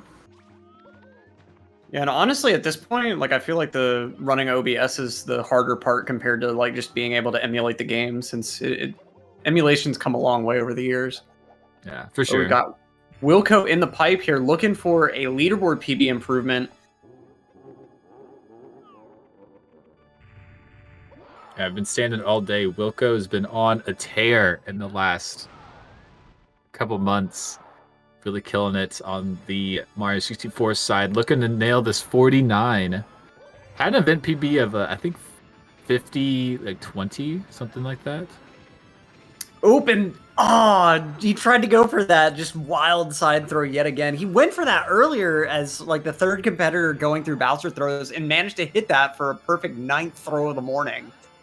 But no such luck twice, and then yet again, that last bomb throw can just be so finicky. Like, it's something about the way the spacing is done on this particular stage. Like, I think the bombs are closer to you on the other 2 Bowser stages. And being further away here, it really makes the timing window tight. Yeah, I think it's normally like a 3-frame window to hit the bomb, and sometimes you only get 2, like you're saying, if the angle is a little weird, but Wilco nailing the 50.07. That's so close to that 49. A very good run indeed. Does bring down the event PB. It's no longer on the leaderboard. 49.24 is what we're going for. It's been pretty wild to see like how much that leaderboard has already advanced from earlier this morning.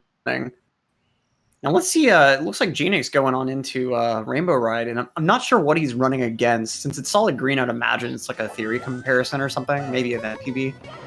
But looking like entering Rainbow Red on about like 40 flat, so not too bad of tippy pace here. And we got a nice clean Lakitu bounce. No need for the glitchy wall or glitchy pole grab when you just do the third jump there. That's personally my preference. Just, you know, you burn the extra second and a half doing your extra jump, and you guarantee that you don't have to do the mash at all. Yeah. Yeah, if you're not super great on the mash, it can waste a lot of time just by itself. Yeah, I mean, if you're one of these like Zoomer kids like Green Squeegee or something, I mean, your matching speed's probably already like 20 a second or something else ludicrous. Yeah. Like, you've got a dedicated tensing muscle just for mashing. Yeah, I bring my thumb over to the A button and I use 2 thumbs. Or the B button. I'm planning on doing a arcade stick build, basically, where like I use Sanya buttons instead of like the regular controller buttons, and I feel like then I could probably break 10. I'm such a boomer with mashing, like I just suck at it so much. Yeah, it's tough. It's a legit skill to learn. But Wilco's saying with that run was -17 until HMC. That's quite the pacer. I'm pretty sure that's the 48 he's talking about. But looking around the screen, we got Genix here in Tippy. A few more making their way. Yeah, Genix is really stepping it up here. Was on the leaderboard earlier. Kind of really losing some time to the rabbit here on the basement revisit. And that's kind of interesting routing from Genix here. I'm not sure if like they had to do some kind of weird backup situation, but you normally don't see reds last. I mean, there's no reason not to, but it just I tend to see one of the other ones a bit more commonly. It seems like swinging tends to be like the most common last Rainbow Red star. Yeah, typically. I think it's mostly like people just want to do all the wall kick stars, like the triple jump to the wall kick. Right. To start off those stars, and then, yeah, swing into the breeze, you just kind of do a long jump off the side. You know, a lot lower risk there.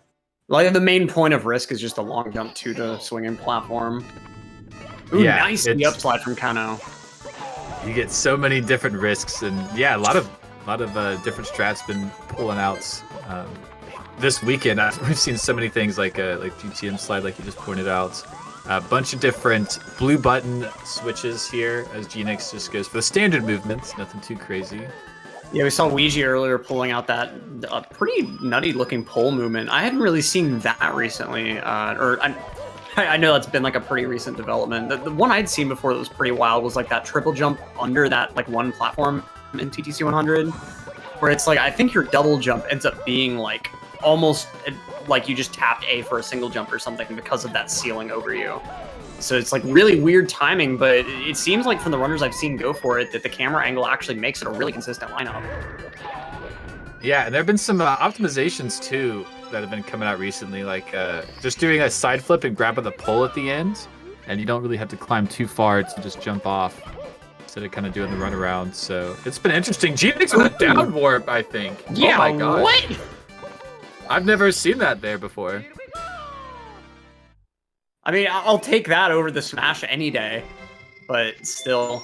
I mean, pretty decent ending, all things considered, having the first time not go right, especially with that really weird angle. I wonder if that contributed to the down warp, because like that was a really scuffed angle. Yeah, I don't know. I wish I could tell you, but absolutely insane as Genix is still Ooh, on and the 8 down really now. great pace. Beautiful pendulums. Like, literally just losing time to the wall in the end, but like, oh man. Ape down is always so sick to see there. Yeah, so you know the splits, 49-48 is what Genix is running against, and was -40 outside of Rainbow Ride. So this is, 47-57 best possible time at the moment. Which should be Yeah, like no Ape down PB, for like this roll. should be like PB paced for Genix. I don't know if that 49-58 is his PB or not, but... It lost a This is couple awesome. seconds there to roll into the cage, but nothing major at all. Let's see how good a hand goes for the last of the... That is very... I think that's first frame for the time that he wanted. Okay, yeah, that's fine. Like, that was... If he had entered the clock a frame earlier, that would have been Chaos Clock, guaranteed.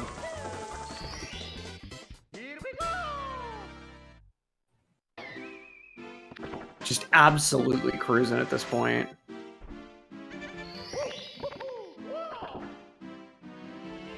Yeah, Genix has made like you said, the small mistakes here and there, but has been cruising through basically everything. Yeah, I mean, you take the small mistakes in TTC. I feel like unless you're like Dark Dog or someone like that's dedicated to TTC single star grinding and like stage grinding, like you take what you can get in this stage. Oh, going for that dive at the worst moment. At least he didn't take the like final bonk there all the way off the platform. Yeah, I got a little nervous. It was gonna fall down the clock. But yeah, it was held it together. Very nice. And just got a time stopped reds. So hopefully the movement goes okay here. This triple jump is kind of a weird one. I've never really liked the movement for it. Really nice, though.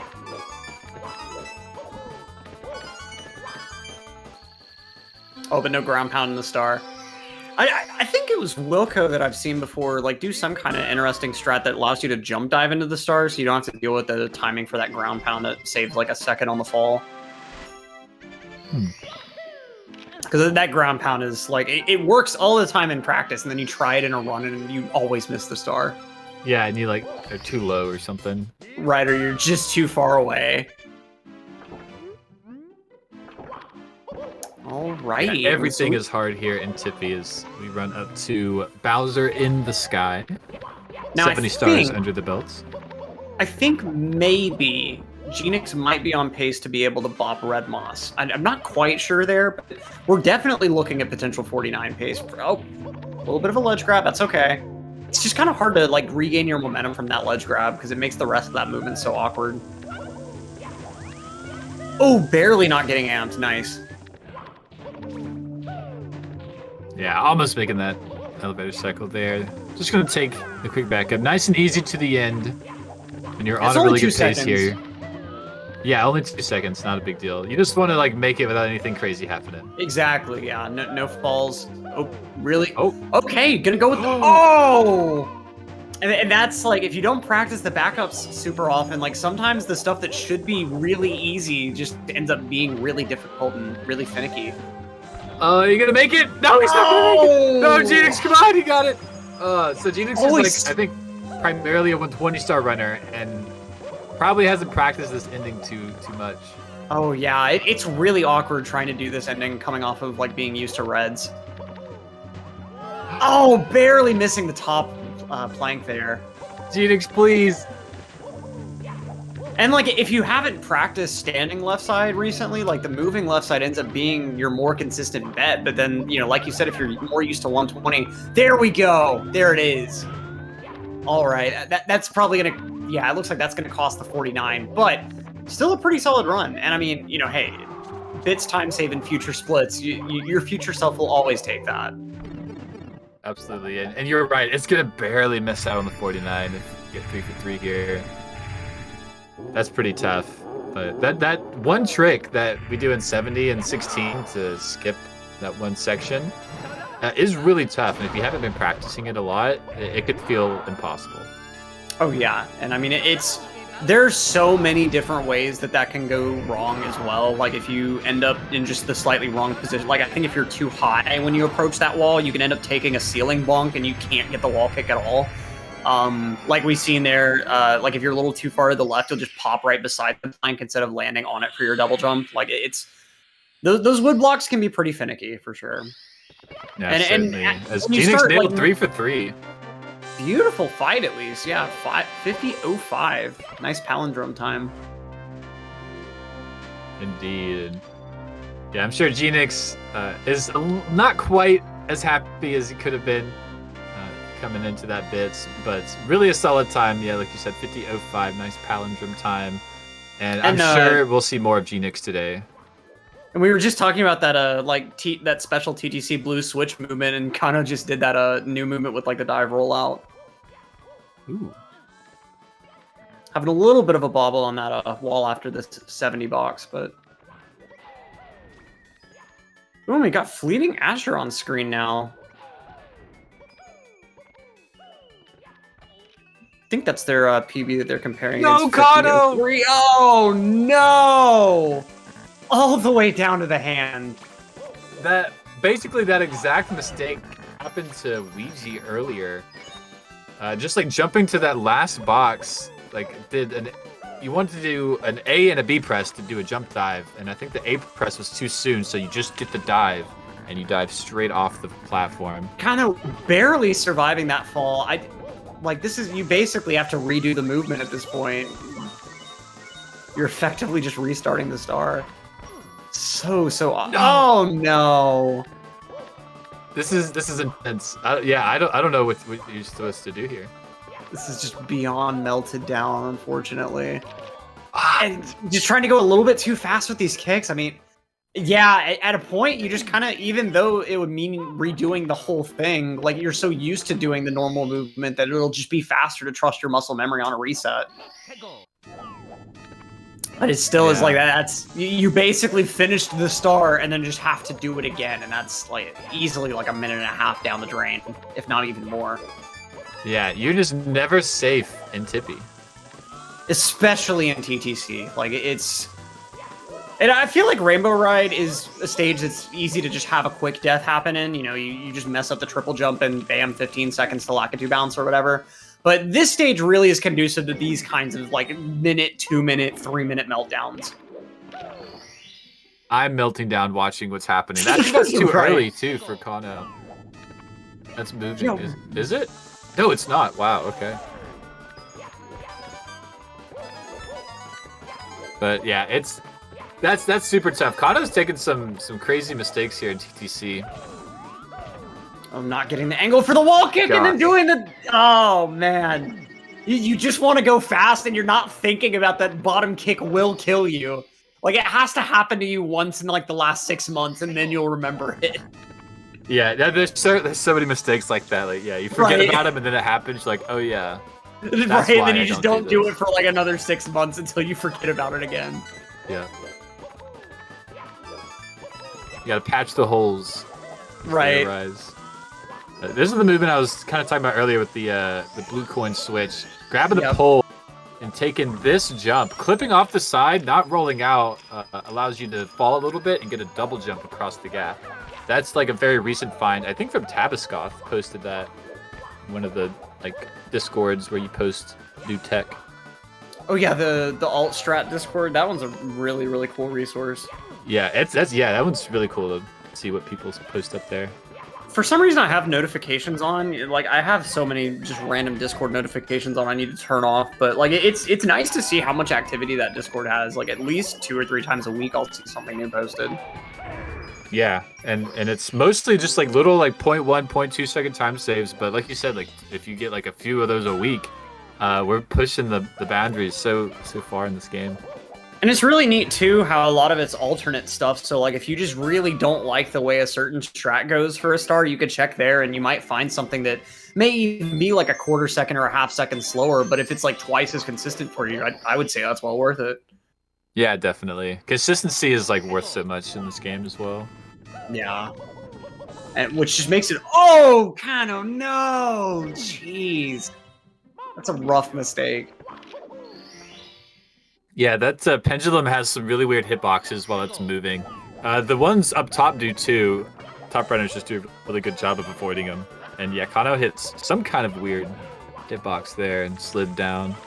And it's actually like those same weird pendulum hitboxes that cause the invisible walls at the very, very top of the stage. Because like at certain points of the pendulum rotation, there will be a part on the bottom that the game thinks is a ceiling, but there won't be anything above it for it to recognize that like there shouldn't be out of bounds above the pendulum. And so it'll make these like little, basically small lines of out of bounds, and that's what the invisible walls actually are. Crazy. Like, it's weird because you watch the game and you're like, okay, yeah, the devs put an invisible thing there so that you couldn't just jump over this gap. Okay, I kind of get that, but like, no, that isn't it at all. I don't even know if there are any like traditional invisible walls like that in this game. There's just that rule that like you can't have an unbounded ceiling. Like, it's Mario considers that out of bounds. Yeah, I think you just have like, yeah, the invisible out of bounds area that like each level has, like, you know. Right. But that's it. Yeah, no invisible walls within those boundaries. I mean, there aren't even the invisible ceilings you would expect in like HMC, for instance. Yeah, there's just no ceilings. Yeah, that's how we can jump over the walls and stuff. They just are 0 ceilings. You look up and it's just black. I mean, it's smart design, you know, if the void is just going to be nothing but black anyway, and that would be what your ceiling polys are, like, save the polygons. Save the polygons. As we get a commercial break from Kano, will we see this bits? Kano has unfortunately like dipped down pretty far in time after the 100 coin meltdown. And is definitely not going to be able to be on the scoreboard, but I am very interested to see this run finish out.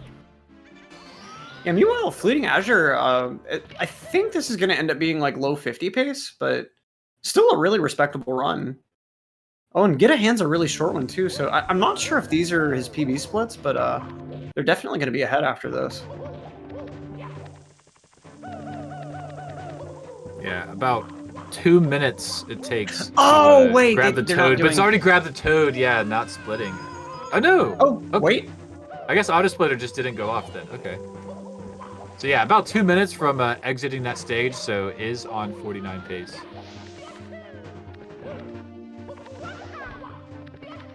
Yeah, tricked us. Oh, what's going on with Kano? Jump to the side. Not getting the good elevator cycle at the end, but that's okay.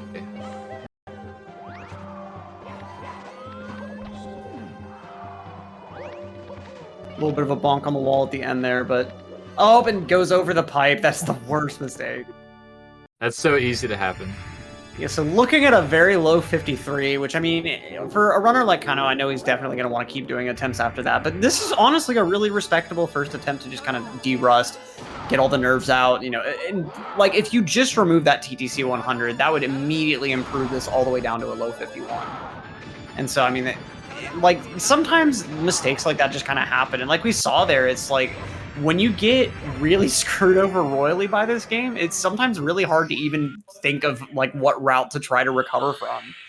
And so it just honestly huge kudos for finishing out this run. So many other runners would just go ahead and pop the reset button as soon as they even took the fall, much less like took the resulting death after. Yeah, dude, honestly, that is a huge GG's to Kano, as we also have Fleeting Azure right behind on 49 and here we go. pace. 3-throw fight, and this is a 49. So there's one. Got a decent regrab. That's two. Come on, let's see it. Was that Just two? got one throw. And there it is! Fleeting Azure with a 49 on the leaderboard here. I'm not exactly sure what their PB is. I'm not, like, maybe this 50.03 is their event PB. But, I mean, this could be their very first 49, and if so, that would be insane on this leaderboard. Yeah, 49-49, the repeat time. Insane. Oh, wow. GG's. Yeah. Fourth huge 49, GG's to Fleeting okay. Azure. Yeah, is that their PB? They said in their chat that it's their fourth 49, so... I'm assuming the 50.03 must have been like their event PB or like maybe just some other balance splits or something. But I mean, hey, 49-49, GG's. That is a nutty time. Yeah, super sick run indeed. Not going to make it onto the top 7 leaderboard, but is going to be up there in time. Oh man, I was hoping I could see like an actual leaderboard. I'm looking on the run.gg for all of our stats, and you can too. It's actually really cool. You could look around people's splits that they're using. You could see the event stats that we have. The run.gg/GSA is really cool. And yeah, here's the leaderboard. So Fleeting Azure with the 49-49 is going to be in 11th place, right behind Wilco. Oh, wow. Yeah, and we have That's Wilco crazy and that Red we're- Moss. I'm sorry, Wilco and Red Moss are tied 49-24 for 9th place. That's crazy. Wow. That's... Jeez.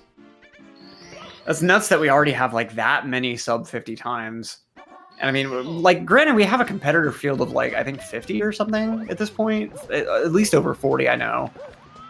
But... like I was talking about earlier on my commentary with the Dronus, like getting a time as low as a 49 and 70, like that really takes some skill. You definitely have to know what you're doing. Even though that's like a few minutes off record, like it still really is a testament to just knowing how to move the guy. Yeah, it's a rough life being a Mario speedrunner, and the skill that's being shown here is and it's extremely incredible from like everyone who's finishing these runs. I'm loving it. All the different movements, all the different runners. Like there are so many other games where watching anyone but like the very top level runner, it would just kind of be like watching someone be a little bit more inconsistent at the same exact tricks. But like with this, like there's so many different ways that each runner decides to approach each star. And like, yeah, of course, like the very top level runners will just go for more insane stuff and have better consistency generally. But I find with this game, I'm a lot more likely to just watch like a mid-tier runner than like, say, I don't know, Ocarina of Time or something. Or like, Mario Odyssey, for instance. Yeah, I think that's very true. Yeah, I love popping into anyone's stream that, people I know, people I pop in there with, and it really doesn't matter. They could have like a 55-minute time or a 47-minute time. It can be just as fun to chill and watch the stream, and yeah, it's a great time. Mario is very unique that way. On Super Viper, getting a little bit burned on Breezeless there, but having a nice backup at least. And we got Wilco hammering away at attempts yet again. Like we were talking about in the earlier booth, like it's one of the most consistent grinders in the community. Like so often at like 10 or 11 a.m. CST, no one else would be streaming, and you could depend on there being a Wilco stream going for 120 star or something.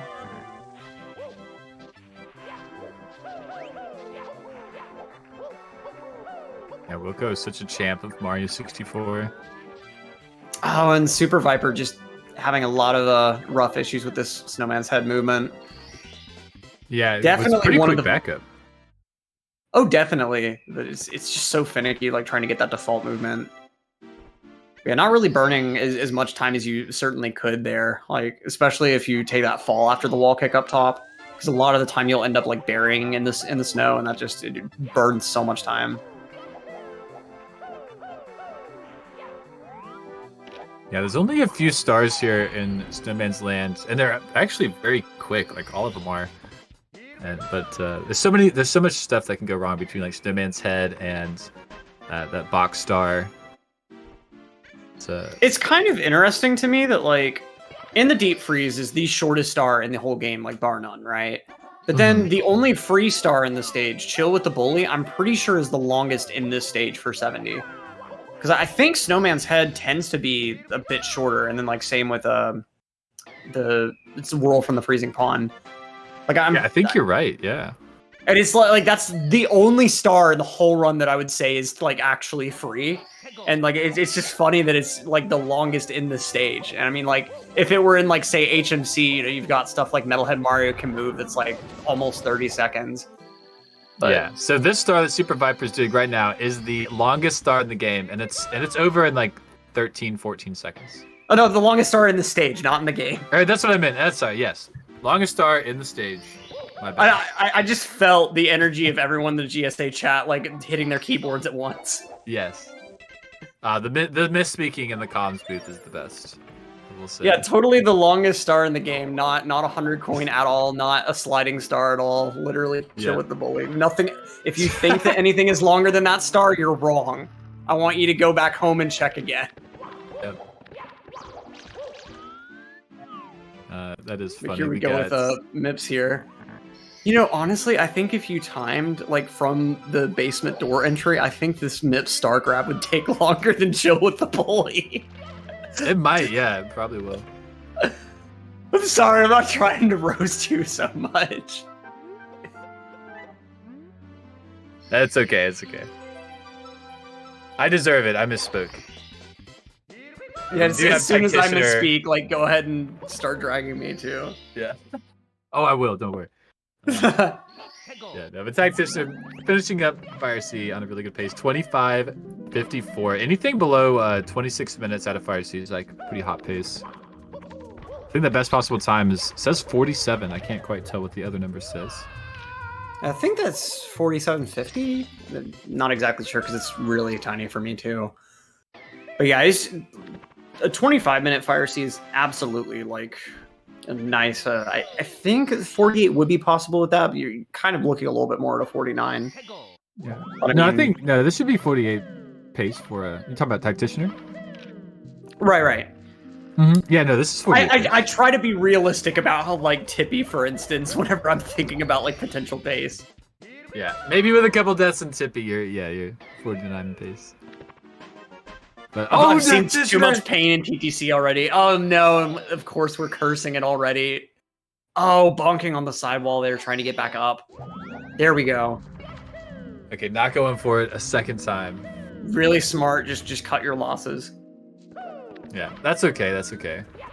That's what happens. You have such a good run through Fire Sea, you nail the throw and everything, and as soon as you get to Wet Dry World, it just, yep. It's normally why I try to start with the 100 coin, because like it's the 100 coin. Something bad is probably going to happen during that anyway. And I mean, yeah, I find it's a little bit less nerve wracking than trying to do like Express Elevator first. Yeah, I think that's very true. Cause yeah, 100 coins, like there could be a lot of smaller time losses, but they're manageable and it's whatever. But there's tricks like that triple jump, wall kick off the cage that are like actual tricks and not just movements. Missing those can be like a really big deal. And like, yeah, first into a stage, you're nervous. Not always the best idea. Absolutely. But that does kind of...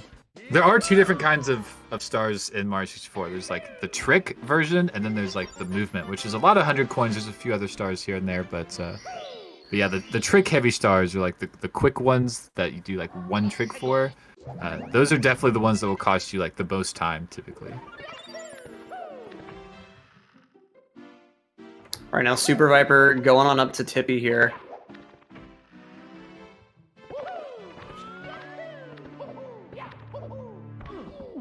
Yeah, watching this 100 coin Wet Dry World. It's pretty good, pretty solid all around.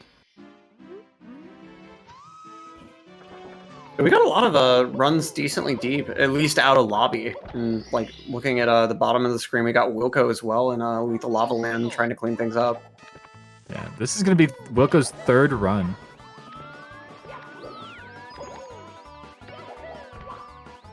Absolute tear. I'm going to keep saying it. We got Super Viper also with the safety jump there to get the instant pole grab.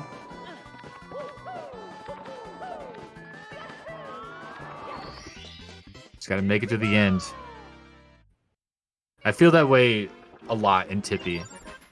You're going through the stars. Just gotta get through. Yeah, I'm like not trying to do anything too fancy. I'm just hitting my stuff. I just gotta make it. Just gotta do it as consistent as you can, yeah. But here we go for left side tricky triangles. Yeah, Mathis just having the time of his life in THI right now. Oh, time of your life on the reset button. Unfortunate. And now Taciturn going to be finishing up Wet Dry. Even with that little bobble on Express Elevator, they're still going to be coming out ahead. And now let's see if Taciturn also has the time of their life in THI.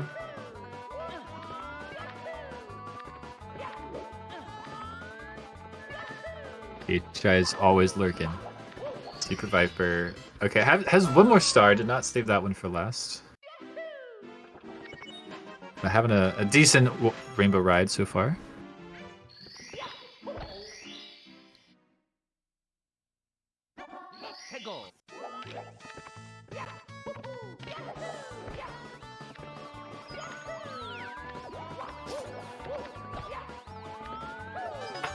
Do you know how to pronounce the name at the bottom right?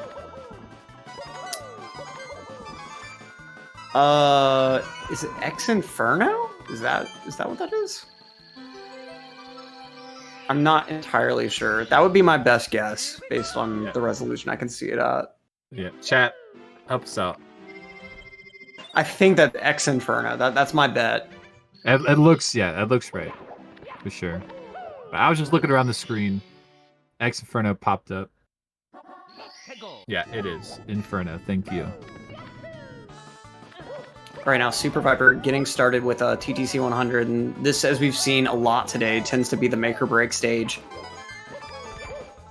Yeah, it has really been that way. Rainbow Ride has done a little bit here and there, but not like TTC. Yeah, Rainbow Ride has tended to just let TTC deal the finishing blow. There's an agreement here this weekend, apparently. Right. They've got a truce. Rainbow Ride is sick of like commentators relying on the easy reset ride joke. Been too much in the recent days. All right, now It is Super nailing Viper, this like, 100 coin. yeah, that's what I was about to say. Like, after a little bit of awkwardness on that triple jump at the start, like really recovered that momentum. Kind of an awkward angle there, but avoiding in the invisible wall. There we go, passing up the 90 gap that messed up Ouija earlier. Yeah. And we've seen a couple other runners as well. I think Kano also taking that spill. Yeah, Kana too. It's that has been quite the gap today. Ooh, and beautiful thwomp movement, just misses the dive on the star, but hey, that's fine. Yeah, Like- that was pretty sick. I haven't seen that movement in a while. A lot of people started going up the backside. Yeah, that is like beautiful movements. Yeah, you gotta pay a ton of attention to like where exactly the thwomp is when you grab the 100 coin star to make that work, because like the height of your wall kick really depends on where the thwomp's gonna be. Yeah. It Oh really no, is. just And- barely missing that triple jump to get on up there. Yeah, doing the backup, moving reds. This is the fastest backup if you missed one of the moving stars. I don't know if he was trying to go for like moving reds before or just messed up the move. Okay, Very nice backup. Yeah, because that is one that can go very poorly, very quickly. Like you can just burn a ton of time to that if you're not well rehearsed in that. Yeah, knowing that backup is pretty big. Yeah. Yeah, not having to like run up the side of the moving clock. Just do Or just take the reds. death real quick, yeah. Yeah, because having to run up the side like for the advanced movement would just, I think it already burns like 10 seconds or something. So like you said, it's really, even if you're a bit sloppy on the moving reds, it's still probably going to save time. Mm-hmm. And two, like a lot of runners probably aren't as well practiced on like going around the clock for time moving, so there's a fair chance you'll also take a death unless you're taking things even safer and wasting more time. Basically, just don't mess up this triple jump. That's Yeah, the real just nail your solution. flippies. Yeah, just be perfect, forehead. Don't ever make a mistake, forehead. Yeah. Yeah, speaking of which, it's very interesting how Super Viper did get a hand first. Normally that's at least saved for last because you can fall down on these top 2 stars here and use it as backup if need be.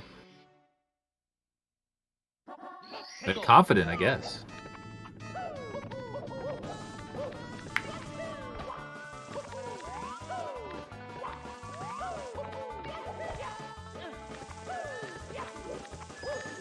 Alright, going to moving bars. We've been seeing some optimizations on the star recently. A couple runners learning it moving, which saves some good time by not having to wait for the clock hand to rotate all the way to time stopped. Because it does end up taking quite, I think it's like 2.5 or 3 seconds or something. Yeah, I mean, it's some good time. And that's also one of the reasons why moving red saves a good amount of time too, is because, yeah, you just jump straight in, you don't wait for time stopped. Oh, and a quick shout out. We've got a $25 donation coming in from Paul with the comment, great run so far. Let's see some epic runs. Oh, great fun so far. Let's see some epic runs. Indeed. Thanks so much, Paul. And a friendly reminder about our giveaways there. You can get yourself entered into a raffle for a Nintendo Switch if you donate at least $25. And then also a signed JP Mario 64 cartridge if you donate at least $15. And definitely get those donations in tonight, especially if you want these runners to have an extra hour today, since we're looking to hit that donation goal of $750 by the time 7 o'clock Eastern time rolls around to go ahead and add that extra hour. Yeah, that would be amazing. Tactician are calling it quits. Bonking an SL. Unfortunate. Super Viper trying to make this run count. 49 pace. And they've been playing exceptionally strong throughout Tippy, so let's hope they're able to get a nice clean finish here. Placebo punch, let's go! For anyone learning this game, do not learn standing left side with the punch. I swear you don't need it. it loses like a second and a half for nothing. But if you get used to it from the start, then your spacing is always going to be screwed up if you try to drop it. Yeah, that is very true. It's really like the like safety strat that like it's like a virus. Like it doesn't let you get rid of it. But it works. My placebos. Oh, Super Viper missing the bomb on the first throw. Might still be able to get 49. We'll see. Right, 1.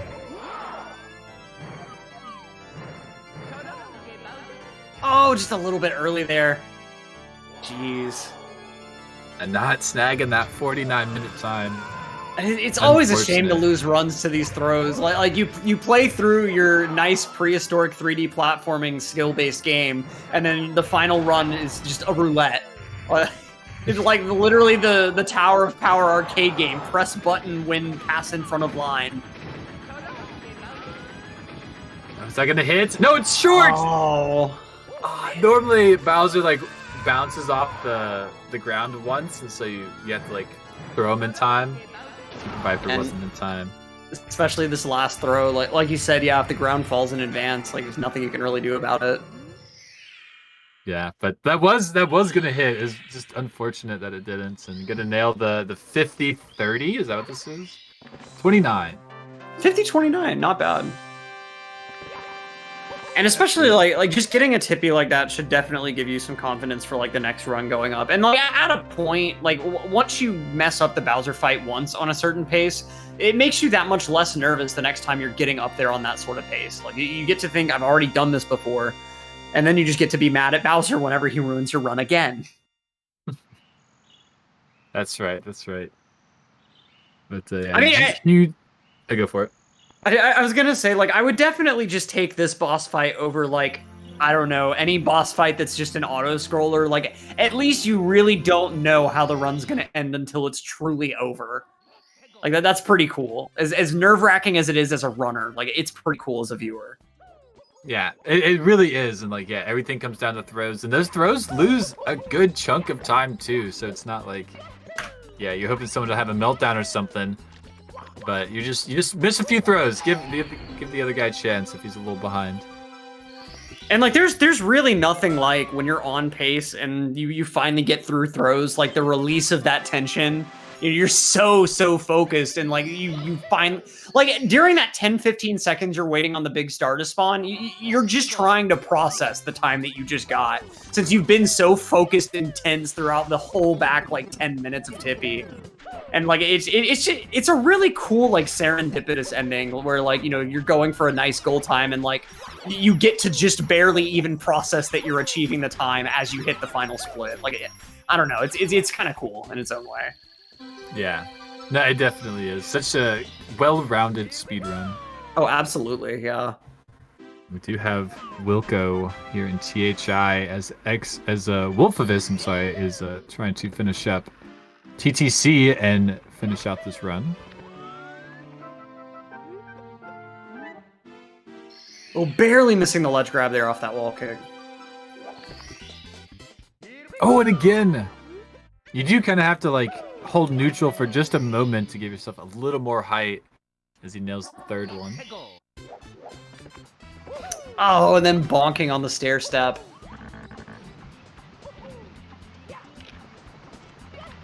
Does happen.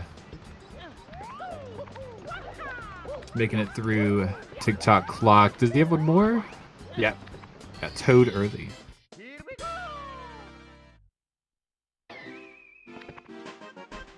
Two people in DDD.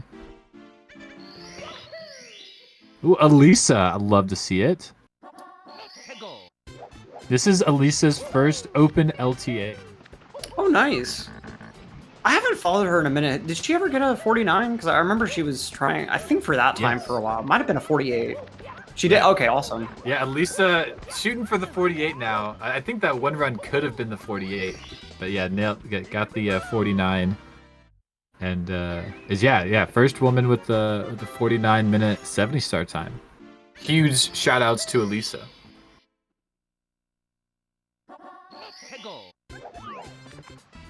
Yeah, hope to see really good time out of her. As we've got Wolfvis jumping into Bowser in the Sky, taking a quick ledge grab at the beginning. Yeah, makes the spacing a little awkward, but is on track now.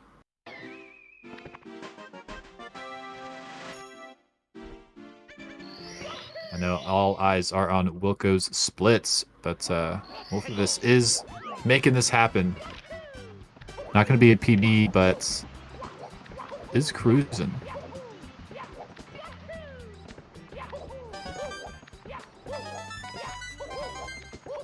Oh, does that say 55-56? Is that the PB from Wolfvis?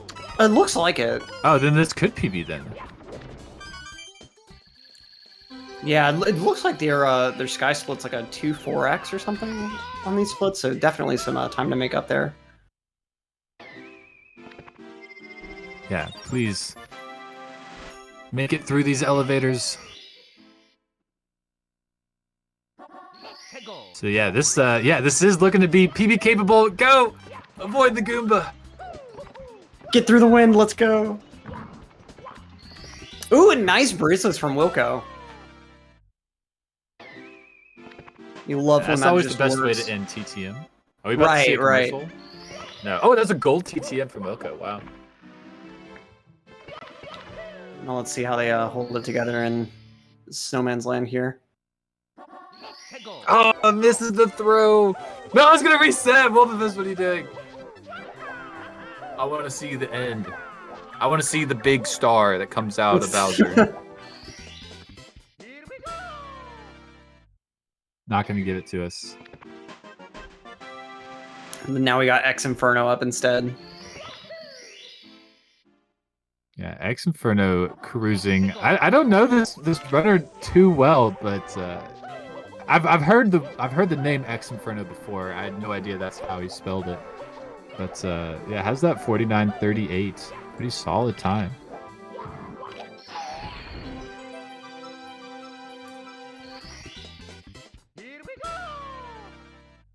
That was a great IRC.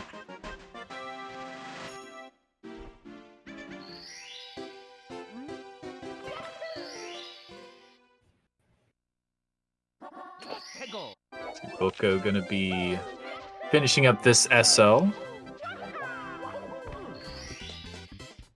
Beautiful deep freeze, as always. I still can't get over like the Ouija run earlier. Some of the ludicrous strats he was pulling out for stuff like that, like just pulling out double jump deep freeze in a speed run. It was already on like 46, low 46 BPT. Yeah, no chill at all from Ouija. Like, zero chill. He doesn't know how to go slow. Like I swear, he just doesn't know how. There was a point where he knew, and he just straight up forgot. He only knows how to play the game too fast. Living life in the fast lane for Ouija. Right. But we are going to take a quick break here at the top of the hour. See where these runs go. But I want to do another quick shout out for Urban Arts. We are doing donations today. We have $94, hoping to hit $750 by the end of today. Hopefully we got some good dono trains in the near future. But the $15 will get you an entry for a signed Nintendo 64 cartridge from the runners, and then $25 more will get you into an entry for a Nintendo Switch. So not only are you helping a charity, you can win some fantastic prizes as well. And yeah, do you have anything else to shout out before we go? Not particularly. Just like you said, get those donations in. Only a few hours left for that. For the donation goal today, and an absolutely wonderful organization. If you haven't really heard much about them, !UA, but they're a huge boon for these like underprivileged students. And yeah, thanks for watching, and see y'all again tomorrow.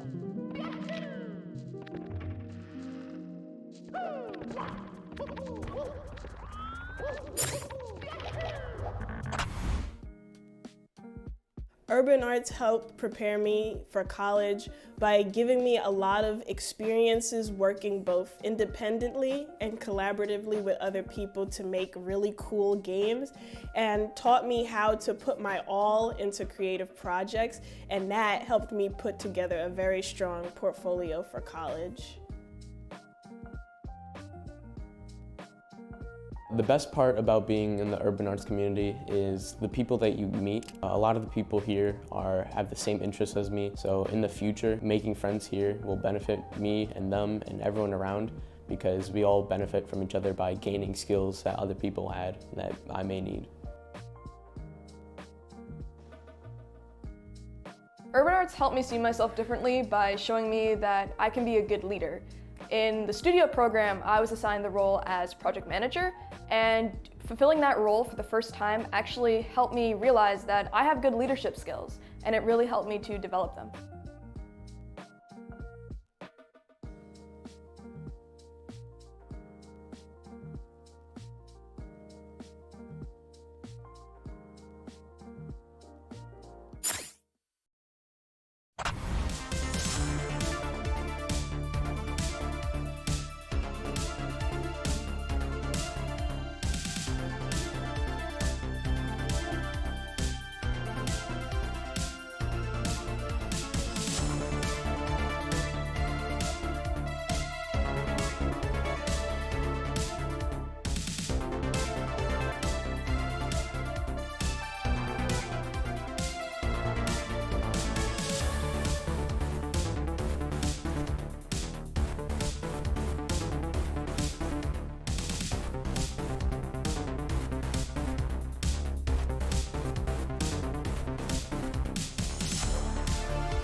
And welcome back, everybody, to the Open 70-Star LTA here on twitch.tv/speedrun, hosted by the Global Speedrun Association. My name is Wes Dog, joined inside of the commentary booth here by the legendary 16-star runner, Sarah Staranka. Yo, what's up? I'm very excited to be back in the booth today. We've got, like I said earlier, kind of like a crazy Mario weekend coming to you. In the past few hours, we've seen Dunner take the lead if you're just getting in. We have 247s on the board already. Top 7, all ranging from the low 49s to the high to mid 47s. Honestly, kind of some sick runs we're seeing from all these 70 runners. Yeah, and if this is Wilco's latest event PB that they're comparing against, then I can't believe that we've seen two ties right now in the event. We got Horror and Deku tied with a 48-58, and Red Moz tied with Wilco at the 49-24. It's anybody's game right now. Everybody's absolutely cooking right now. And speaking of cooking, it's looking like D is seeing a sea of green here, but I don't know if he's comparing against his PB or not. Can you read that small font? Let's see here. Kinda. I think that is a 46 I'm seeing. Oh, against so that final split. PB. That is kind of sick. Like I said earlier when I was in the booth, I think it would be really awesome to see another Dunner PB. Last time we saw one was that first 46, so it would be really sick to see him beat that, and in an event of all places. And while we were at commercial break, we did get a $25 donation from, I hope I'm going to say this correct, NF Milk with a 1 instead of an I. NF Milk saying, let's go fast. Hopefully we do go fast. And thank you for the donation, NF Milk, and best of luck to you in the Switch giveaway. Yeah, for anyone who doesn't know, if you donate and you help support Urban Arts, an incredible organization, by the way, you'll be in the running for some really cool prizes. If you donate at least $15, you get 1 raffle ticket for a signed Nintendo 64 cart of Mario 64.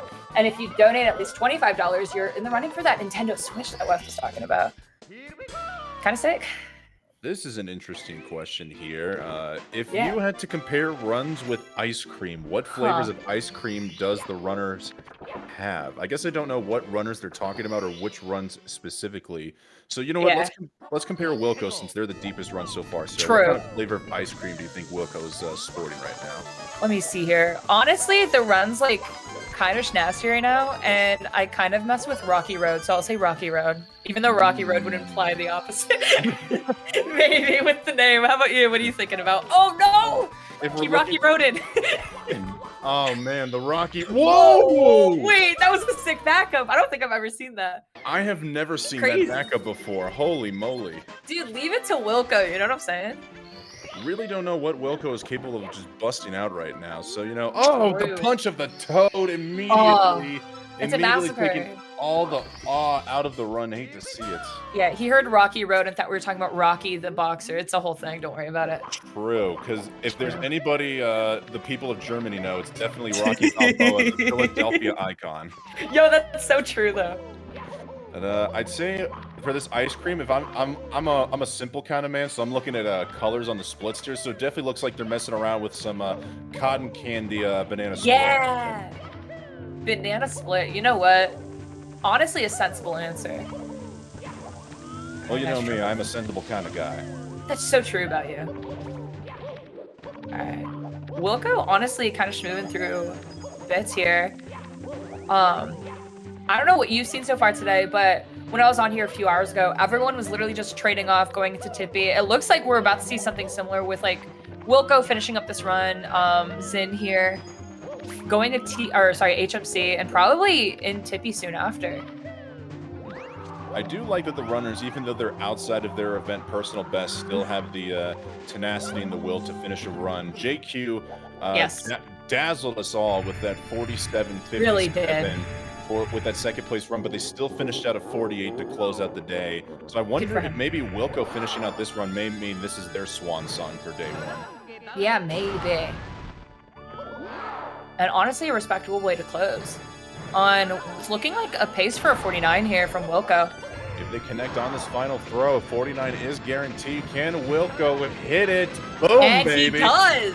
That is the third throw. Getting a high 49. To finish out this run. Honestly, very, very good stuff. Just casual 49 for Wilco, you know? Yeah. I would love to be that much of a gamer to just say, yep, you know, casual 49, no Yeah. big deal. Daily 49. And honestly, defeating the Rocky Road allegations. Good stuff from Wilco. GG's. We have Zin here saving Christmas. Very respectful. We got Denner kind of cooking up in basement also. We've got some crazy stuff going on. Indeed. We've got Tackett Turner. I hope I'm saying that correctly. I've never. Tackett Turn, yeah. Or Tackett Turn SR. My bad. It is Tackett Yeah, Turn. I thought that was the E also. It's okay. We can't read. Yeah. We talk. I've got the eyesight of a 45-year-old. It's terrible. It's degrading. I've spent too much time looking at blue screens. Everything looks the same. True. Yeah, the blue screen moment. But we got him going to CCM. And of course, the newest member, or one of the newer members of the 49 Club, Mr. Zachary Toons. Oh yeah, recent 49.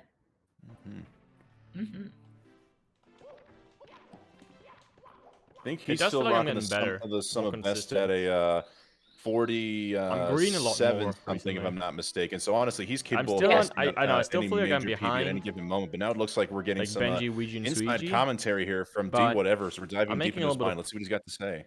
Yeah, let's see what's going on in the mind of D whatever.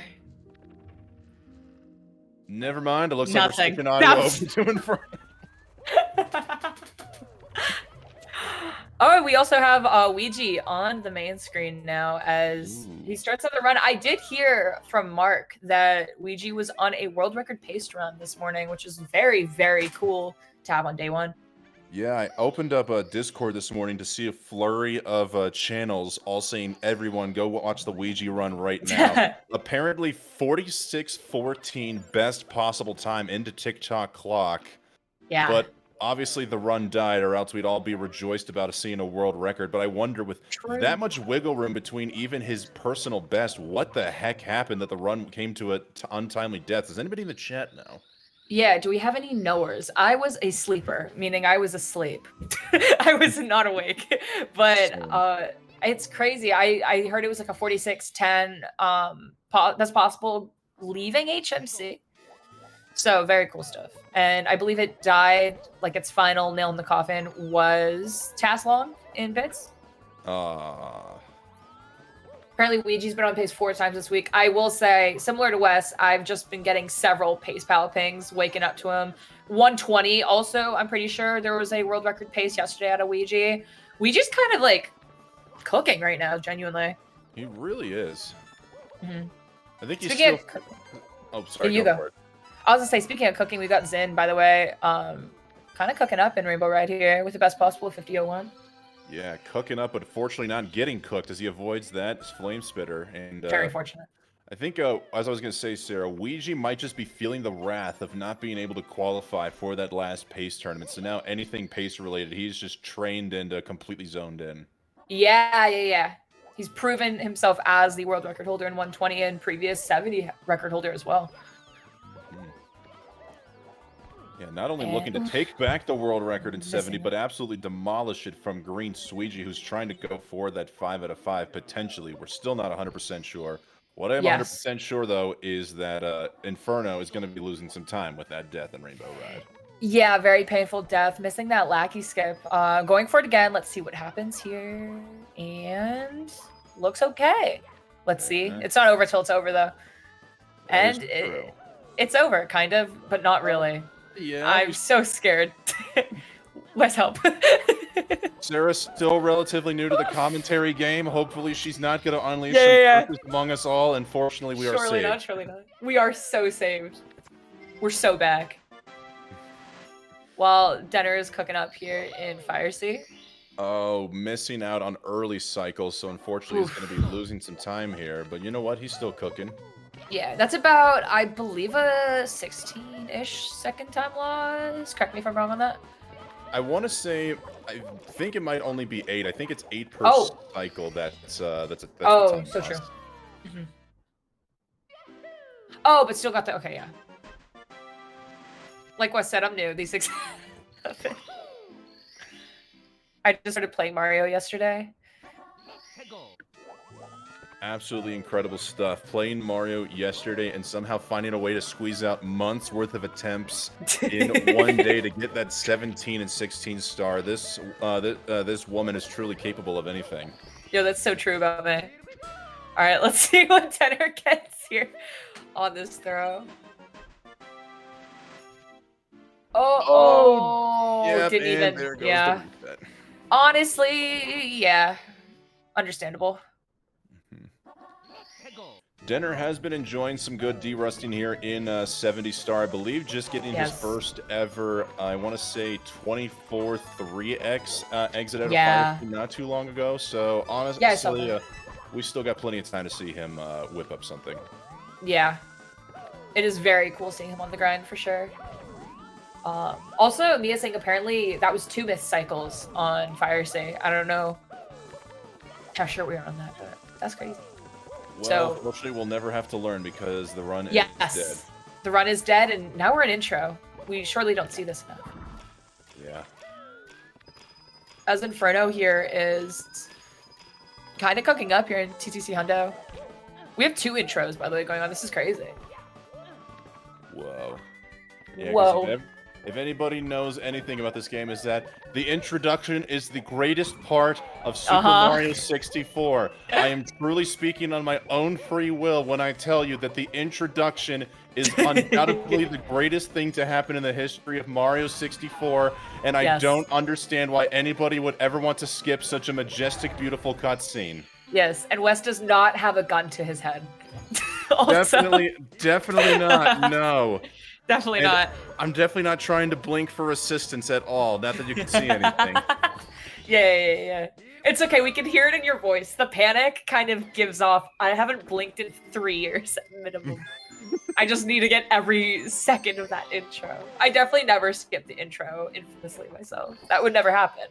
Absolutely not, no. No. All right. We got Tactic. He's doing it. He's going for plus. Tackaturn is doing something. Yeah, Tackaturn. Yeah, exactly. Oh, Inferno taking a spill, trying to go for time jumps on moving bars. Pain. Alright. Oh! Look at that bonk! Alright. Honestly, I think the most respectable thing, once you're in Tippy, right, nerves are kind of high. Being able to dust off little mistakes like that and still be cooking up. Having your head in the game, that's all you can really ask for. So we see the gamer towel coming out strong True. here. Have Respectable you ever used a towel for a speedrun, Sarah? Yes, I'm actually sitting next to my towel right now. I also, for a brief period, and by that I mean 1 week, used finger cots. I don't know if you've heard about this, but Jake Gaw told me about finger cots, and they do nothing, honestly. Those are just basically like, so cots is also like another word for condom, right? There's like Yes, a piece of latex they you are put over your finger fingers. condoms. Yeah. Yeah, I remember working in the kitchen and having to wear finger condoms. Yeah, classic. You know, you gotta stay protected from speedrunning. It's lethal. Lots of diseases. The OEM sticks are definitely one of the sharpest plastic materials I've ever come into contact with. Honestly, That's true. We really do need more protection from our fingers. That we do. For We our do. fingers, not from our fingers. Yeah. Let's see here. All right, Inferno going back into TTC, going for flip PC. While Dunner and Ouija both starting out some runs, Ouija getting IHOP there. And Inferno grabbing that hand. Oh, now grabbing that hand. Absolutely bold move of Ouija. So confident in his ability to play the game that he ordered some IHOP while speedrunning the game. Truly incredible. Oh, you meant Island Hop. Oh, I'm sorry. Oh, yeah, no, sorry. I thought we were talking about Denny's. Yeah. No, Denny is actually in the bottom right corner. Yeah, my bad, shit. Yeah. All right, nice triple jump. Honestly, that movement is so clean. I love seeing it every time. Speaking of Denny's, when we were all at Pace just this Pace. last go around, Sarah, Yeah, I was thinking it too. I tried something that I still don't know to this day whether it was one of the more like interesting things in my life or one of the most cursed things in my life, and I want to get your opinion on it. Yeah, tell me while we see Inferno heading into bits here. Tell me all about it. Apparently, they were doing a bacon promo where they had a lot of bacon specialties. Sure. And one of the specialties was a bacon flavored milkshake. Oh no! You tried it? I not only tried it, I demolished it. You enjoyed it? Oh no! No, I didn't say I enjoyed it. I just said I demolished it. Did it feel like a money investment, or like, oh, I already paid for this, I might as well consume it? Pretty much that part, yeah. And like, you know, if I eat this now, then I can have a light dinner and I don't have to worry about getting too fat. Yeah, exactly. Because you know, there's nothing less fat than the bacon milkshake. Yeah. That is a crazy dietary decision. But we got Inferno cooking up here in bits. Let's see what they'll be going for over here. Yeah, Summer Pace is definitely leading to me having a future with a pacemaker in my heart based on my dietary choices. True. Also, very clean there. Oh, that's okay. It's a very clean recovery, I will say. True. Honestly, not a bad bits. And let's see into throws. This is a barely 50 pace, but if anything, a low 51. I believe. I do definitely believe. I don't think this is copium whatsoever. Yeah, and that's us huffing copium in the booth. Yeah, this is totally gonna work. Yeah, surely. That's the second throw. All right. That's it? I'm pretty sure that's a 50. We absolutely take those. Let's GG to Inferno. go. Let's go. I'm not sure if that's a event PB or a regular PB, but honestly, playing about a minute and 30 seconds off PB is not bad. Golden Biddy. Yo, 2 gold splits right at the end of that run for Inferno. Very cool stuff. GG.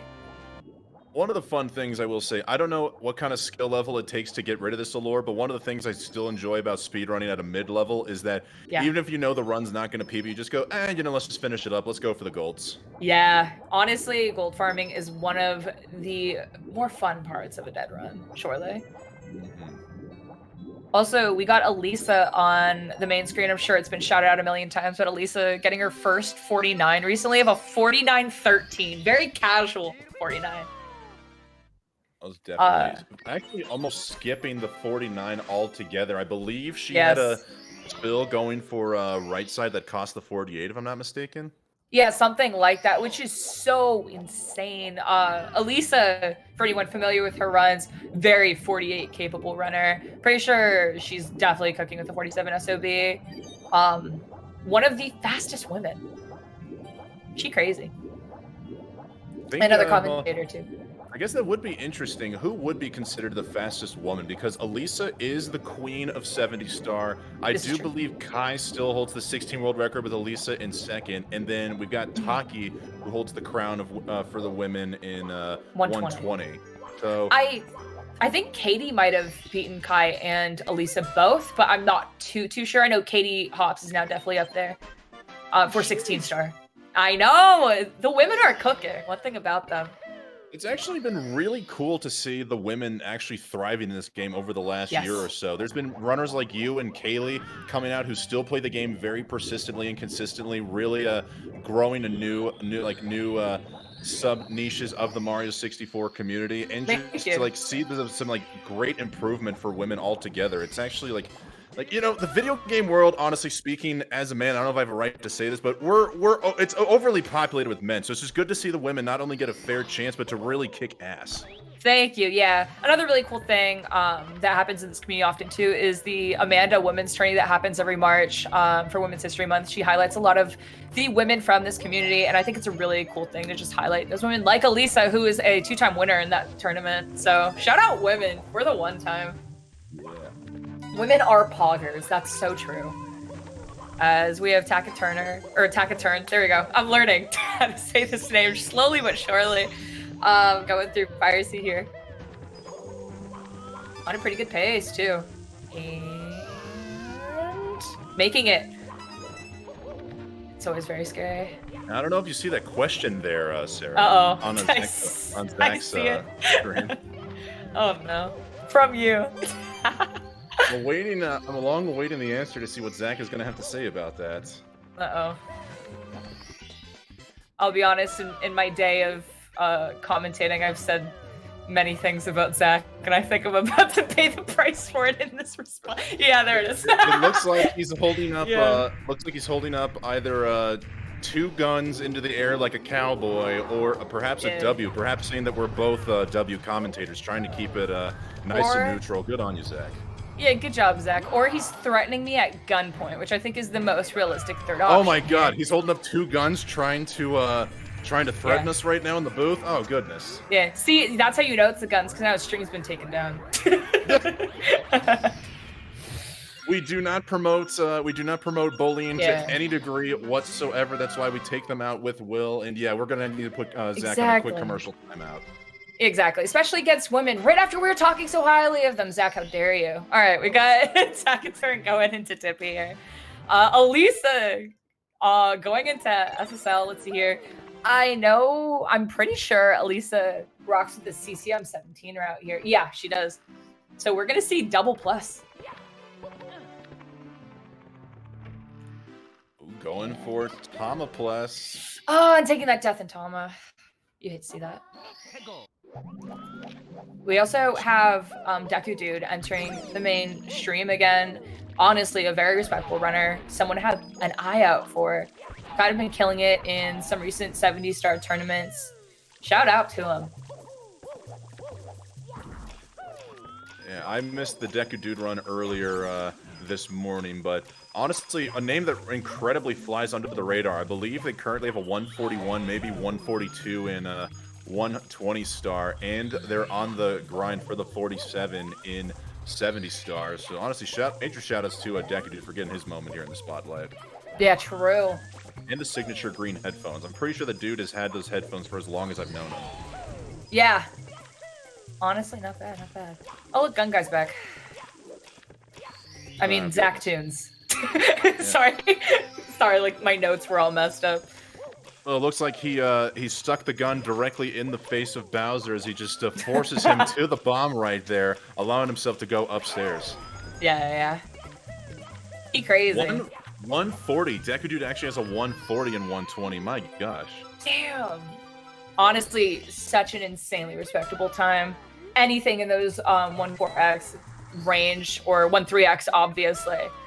Incredibly impressive. It's really rare. So speaking of 1-3x, we have Callie, who's also on the leaderboard. He's still primarily trying to grind 120 star now. Recently getting the 138 recently, trying to get the 137. But it's amazing how he treats 70 star. It's just like the backup category. Like he literally only does it for competitive purposes. He never does 70 runs on I heard about stream this. for any purpose. And yet the dude is just like, yeah, you know what? I'm going to compete in an LTA or a tournament, and maybe I'll bust out a 47. Who knows? Yeah, literally, right? Like, on pace for these 47s, just bust out the young 4802 just for the one time. Like, it's no big deal to him. Honestly, very impressive stuff. And like you said, on that 120 grind, recent 138 haver, twice now. True. Just Callie the GOAT, you know what I mean? Callie is on his way to becoming a GOAT, that's for sure. Yes. One of the more versatile runners, I must say, in the game, at least to my knowledge, amongst 3 of the 5 categories. Most top runners you're not really going to see mess around with 0 or 1 star unless your name just happens to end with a G. True. But Callie being a really great runner for 16, 70, and 120 just goes to show his true abilities. Yes, couldn't agree more. I think Callie is also definitely someone that everyone has their eye on right now. We have 2 runners right now in Wet Jar World, so making our way up to upstairs. Rare no one in Tippy moment. Making our way Oh. upstairs, running fast, faces passing, starbound. Zach throwing that Chucky God knows where and making his way back up. That's okay, these things happen. And going for the Kano back up there and making it. I've never seen it from that angle, so I just did not know where he was going for a second. Yeah, I'm gonna keep it so real with you, Wes. I'm not too familiar with his routing right now. I totally forgot he did that, and I was like, oh, he's just given up. He's just like gone into the abyss. But good stuff. Anyway, we got Zakatsurin going into THI Secrets here. I think that's one of the deadly things about having single star splits is that his best possible time is a 49.07, but he's just got to be on par or very short of gold for the rest of the way for the last 34 stars plus Bowser, and yet Yes. he still can hold on to hope of getting a Copium 49. Isn't that crazy? We got Elisa on a reset. I did not see what killed that run, but surely it was very tragic. Maybe even silly. Maybe even Cobra clip worthy. But I don't know.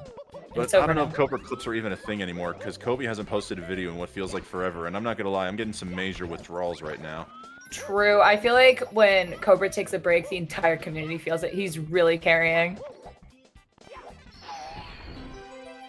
Zach not quite getting the angle on that triple jump wall kick, as Taciturn also Yes. did not get that mountain clip first try, but does get a second clean attempt. Probably going to be losing a solid chunk of time here out of THI, but still a good run, top 7 capable. Yes, very true, very true. Wilco is still going. Yes, Wilco is on another run and entering basement. Green, by the Looks way. like they're God damn. 30 seconds ahead of their PB right now. Yeah, I believe that 48 might be the current PB. Correct me if I'm wrong. That is, yeah, 48-49 is their current PB. Insanely impressive stuff.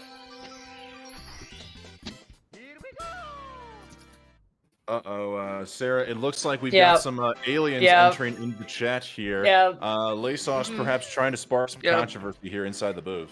Literally, I was about to say, unfortunately, we do have Lasos in the chat right now who does, in fact, believe aliens are real and on their way. Huge proponent for the Galactic Federation. His words, not mine. Who is this guy? You know what I mean? Yeah. Whoever he may be. Some dude. If we ever see him change his name to Alien Sauce, we know we've lost him. We really have. Honestly, I don't think we're far off. We have a Clean Mountain clip from Taki there. Speaking of on their way, unfortunately, this commentator is really bad about reading schedules correctly, so I've got to be on my way and getting ready to go to work for the weekend job. I'm not going to leave Sarah hanging in the booth alone, so Thank if you. Padronis is still watching, I know they wanted to take over for the second half hour. We'll wait for him to get inside, but I probably will make a hard cutoff and say 10 minutes from now, just to make sure, again, I don't leave my co-commentator hanging. Please God, don't. As we learned from Zactoon's gun threat earlier, I am not the better of the two here, right? It's okay, he got his payback in Wet Jar World, I guess. True. Also, I don't think Elisa's main screen right now, but I just learned she is running against her golds while she's on splits, which is crazy. I think her 49 is basically identical to her gold splits, which is wild. I think we have Padronis, by the way, in the chat and in the waiting room, so...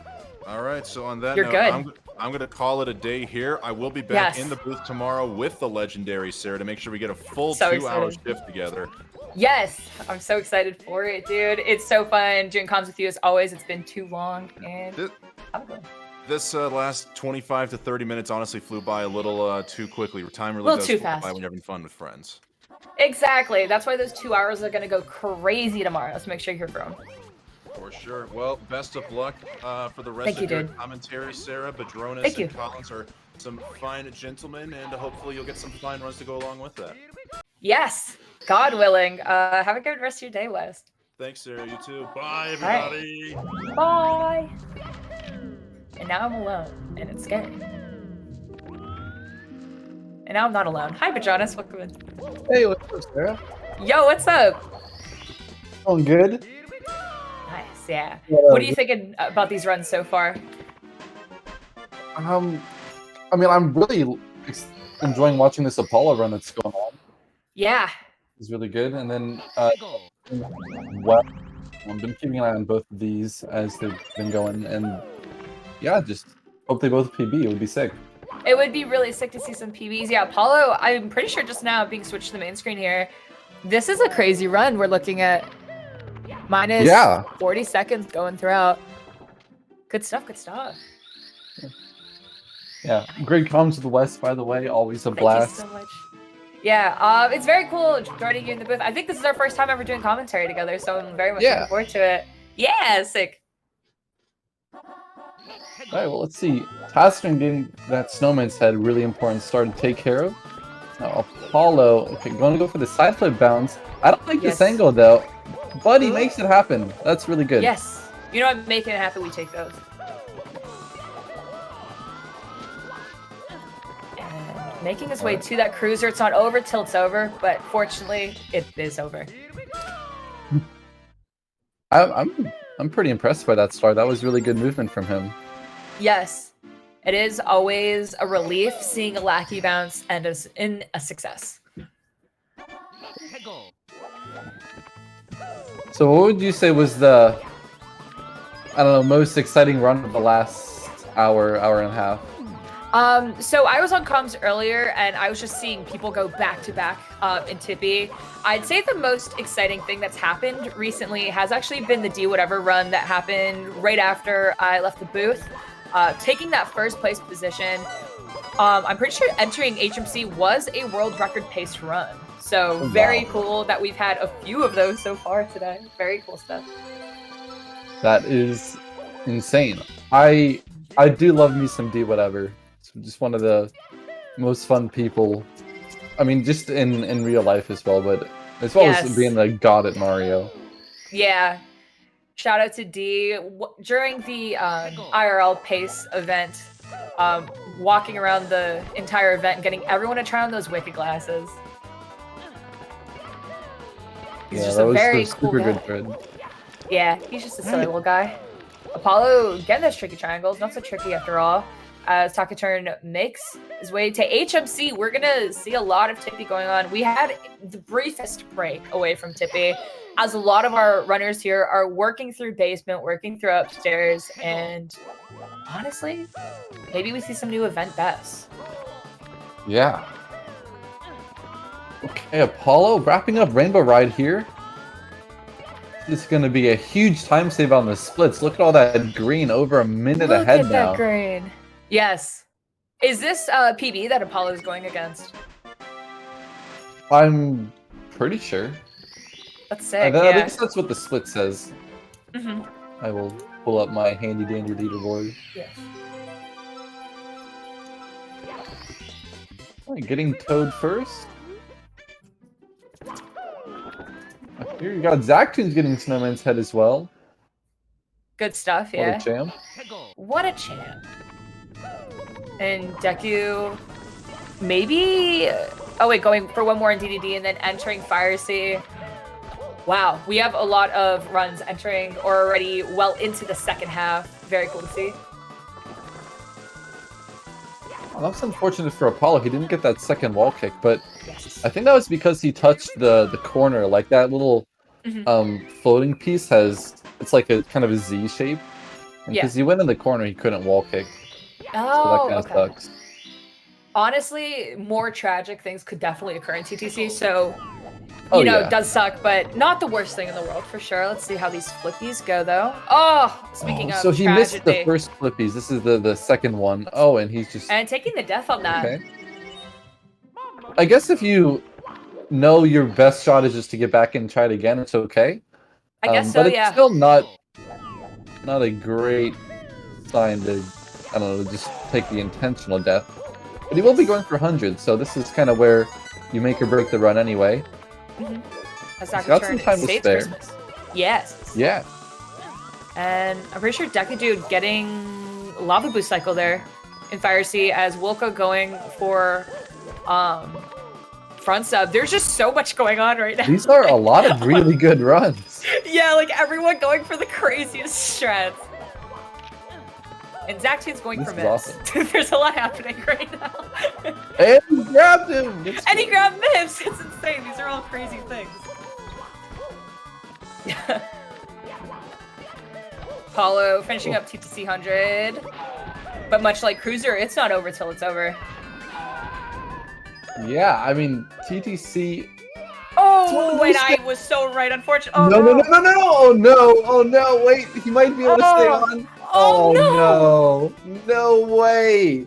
Oh my god. god. Oh my god, that's so sad. Oh, it's over. Oh, it's over.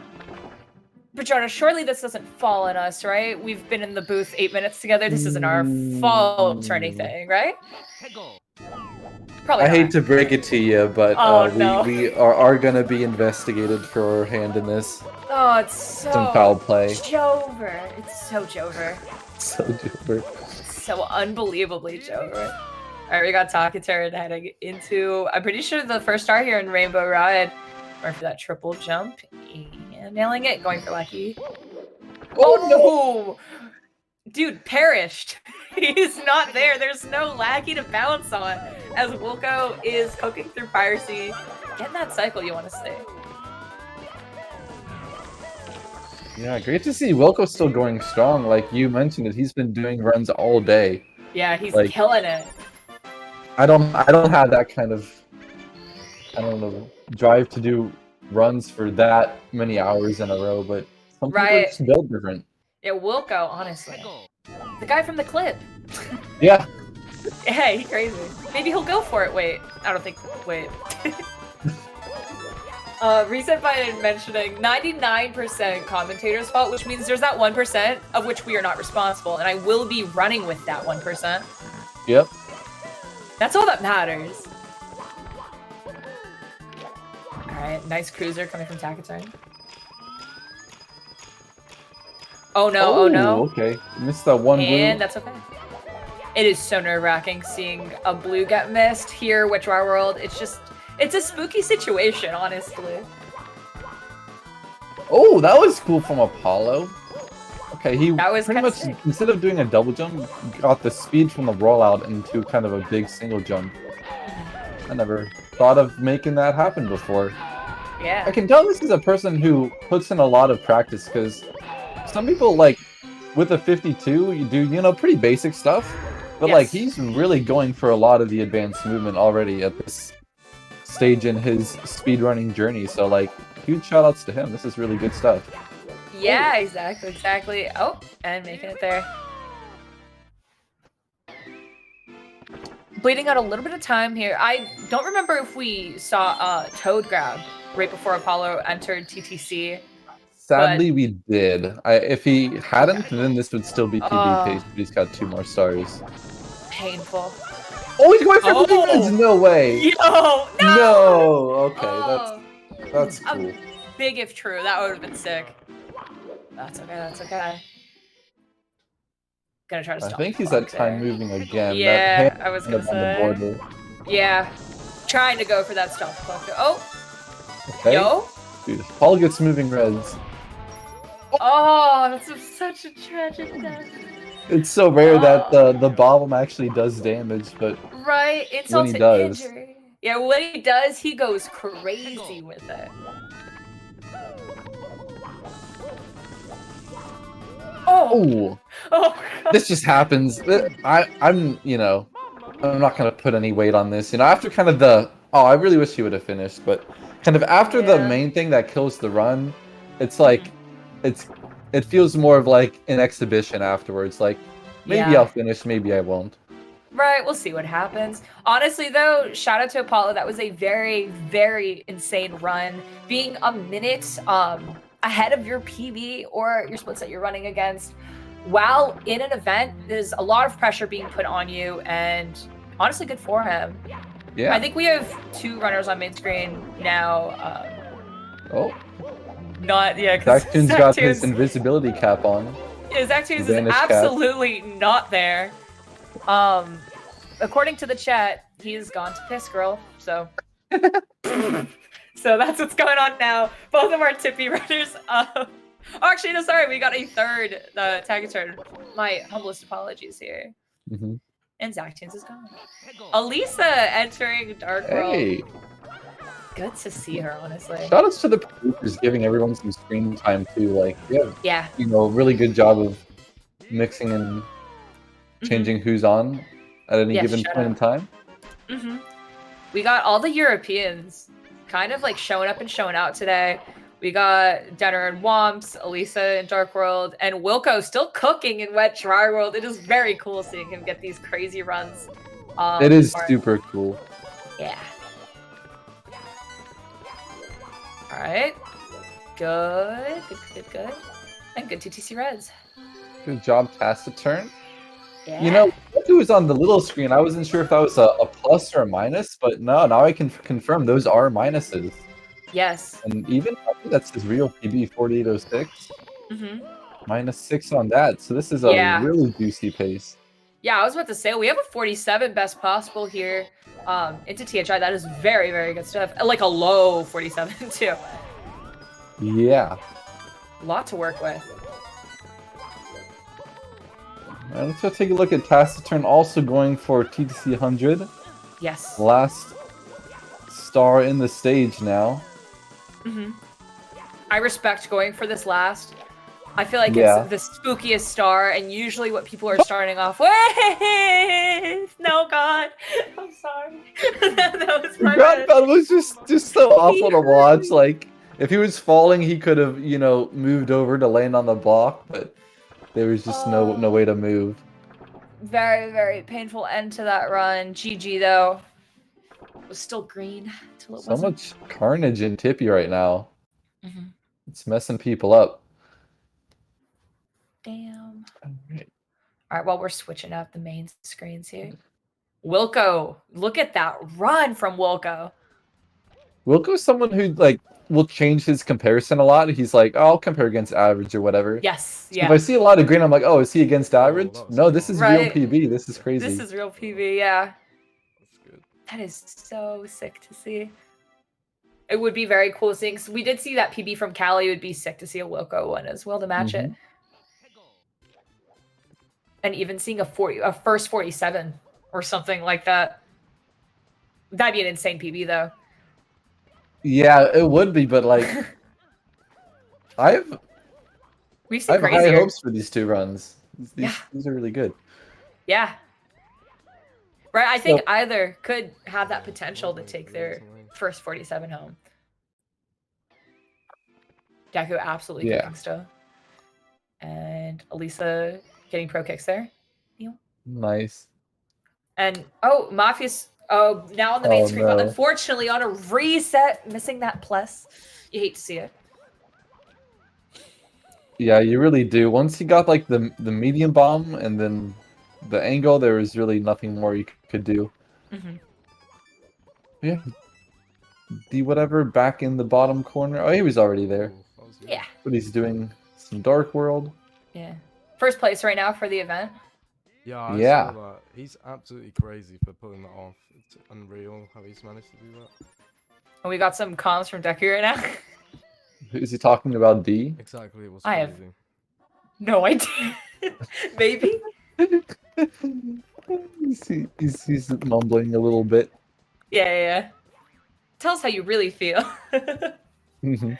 Yeah, Deku's one of those people who's just so chill. Like Yes. half. I mean, I don't know, like, you know, what kind of the. Shoot, I don't know where I'm going with this, but some people are really fiery and they pop off and they rage, but Deku's just kind of like a flat He's line. chill about it. But I feel like those are the most watchable people, though. 'Cause sometimes it sucks, you know, like feeling that, like, oh, that pain when you watch someone else Yeah. like, be upset about something. Watching someone lose a painful run and being able to just calmly reset it and go into Yeah, another one, like, it's 46, no big 24, deal. 29, That is like, honestly the most watchable 46 Mario Alex run. pace, or- Yeah, for sure. And Deku, I would say a big part of the reason that he's gotten the times that he has is because he is very calm under the pressure. He doesn't get, you know, too flustered and antsy. He just plays as he normally plays and closes it out. Yeah. Which he will have to do here. This is a bit of an awkward situation. Having to reset his triple jump again, but that's a good. Oh, and you know, I was about to comment the backup, but then more missed wall kicks. Oh no! This is as Oh, bad no. as I've ever seen him in my life. This is his, like, anger limit here. Yeah, this There is he like goes. a 9.5 out of 10. True. Also, we have Markinator now on the big screen. Mark was in the booth with me a few hours ago. Honestly, he is one of the GOATs when it comes to comms, one of the GOATs when it comes to gameplay, the Bob 100 champion. Yeah. All around cool guy, honestly. Shout out Markinator. Shout out Markinator.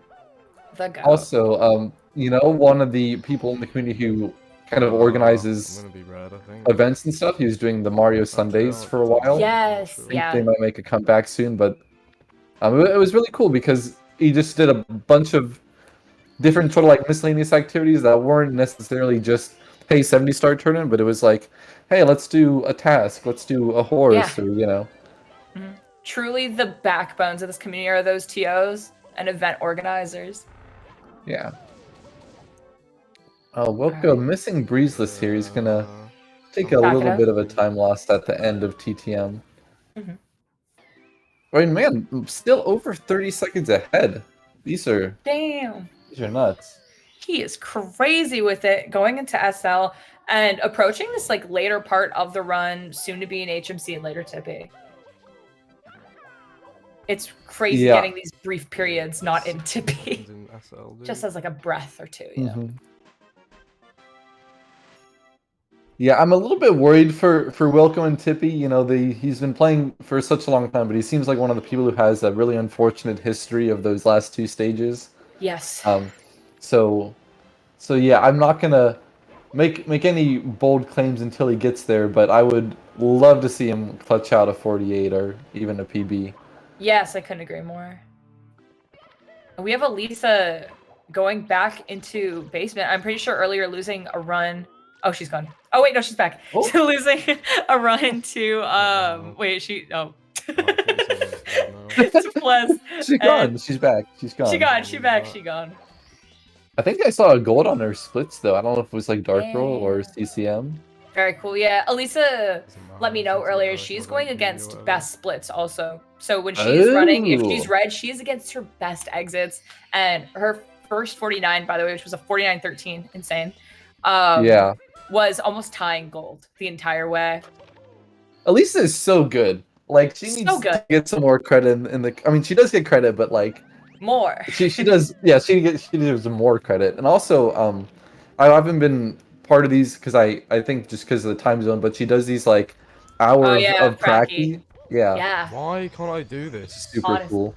Yeah, she's a very great teacher. She's one of the people who probably taught me the most when it comes to Mario. I don't know where I'm already not too amazing, but I don't even know where I'd be without Elisa. So shout out to her. And she helps so many people in this community. She's another one of these like backbone types, you know? I messed up.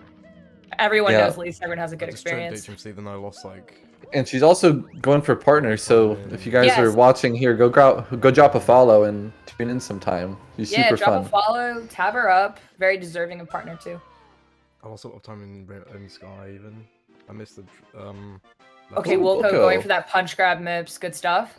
Dude, he's like synced with Markinator, but on the different MIPS. Yes. That's crazy. Also, we got Gothic Logic entering the mainstream here. Nice. Okay. Nice.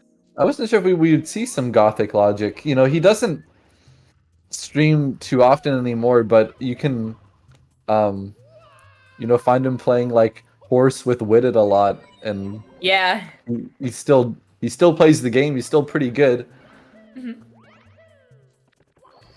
Honestly, Horse seems like one of those like fun little ways of getting practice out of the way. Yeah. Also making a game of it. Arkanator, nice save there on the backup. It looked like he might have been he looked like he might have been taking a spill there, but he survived. He did survive it. Wilco having some trouble there on that triple box, but makes it. Yeah, and we've got Deku finishing up this Hazy Maze cave. Okay, best possible time 47:55. It's gonna be. Oh yeah, he's comparing against the 48:58 again. I really wish I saw what had happened. I mean, I know from the SL Snowman's head he lost a lot of time. I think there must have been one other like big mistake that I didn't catch. I did unfortunately miss it as well. Also, we have D whatever on a reset here. I didn't see what ended that either. Might have been plus. I think I saw him going into basement as well. Oh, very tough. As Mark gets plus there. Nice. I honestly respect the indoor sunglasses. Is a respectable decision to make. Oh my. Do you think they're like the blue light glasses for computer monitors? You're so right. You're so right. So unbelievably right on that. My bad. No, it's good because I don't know. I just think sometimes like, oh, should I get some? But Right? I've never had like eye strain, but I'm sure it would be good for me to Mhm. have. Yeah, I'm sure the blue light is slowly deteriorating all of our eyes, and Mark is just better for it. And he kind of Yeah. looks a little swaggier than the rest of us too. He is. He's kind of, He you is a know, little not swaggier quite than the rest wicked, of us. but he's on his way. Yeah, might as well be. Mark, honestly, has like one of the coolest personalities, you know, in the community. Yeah. He's just very chill, fun guy to be around. Wilco exiting HMC, minus 21, Oh, no, low Deku. 48 pace. Oh, What the hell? Deku taking that fall. Oh, that's okay. Oh. Getting ping pong back and forth there. He got ping ponged. Oh. Oh man. I think that might be. Oh. What's it? Dog on Denner's screen? Dog? Sorry, I'm Oh. distracted. Wait, everyone pause. There's something going on. Are those cats? Those are big cats. I think. I think there were. I think one was a tiger. One was a dog on the other picture. God. See, this is what we're here for. Mhm. Honestly, at the end of the day. Okay, You know, Speaking someone of made a German- ROM hack that was like the Mario in like a dog. Oh, I did So hear it's like about the this. dog hack. Yes. Yeah, I never played it, but I've shout heard outs to great whoever made that. things. Yeah, shout out to the ROM hackers. I guess I could still do But this. we got one German replaced with another. We got Elisa maybe going for a really good side time here. Let's see what happens. That's a 12-6. Hey, Good stuff, good stuff. good stuff. I believe Dog Collab is the name of that ROM hack. Dog Put it up in collab, chat. that's what it is. Yeah, I have heard great things about it though. I've seen some videos and streams. What's of up, BDF, by the way? it. Yeah. Oh, Wilco! Ah, death on the wall kick. Was that a All death right. in Cruiser? No, he actually got Cruiser out of the way, which is really good. Yeah. But this was like going up for Reds, I think. Ooh, that is a painful death to take. But you know what? At least getting Cruiser out of the way is a little nice. Yeah. Going for that. Nah, it's not worth it anymore. Oh, Deku's gonna And reset deck here. on that reset, yeah. But we still got Wilco firing it up here in Tippy. We got Elisa re-entering. Well, I'm pretty sure we saw. Oh yeah, we did see a reset there. Mark and Lethal and Gothic and Firesay about to enter upstairs. Nice. Yeah, this Good is stuff. maybe like a low 49 pace sort of beginning from Gothic. Not Yeah. his greatest run, but pretty good. That would put him possibly in 7th. Yeah, true. Also, Well, I wanna actually, that quickly- unless Wilco has something to say about it. Maybe, yeah. Also, I want to quickly shout out the run.gg plugin here. If you want to follow along with a lot of these runs, you can see exactly how many people are running today, which is so many. If you want to participate, you can. You just put that run.gg plugin in your live split. There's just so much going on. It's crazy to see how many runs are happening. More than just the 5 you see on screen, believe it or not. Yeah, we had at one point, I think, something like 40 different people live all at once, like around maybe like 2 hours ago or something. Like that was probably kind of the peak of the day. That was insane. We still have like 20 some people live right now. Yeah, it's crazy. It's great. Yeah. Are you thinking of doing any runs, Sarah? Maybe tomorrow? As someone with a 104, not really. That's okay. Yeah, you know, I do think, you know, shout out to everyone though who is doing runs regardless of time. I don't know. I haven't cooked enough at 70 to feel like I'm ready to do it. How about you? Are you gonna do any? I don't know. Maybe tomorrow. I haven't Hell yeah, that's decided awesome. yet. I've been so awful lately, but it just you just gotta have fun with it. You do gotta have fun with it. All right, Wilco, TDC 100. This is going pretty well so far. I saw him with a bit of swag earlier. Yes. He's still moving. Still moving, still schmoving. You got both the Germans on a reset here too. Showing us that intro. All right, and good. Getting that 100 coin star. And let's hope for a clean finish here. Oh. Blindly taking that side flip. Okay. Ooh, nice. Good stuff, and making it. Yeah. Gothic doing this elevator star, this is like one of his signature stars that he practices all the time. Like everyone's got like that Nice. one thing where they And just this is his. default to when they're Practicing. yeah. Yes. That's it from Gothic, really good stuff. Do you have Oh, a favorite welcome, star to... looks like- No! Do you have a favorite star to practice? It used to be Rainbow Ride Reds. I did a lot of that. But I would say my favorite star is Fire Sea. I think that's just a really cool star. Right. Something I'll practice a lot isn't necessarily the star, but the Fire C 16 star movement. That's probably my Yeah. favorite. Or bits, no reds. So fun Those are zooming so through good. those Bowser levels. Yeah. So is that what you would say is like your most practiced, or? Yeah, anytime I boot up the game, I run through every Bowser level, and anything I've had trouble with recently, I'll do a little residency and womps before doing runs to do the real residency and womps. And I'll go and I'll hit up Cruiser and TTC, Stomp the Thump. The works, you know? Oh, we'll go. He's having a rough time here. Truly, yep. As Mark is missing the lava boost, but going for early here, I'm pretty sure this is 8-second time loss. Yeah, I think he's able to get up there. Nice. Right? So this is really awkward. Like no matter what you do here, like you're gonna take a burn or something like that. What Mark Yeah. here did is intentional, but I don't think he meant to ledge grab that. Yes. That's a Making good it through. adjustment there. Deku on a reset. Genix entering the mainstream also. Hey. In Lethal. Shout out Genix. Shout out Genix. I said this earlier, but he tweeted that he's releasing like the interviews that he did at Pace. There's gonna be like one every week. Yeah, I think the first one's tomorrow or something. So, shout outs to him. That's so cool. Also, we have some crazy stuff from D whatever. I think is that a cat being pet by a dog. That's awesome. Good stuff. No way.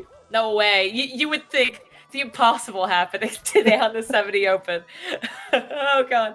Wilco taking that bonk, but making it through. Still in the green on splits. Let's see what this exit's gonna be looking like.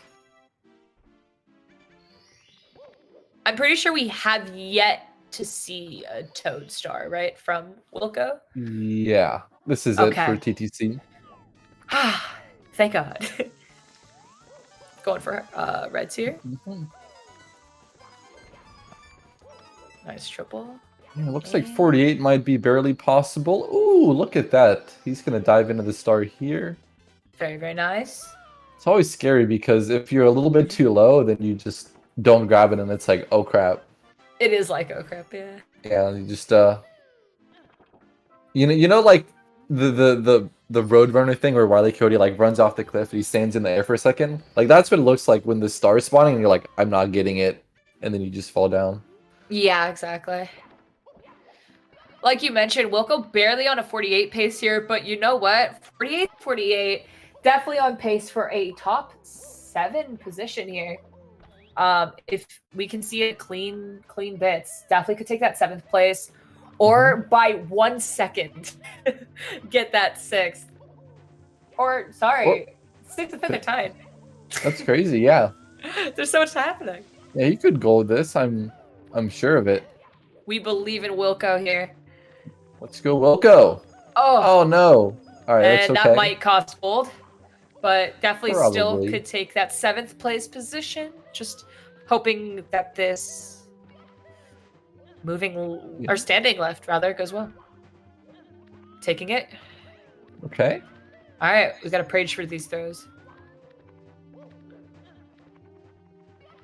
Definitely on a decent pace here for a low 49. Yeah. Actually, let's this see what is happens. still like this could be like 48, 59 or better if he has like good throws. Yeah, true, with good throws. All right, let's see what he's got. All right, let's go Wilco. That's one. He actually rotates the camera to throw at the bomb to the left. I'm not sure Yeah. why. Oh, that's a No. miss on that one. All right. Still could barely take 7th, I'm pretty sure. Yeah. Yeah, oh, yeah, definitely. Wilco for 7th. 2 more. Yes. Nice. All right, last one. All right. And And oh, it's so it close. hits. Yes. Nice Taking job, that Wilco. 7th place. Good job, Wilco, making his way to the top 7 here. Yeah, congratulations Yeah. to Wilco for that one. Yes, congrats and GG's. That leaderboard is becoming super competitive. We're soon to probably see only 48s and lower. Yeah, that's almost where we're at already. Yes, crazy stuff. Snatching that low 49. Very respectable time. And was PB pace until TTC. Really cool to see. Have to be happy with that if you're Wilco. Mm-hmm. I think we got Collins in the waiting room. We'll go to a break with our urban arts stuff. If you haven't been to the speedrun stream before, I've seen a few chat messages of people who are new. Urban Arts is a great charity. They provide educational opportunities to underserved youth, especially in the fields of technology and game design. People who go through Urban Arts go on to higher education, and they receive support in obtaining scholarships. This is a really great charity that's been partnered with GSA for a long time now. So if you'd like to donate, please consider it. And if you donate $25, you can get in a raffle for a Nintendo Switch, or $15 to get in a raffle for a signed SM64 game cartridge. So both of those are really good prizes. So yeah, support our charity partner. Yes, like Rajana said, Urban Arts is an incredible organization. You're benefiting a great cause, and you're in for some really great prizes. So make sure you check that out if you haven't. And yeah, Rajana, thank you so much for joining me in the booth. It was so fun doing comps with you. Yeah, thank you so much. Yeah. All right, and we will be right back with more 70 Star. Stick around.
Hello and welcome back to the 70-star tournament occurring all weekend here at Speedrun.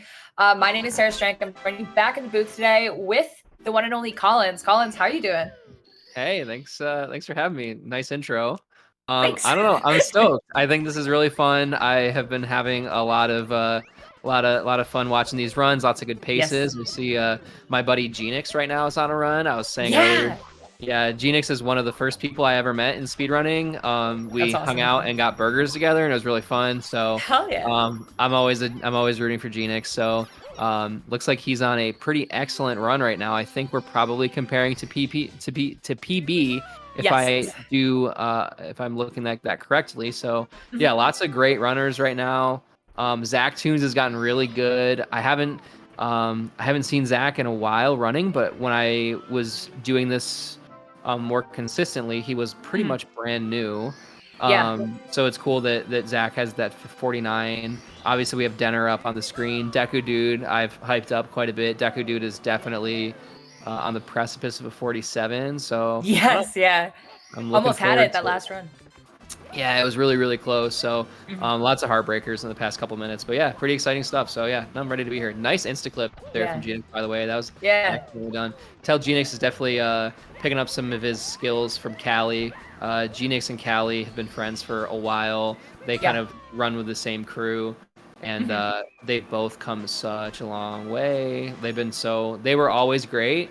But I really think that this past couple of years, like they've both picked it up a ton. So super stoked. It is Hopefully very cool. Yeah, very sick stuff. Genix is someone I very recently met and started like following the runs of. Very cool runner. Yeah, you really. Oh no, missing that. But you do love to see kind of like such a green run. -42 is crazy.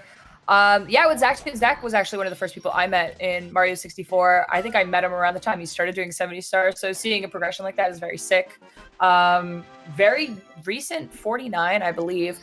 And yeah, Deku, I'm starting to become more familiar with very recently, and D whatever, kind of killing it. It's cool seeing his comeback to 70, and you love to see that D rust occur very quickly. I think like a lot of these guys, like D whatever, like at that level, you'd expect the D-Rust to take a little bit of time because it's like how can you get back to being the best in the world, and then you watch them and it like takes like 2 seconds. Like I remember, I think it was Cheese's last world record. Nice triple jump wall kick there, by the way, there from Zach Tunes, excellently done. But last world record Cheese got, or maybe it was 2 world records ago, he was like a week into his D-Rust. He was like, it's gonna take me at least a month. And then like we were doing tournament. I think we were doing the Blue Haven tournament. This is like a couple years ago. And someone was like, hey, by the way, Cheese is like world record pace into TTC. That's like, crazy. After the race, we all just stopped. We all just like switched over to the Cheese stream, and we were just all watching it together, like as a kind of like a tournament like thing. It was really cool. Yeah, that is awesome. So it was a lot of fun. But yeah, so just heard from the guys upstairs. This is the final hour of regulation time. So if our dono goal isn't met, then the final runs have to start by 6 p.m. But the dono goal can be met up until 7 p.m. So make sure if you guys want to see an extra hour of 70-star LTA to go ahead and extend that stream. We have a $750 goal. We are at $119 right now.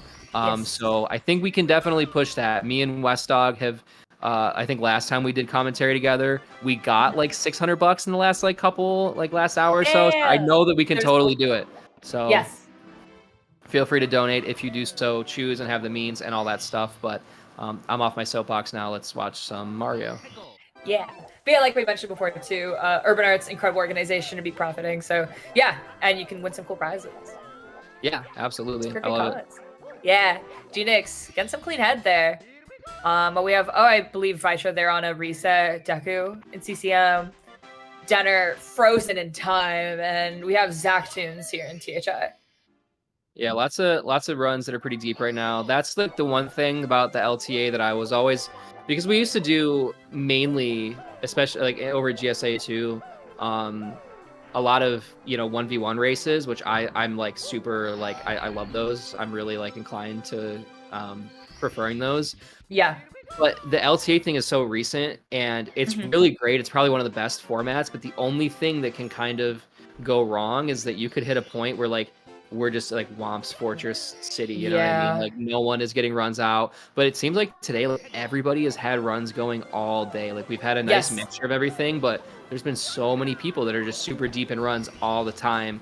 And Yeah. I think that's really fun and we're kind of we're kind of lucky in that sense for this one because I mean I think there was a 120 LTA one time where I did like man I must have done like 10 hours of commentary that weekend and I didn't see a single run go past like basement and it was just it was rough. I mean I think they got out of basement when I wasn't there but for me specifically it was just a little rough.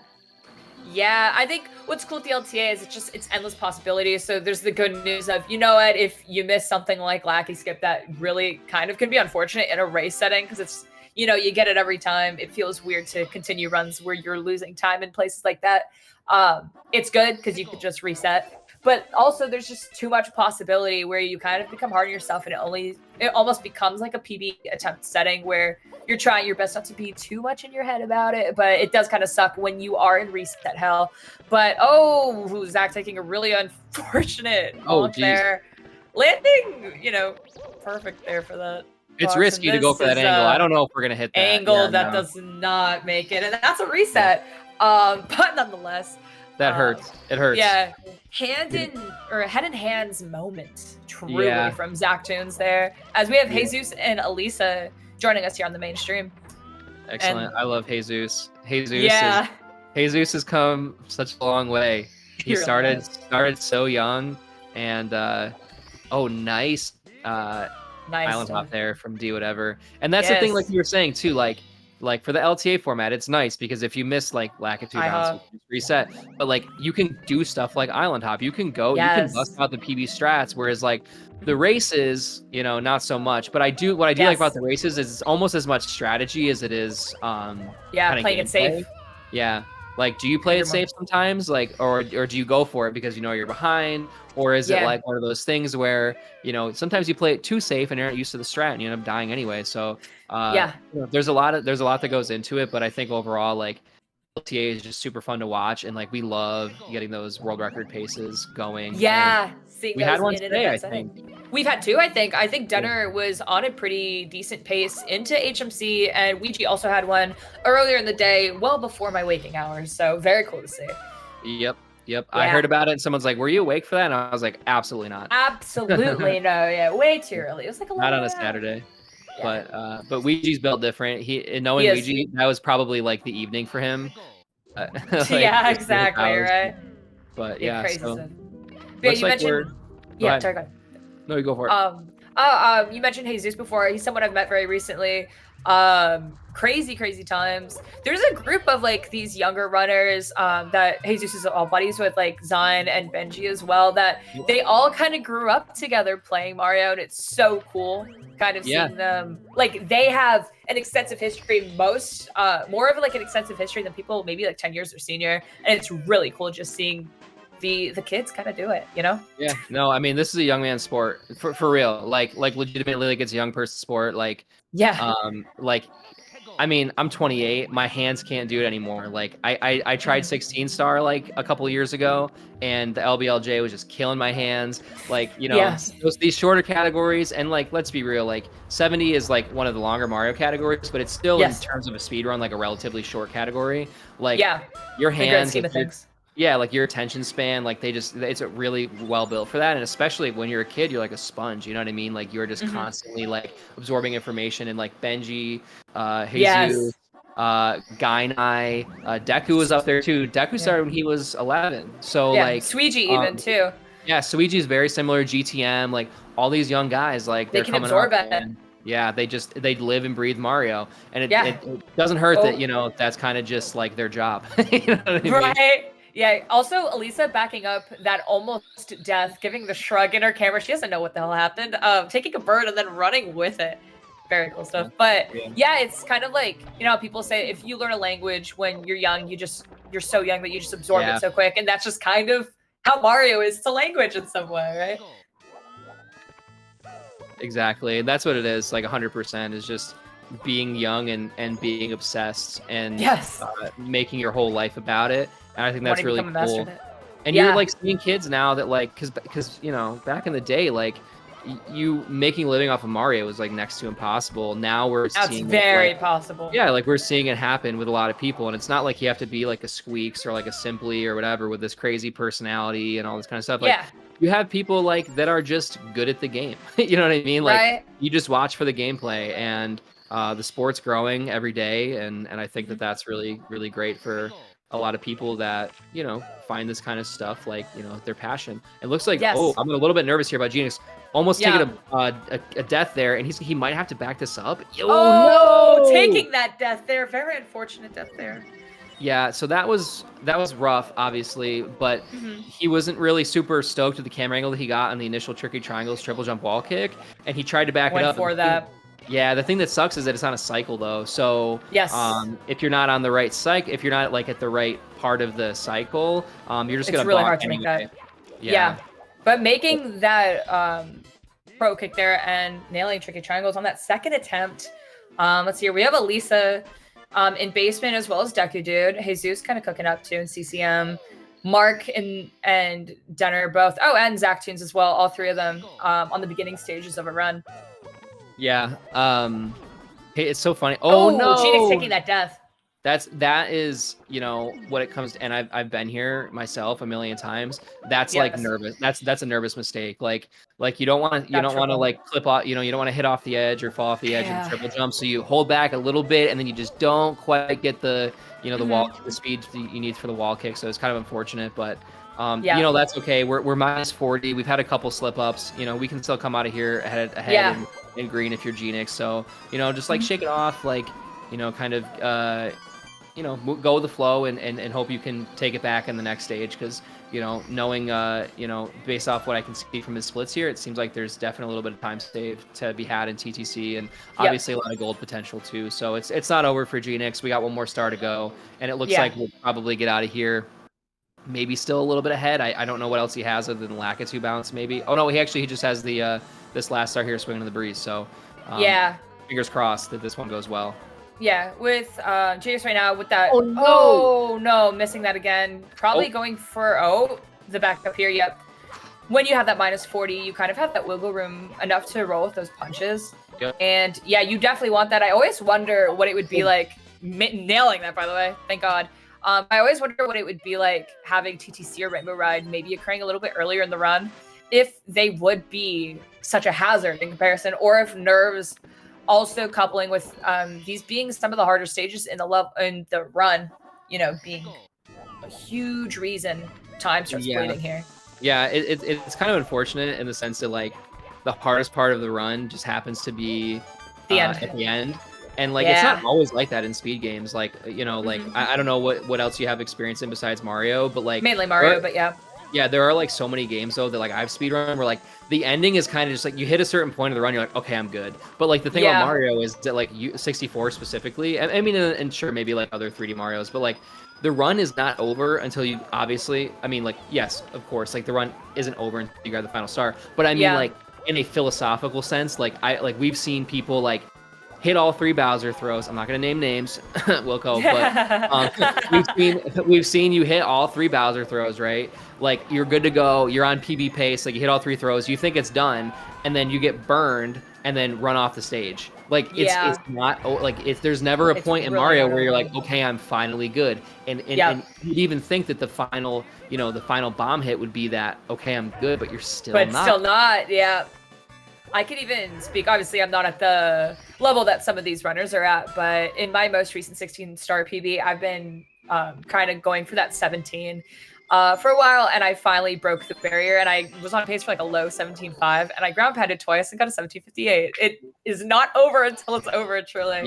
Yeah, 100%. I mean, we saw that with Ouija back in the day too. Yeah. That 16-star record flub where he, you know, frame perfectly hit A and jumped a little bit too far backwards, and then you know, the wrong way, the wrong direction, and you know, thus the meme Ouija you fool was created. And Ouija you fool. Yeah. Yeah, that was a great era where like we just saw that like a bunch of runners actually started to like just voice chat with each other and do runs, and like they were very successful. Like Ouija, like we all know that like Ouija is one of those runners who, you know, he gets flustered, but when he's in a call, it's like not as, you know, he doesn't get as easily flustered because it's like you're a little more distracted in a sense.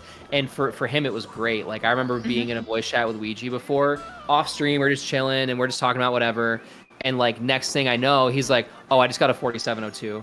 And I was like, whoa, whoa, whoa, whoa, whoa. And at the record, the record at the time was like 4701 or something like very. Oh, Like, that's he was crazy. basically 2 seconds off world record, and like the entire time I would have had no idea. So like it really just goes to show, like you said, like ground pounding a bunch and stuff. A lot of it is just, it's a mental game, and I think that's the thing about this speedrun is that it's almost more mental than it is physical.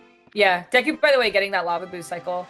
But yeah, I totally agree. I feel like sometimes like the hidden shot is literally hanging out in VC with friends while you're doing those runs. It's a really good way to keep your mind off of things. Yeah, that's exactly how I felt too, to be honest. Like, I frequently got in my own head, and I found that just being, you know, on like streaming or something and just kind of being in your own head and being by yourself was just so demoralizing.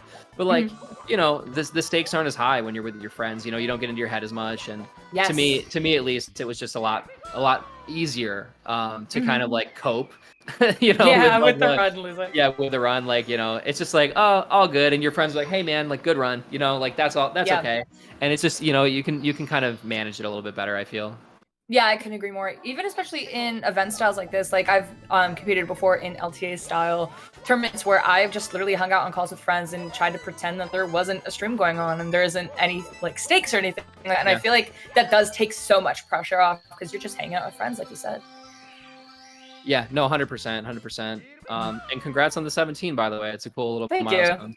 you. Yeah, we do take those. Elisa also getting lava boost, by the way. Nice.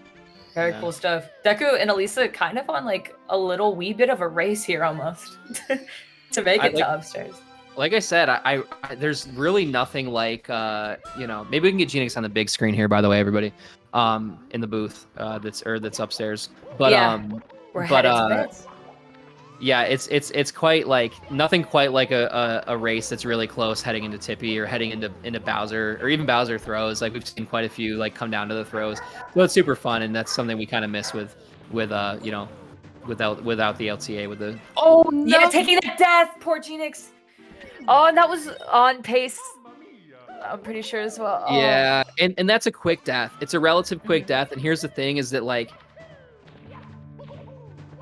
I mean, is it PBable? I don't think so, but like, why not just finish the run out? It's really unfortunate, and that's one of those mistakes that is just, again, I think it's just a nervous mistake. It's like I mean, the stakes are quite high, and unfortunately, sometimes we just kind of have those. But the thing is like, and when you're in this position, right? Like, you are at a point where you're really, even though the run didn't go your way, like you're very confident in your ability to PB. Because I mean, at one point he's minus 40.9, right? Like, and that's going into Tippy. So that's like, hey, I got a lot of wiggle room. I have a lot of potential with PB here. So like, you know, I mean, and let's be realistic, like playing a minute and some change, like a minute 10 off your PB, off your sum of best in 70 stars, not out of the question. Like we can, that's totally more than possible. Very so doable. For Genix, it's like his sum of best is 47.56. I mean, a 48 is on the table for this kid. Like it's just a matter of getting that run really together. And as I say that, he hits that second throw. So we'll see if he can re-grab this third one and still snag the 49. And it's gonna be it's so close, but no cigar, unfortunately.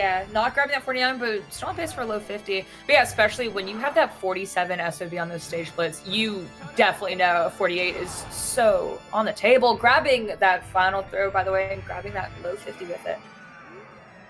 GG to Genix. Such a good run, and you know, it makes me happy because me and Genix at a certain time were like the same. We had the same PB. I think we were both at like a 52.12, and just seeing that hard work pay off for him is so incredible. That like, you know, you stay dedicated and good things happen, and that's what we saw here. You know, plus 14 off of PB. I mean, you cannot complain. Crazy event run. Yeah, exactly. Genix in chat, by the way, saying through LOL was like some of the best Mario I've ever played.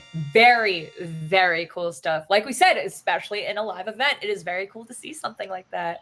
We also have Mafias entering the mainstream here as Elisa and Decker are both working through Witchar World. Elisa working on Hundo here. Honestly, Witchar World Hundo was kind of like a silent killer in 70 Star. You don't realize the damage it's going to do until you're leaving that level sometimes. And apparently did some for Lisa, having to go for those backup coins there. Yeah, getting those backup coins is really rough time loss, unfortunately. Yeah. But you know, it's one of those things that it happens. Sometimes you have a great downstairs, and the second you get upstairs to Wet Dry World, it just kind of falls apart, and Yeah. it's okay. I mean, things happen. This These is a live things happen, event. yeah. But look at Exactly. we got -15 going into THI here for Deku Dude. Low I'm a 47, Deku Dude best possible. fan. I'm a Yeah. Deku Dude simp, right? Like I'm ready to watch this happen. I mean, he just got the 140 the other day.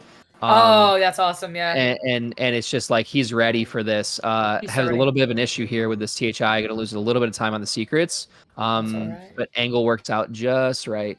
So Yes. excellently done here. We'll see. He should just drop into Mario Cam and take the jump, and he's And good he to go. makes it good stuff. Yeah. I'm very recently coming into contact with some Deku Dude runs. I did some comms for him also over at CCG. And yeah, a very, very respectable runner. I think 47's due at this point. And Yeah, I think we could see it this weekend. I think we could see it this run. You know, Yeah, so exactly. it's really exciting. Like I said, started when he was 11 years old. Crazy. So crazy. I'm like, Yeah, how do you very even get into this, right? Like, is Yeah. your dad into Mario or something? And yeah, like how and did you find out? yeah, and he actually said he just watched a GDQ video on YouTube, That's and awesome. I feel like that's the how people are getting into this, and How a and lot I of people think find out, yeah. yeah, and nowadays it's I watched a GSA live event, right? Yeah, it's so hosted cool. hosted by Twitch and Urban Arts, by the way. Yes. Little plug, Shout but out Urban Arts, yeah.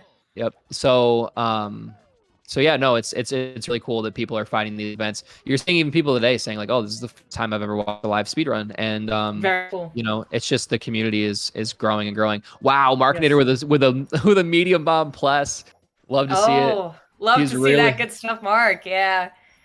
It's funny, actually, just throwing away the bomb and doing a backup is actually the same amount of time, believe it or not. But sometimes it's just sometimes you just got to do it. Sometimes you got to do it for yourself, you know. You Little gotta medium bomb prove plus. to yourself, yeah, that you can do it. Also, speaking of breaking minute barriers with Deku, Elisa really due for a 48, and it would be very cool to see that also happen during an event. I've been saying it a million times while in the booth, but she got her first 49 recently of a 49-13.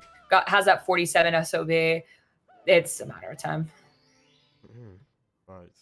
Yeah, Elisa, another one of those runners that's been around for so long, and she's Yeah, really 8 or 9 coming years. into she's been coming into her own lately. You know, I think that she's been having a lot of success, and Yes, it's which is really awesome to excellent to see. see. Yes. I think this is like we were talking about it earlier, me and Wes, and like to me, like 2020 was like the pinnacle of Mario. Like Yeah. people were just like making so much, like so many improvements. Mm-hmm. You know, really coming into their gameplay and stuff. But I Yes. really feel like it's like this is kind of the second coming of that. Like it's been 3 years, and Yeah. we've seen a turnover a little bit in who's playing the game. There's a lot of new people playing this game. Like Oh, there don't definitely is. yeah, like don't be fooled. Like you have your people like D whatever. Like of course all the top runners, but you have your marks, right? You're like we see Gothic Logic, probably the biggest dinosaur like in the community. Yeah. You know, You have and Elisa. yeah, exactly. But then we still have new people coming up, you know, like Yes. that are getting good really fast. Mhm. You know, and I think that's great. So just, you know, the more It's we awesome. can kind of continue to branch out and gain new people and, you know, really push the boundary. I Yeah. think now is that time. Yeah, the more we grow this community, the better, honestly. It's very cool. We have Deku now working through TTM Reds here. Oh, Oh yeah, that's terrifying. that is a scary, scary. Oh, and place he to almost miss still that went thing. for the jump dive rollout or for the jump rollout. Oh my goodness, this guy's crazy nuts. stuff. Holy Yeah. fuck, that was so scary, man. We have a Yeah, lot he- of lava also occurring on this screen too. Horrific. Yeah, All over about to the hit a lot of lag. Yes. I'm actually really stoked that Gothic Logic is playing right now.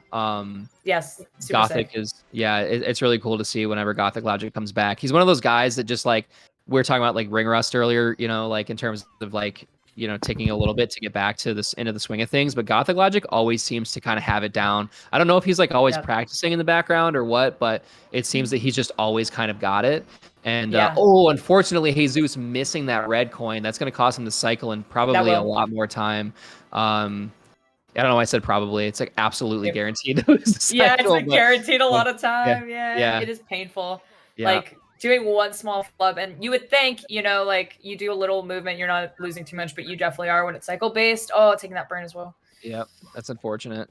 Yeah, but Decker dude barely catching the breeze there. By the way, that was a close one, but that was a close managing one. managing to close out TTM minus 16, heading into SL. SL's we can chill out a little bit, no pun intended, and kind of just hope that we can maintain the time save and hopefully not bleed anymore. So we'll see what he's got. We actually saw a pretty decent SL gold from someone today. I can't recall who it was, but we were talking about how it's really, whenever you gold SL, you're like, oh, wow, like I must have played that really clean, because SL is one of those stages where there's just kind of not a lot that can really happen except right here. Oh my goodness. Oh, there it is. The thing that can happen. No. Yep. Yeah. This wall kick here is so right there. That happens all the time, and it's super frustrating. I remember the beginner strat, at least what the beginner strat used to be on Wikipedia back in like 2019 or 2018 when I was learning 70 star. I promise I'm good at that. It just had you line up to that wall kick and then do the side flip and then do the double wall kicks. And I swear it's harder than like the intermediate and advanced strat. Like it's such a difficult side flip wall kick. I don't know what it is, but all good. We can move on. Nice. Oh, almost got the world from the freezing pond strat right. You can see Deku kind of biting the nails a little bit. All good though. All good. A little bit of time. Yeah. Mafia's earlier, by the way, during THI Secrets, I swore he was about to see that warp, but luckily no. We are good. As Elisa is working through TTM as well, we might see both her and Deku entering Tibby around identical times there, as Jesus making his way upstairs. Gothic and Skitham are both not too far behind. And Mark just kind of chilling in the basement right now. A lot of upstairs runs though. Very cool. Yeah, this is great. I love that Mark's competing too, not only doing commentary but also competing. It's really great to see. It's really cool seeing people double dip there. Yeah, I think Scythamer is on a really great kind of. He's at a really great point right now where he has a lot of potential and a lot of room. I mean, like to see that he is now at the level he is really excellent. And look at we're seeing here only 4 seconds lost for Deku dude. So 47-33 BPT going down into the back into the basement. I'd say is a really nice amount of wiggle room, right? We got like 35-ish seconds, give or take, so it's pretty solid. Yeah, kind of a heater of a run. And yeah, it would be very cool to see him break that 47. And do that in a live event, and also kind of join Denner and JQ here for the other two who currently have 47s here. And that would officially wipe 49 entirely off the top 7, which is insane because 49 itself is a very impressive time. Oh, absolutely. Here's the thing is I see the Discord, I hear the discourse, or I see the discourse all the time where it's like 49. Yeah, well, is it really good anymore? Yes, it's still good. It takes still a very impressive hundreds and hundreds of hours of learning this game to get a 49, right? Any shout out time, and I'm so picky about this because I hate elitism, right? Especially like a small community like this. Yeah. Don't, if you're a new runner and you get a 49, don't let somebody be like, well, everybody has 47. Like, no. Like these people that have look at the people that have 47s. They play this game every single day for like 5 years straight. You know what I mean? Like you can like is the barrier to entry less significant than it used to be? Of course. Like are there more resources there's more now? people. Yes, of course. But the thing is that it doesn't take away like the skill involved and the dedication involved in order to achieve a 49. Like a 49 is a good time, right? A 149 is a good time. A 15 is a good time. You know, good is relative to how much you put in. And that's the thing I think a lot of people don't realize is that like these top guys are playing all day, every single day because it's quite literally their job, right? Yeah. And you know, maybe you're not in a position where it's your job. Maybe it's, it's a game, right? Like it's okay. Like 49, good time. I'm rambling quite a bit here, but like 49, you're chilling. Like don't worry about it. Yeah, it's definitely it's something you can pat yourself in the back on. It's an impressive feat to hit. Yeah, even though there are more people at 49s now, it doesn't make it any less impressive. But yeah, 100%. Wow, we're about to see a lot of runs in Tippy at the same time. I'm just now like kind of processing how many upstairs runs we're seeing. And as you mentioned, Deku kind of chilling right now in HMC. Yeah, it's really fun to watch. And like I said, like I've been watching him because he's recently kind of come back, and so I've been watching him, here and there, and it's kind of nice. He has a time slot that it like works for me and everything. And like I've just known Deku for like years and years. I've done lots of race commentary for Deku, dude. Yes. And like his just potential is always there. He's kind of like in that sense where like with those guys like Flixer and like Gainai, where like they just seemingly don't play for a couple months or like even years in some circumstances, and they return and it's just like, oh, like they're equally as good as they were when they left. And Yeah, very cool to see. yeah, and that's just one of those things that's it's kind of like riding a bike. Like you just don't really ever forget how to do it. Exactly. Yep. Maybe do a couple like, upstairs RTA or whatever, but you're pretty much chilling. And look we saved 3 seconds there. So if you're a Deku Dude fan, great opportunity to kind of be that guy for Deku, I guess, right? So yeah. And if we'll you're a see Lisa what fan, we have terrible news. She's missed the MIP scrap, and it's unbelievably Jover. But you know what? There's still a lot of weekend left. There's still a few more hours today. There's tomorrow, and Elisa is quite literally on that grind right now, both with stream and going for that 48. Like we mentioned before, she's on that partner push, and she's on a quack breaky also. So definitely someone to watch out for. It looks like we have Jesus also on a run. And I'm not gonna lie, I'm happy for him because he's a good friend, but I'm also a little bit upset that he has what does it look like, a 51, like 43 or something as a PB. Yeah, when he could have. We used to be tied. Me and Jesus, we had a rivalry. I'll tell you, me and him, we go back and forth, and now he got me. So good job. He got you. Yeah. Oh no. All good. Nice Lakitu bounce there from Deku Dude. A little bit off on the angle, but that's okay. We're chilling. It looks like Gothic Logic's on an okay run too, assuming he's comparing to PB. It's a little bit harder to see when you're us. The stream quality here is a little bit lower than it is on Twitch, and nicely done there from Deku Dude. I was not super sure about the speed there, but. Oh, and looks like Zach just took a death, unfortunately. I was about to say I was gonna say that we have Zach Tunes back on the mainstream, and I just kind of watched with my mouth, my jaw dropped, watching him take this death here. But grabbing that lava boost and getting that star. We have Deku still cooking up in Rainbow Ride. Mafia is heading. Is that HMC soon to follow up in Tippy. Yeah, lots of nice runs. I will say the reason I didn't do 70 star was a lot of the reason was because lava boost. You don't have to do that in 120. Yeah. True. And much better for me. But yeah, really tough strat. I think the biggest difference between now and a couple years ago too, especially, was like the difference. Like you kind of have to push it a little more now. Like we're at a point now where like these top guys and even a lot of like the mid tier runners, like these strats they're doing are like way harder. I mean, like lava boost used to not be necessary for 16 star, like, even world record, right? Like now everything is like necessary. Long jump, Klest, like Suki, like all this stuff. It's so wild. Nice Rainbow Ride there for Deku Dude. We are minus 17 going into TTC. And what is this, like the 3rd, 4th pacer that we've got for Deku From Dude Deku, today? He's crazy with the clearly due for that 47. Maybe we're gonna see that right now. But yeah, like you mentioned with 16, with Sweegee's record specifically, not to beat a dead horse, but extremely optimized, pulling merely seconds off of SOB there. And light years ahead, it's crazy run. Yeah, I think it's a contender for the greatest speedrun of all time. But like I think contender might be like a little bit underselling it. Underselling this run. Yeah, I think it could be the best speedrun of all time.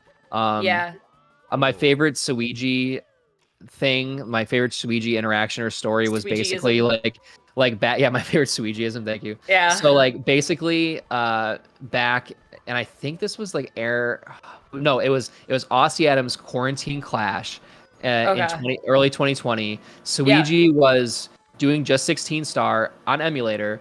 And like everybody knew that unfortunate for there.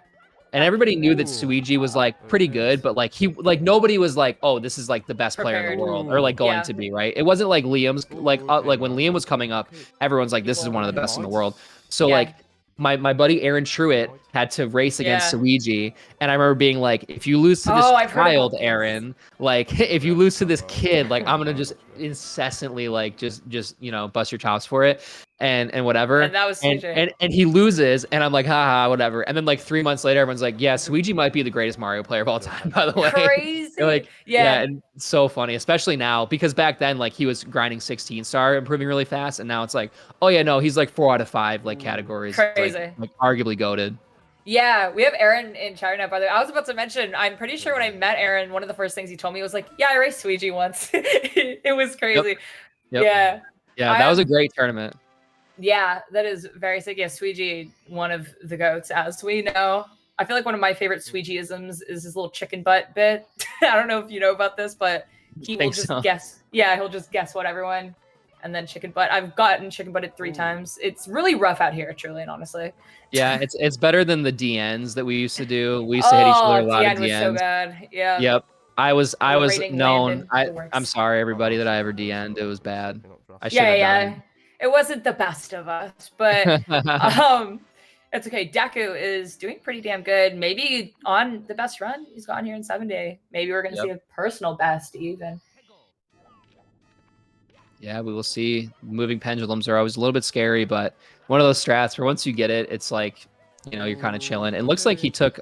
Oh, he almost got hit by that amp there, but all good to go. We have 2 more stars, and we will see where we're at after that and reconvene in bits hopefully soon. And let's see, we got a couple other runs heading up. We got a couple other runs that are upstairs right now. I know Mark's upstairs. Mark's upstairs. Gothic. Zach's getting there. Yep. Zachtoon's on his way. Inferno back on the main screen here, and not far behind Zachtoon's there. Right. And I haven't played this game in over 2 years, like 2.5 years, almost 3. And like I still feel like I still know what it feels like to be on PB pace, like in Tippy. Yeah, you can feel like, that in your gut. And I'm like, man, I kind of want to come back, and then I'm like, oh man, I can't though. I can't handle like the heartbreak anymore. I don't know how these guys do it. Like truthfully, I don't know how they do it. That's crazy. We probably traded spots right when like I entered the community about 2 years ago.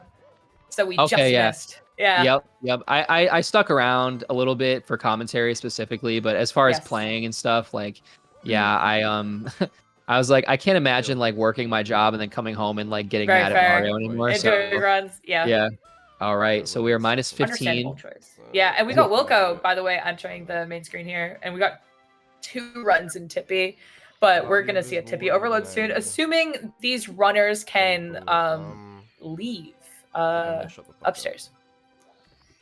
And let's just to backtrack too, we can get an extra hour if we hit our goal of 750. We're at 119 right now, so if you guys would like to see another hour of these runs, these have been excellent so far today. Feel free to donate if you do so have the means.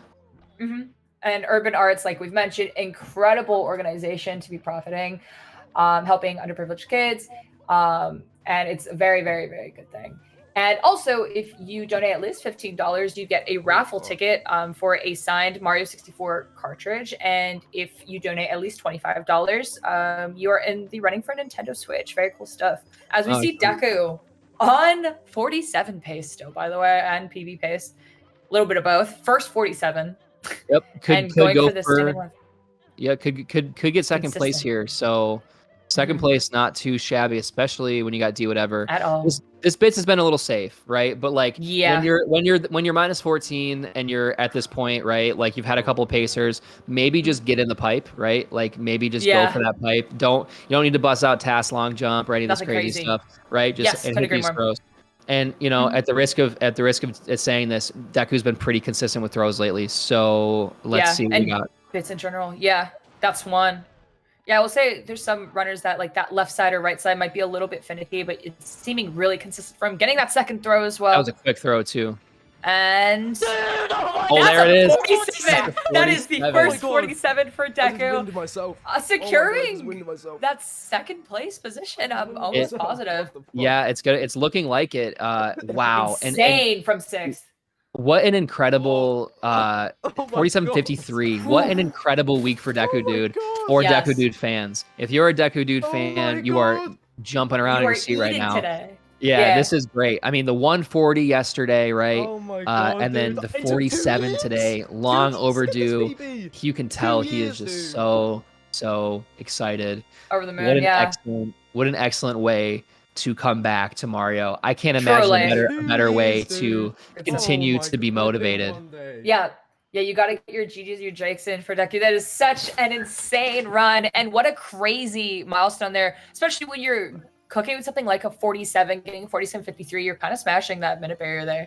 Yeah, absolutely. And I feel like, with Deku, like he's going over the run and look at how consistent this was. He didn't, there was no point where he was like, a minute ahead and just kind of bled time. And there was nothing where he saved a ton of time. It was very consistent gameplay. And I tell this people all the time, right? I've watched hundreds of hours of Mario, hundreds of right. And what it comes down to is who, like these players that are best in the world, what are they good at? And the answer is consistency. The best LTA runner, the best race runner of all time, Puncation. What is he really good at? Is he fast? Sure. Is he the fastest? No, not by a lot. But what he is consistent, and that consistency, like sometimes playing it safe and strategizing, really doesn't. Sometimes it works, or most of the time, I should say, it works, right? Like strategizing and being consistent and really like focusing on what it is you're good at, right? Yeah, it works. It totally works. Yes, exactly. Let's see what we have going on here. We have Mafia's into TTC, our designated Tippy runner of the next 10 minutes at least. Deku celebrating that first 47. Gothic soon to meet, maybe. Mafia's here in Tippy, but struggling here with that triple box jump. Markinator in SL, also getting ready to go to HFC. It's like they're all following each other. Zactun's, I believe, on a reset there. I'm pretty sure we last saw him on Fire Sea. Unfortunately, I did not see what killed that run. But we got Wilco in CCM and Inferno in Watch Our World. Kind of crazy stuff. Wilco is so overdue at this point. Yeah, unbelievably. And Wilco is, truthfully, in my opinion, like the dictionary definition of just willpower. I mean, like the rate that the amount that he's played this game and how consistently he's been around just forever. And just nonstop doing runs is just something to really be. There's something to really be said about that. So, I'm very excited to see Wilco. Looks like we are minus 19 heading out. Excuse, he just towed early. Okay, so yeah, so that's interesting. Loses like a little bit of time, I think, or maybe not. Be totally wrong, but I'm pretty sure it does. It's been a while, but and that's okay. I mean, if you're comfortable with it, you're comfortable with it. If you're with a 50-42, like you're not necessarily doing like the the top strats and everything, but that was a little bit scary. It's super easy to bonk off those platforms there, but looks like we're going to come out quite a bit ahead, minus 18.2. Yeah, you love to see that. And heading into Tippy, or sorry, not Tippy, Pits. We've been in Tippy for quite a while. Yeah. Yeah, just a little bit. All right. Here we go. As Gothic Logic, looks like he is comparing to PB, by the way, and on a decent little run. But we're gonna switch to the single screen here for. Is it Am I Mafia? Have you been saying Mafia? Mafis? I think I've seen Mafias before. Maybe it's Mafis. Yeah. Yeah, it's pot. Okay, all good. Yeah. Something along those lines. Maybe somebody in the chat will know. Yeah, surely, that's my bad for not doing my. I actually didn't know I was gonna be doing any of this at all today. I took over 2 people's slots because they couldn't make it. You're too kind. Yeah. Yeah. I got nothing else to do, right? So why not a little bit of Mario on a Saturday evening, right? Exactly. Nothing better. But yeah, I on the contrary did know. So if anything, this falls on me that I didn't do my research for the name. Completely blame you for that entire thing. So we'll have to talk about that later. Yeah, I would deserve every second of that blame. So we have Mafias here going into throws. Let's see what happens. All right. and this presumably is PB pace, so love to see it. Nerves are of course high, but lots of time, 13 seconds to save off the sum of best bits. So allow us to see Let's what we do got it. here. That And should that's one.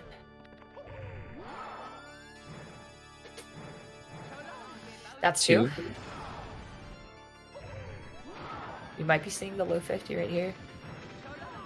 That's a little that's too bad. wide left. Unfortunate. That's It's gonna okay. get Mario. We can still get a PB here. Yes. Provided, yep, the regrab looks okay, and that's a PB. that is a PB. Assuming So that 50-42 is one. lots of time saved for bits here. This looks like there was probably a missed throw in the bits as well. And and that's okay. Great. Like, you know, give yourself Yes, enough room to exactly. miss a throw. Why not, right? Exactly. Comfy running around. 50-25. There's farming shout outs here. True. Mathis. And let's get Larry on that shout out, or somebody, whoever's a mod anymore. I don't know who the mods. Larry's still there for sure. I mean, yeah, I don't think Larry's going anywhere, but True. yeah, excellent stuff there from Office. So congrats on a Yeah. nice little PB and many more to come, seemingly, Yes. right? So Yeah, honestly, this excellent. event is just the shout out farming simulator in most ways. Yeah, absolutely. So congrats again to Moffice. One. Yes. And looks like we're about to be headed to just a bit A of a break. commercial break. So Yep. Appreciate everybody sticking around, and we'll see you on the other side. Yeah, thanks so much for hanging out with us, and yeah, stick around for more 70 Star throughout the weekend.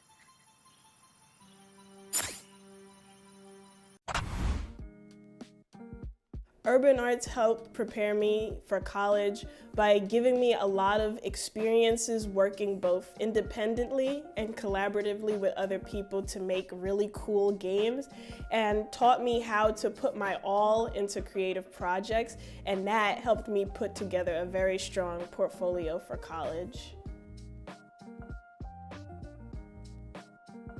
The best part about being in the urban arts community is the people that you meet. A lot of the people here have the same interests as me, so in the future, making friends here will benefit me and them and everyone around, because we all benefit from each other by gaining skills that other people had that I may need. Urban arts helped me see myself differently by showing me that I can be a good leader. In the studio program, I was assigned the role as project manager, and fulfilling that role for the first time actually helped me realize that I have good leadership skills, and it really helped me to develop them.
surprise, we're going live right now. Gothic Logic on throws. And it looks like he's going to finish up inside the top 7. I am the AC Money alongside Markinator99, who is currently on a run, as you can see in the top right. Gothic Logic is going to get a 48-58, tying Horror for 6th. It'll come down to the hundredths. But a great run out of Gothic. And with the time now at 0, there are no more resets, barring us getting to that goal in the next hour. So it's looking like this could be everybody's last opportunity for runs. Absolutely. I've really enjoyed myself so far today. It's been a real pleasure to watch all these runs and to see all the great players pop out some really great times. Have you been watching most of today? I've been watching where I can. I see. Yeah, we had a really great run from Ouija earlier. You would ever also setting like a super great time. First 47. Or no, I'm sorry. Jaquarium got the first 47, and then you would ever bop them a little later on. I did happen to catch Deku Dude getting that 47, his first 47. So awesome to see him getting a submit. I think he said it was his first submit in 2 years. Oh wow, that's pretty impressive. So great news from Deku Dude, as we see, who's this Markinator guy? I don't know, he's on a hot pace though. So this is, I think, the first time I'm going to commentate in the second person. You are on a very good run here. Not necessarily PB pace, but still looking like a 49 potentially. Yeah, I'm just trying to pull out the 49. That is the goal here. But yeah, no, it's been fun. I thought I would have a little more time. I thought Collins and Sarah were going to take it a little further into like the no reset zone. So I thought I was going to have time, but here we are. I'm in throws. Hey, we have a new first commentary and gameplay from the same person in SRC. Certainly doing a lot better than I could. I also have a 49 in 70 star. It just has a 1 hour in front of it. Oh, sweet. Yeah. I need to get back into playing this game. That's it, dude. That was sick. All right, 1 throw down. There's 2. I think you may or may not have. I totally gave it away, but I got excited. There it is. Deservedly so. That's gonna be a 49. Yeah, dude, that was awesome. I feel good about that. I apologize to the GSA for for going a little late into the runs, but hey, deservedly so. Getting a very nice run. Yeah, thank you. Yeah, it feels good to pull out the 49 here live at GSA. Always feels good to have a decent run. So thank you for the GGs. Yeah, last reset was at 6 o'clock Eastern time. So yeah, 6 minutes ago. And yeah, everyone that you see here can no longer reset. We're in the no reset zone. So X Inferno with the furthest run along. Now he is running behind PB Pace, but still a potential to get a 49, get up there on the leaderboard. You do need a 48 to crack into the top 7, and as a reminder, we do have a full day of Mario 64 gameplay coming for you tomorrow. That's right, this is only day 1 of 2, so gonna be even more hyped tomorrow, I'm sure. And it honestly has been such a day for so many runs, because I heard Collins and Sarah talking about it, but just all the names that are coming out, like Gothic Logic and Deku Dude and all these names that you hear around, have been here for so long and are pulling out some great times still. So it's been really cool. Yeah, hopefully that keeps up tomorrow. Absolutely. Oh, excellent. Taking the Inferno with a little bit of a struggle. Yeah, there's a strat there where you instant like wall kick and jump dive to get that red coin, and it saves like over half a second, but it's really precise, and X Inferno just got the bad end of the stick there. Didn't get the wall kick, and yeah, got the bonk instead. So bit of a tricky trick to do before tricky triangles. I think that was a messed up Lakitu bounce. Yeah, it looked like it.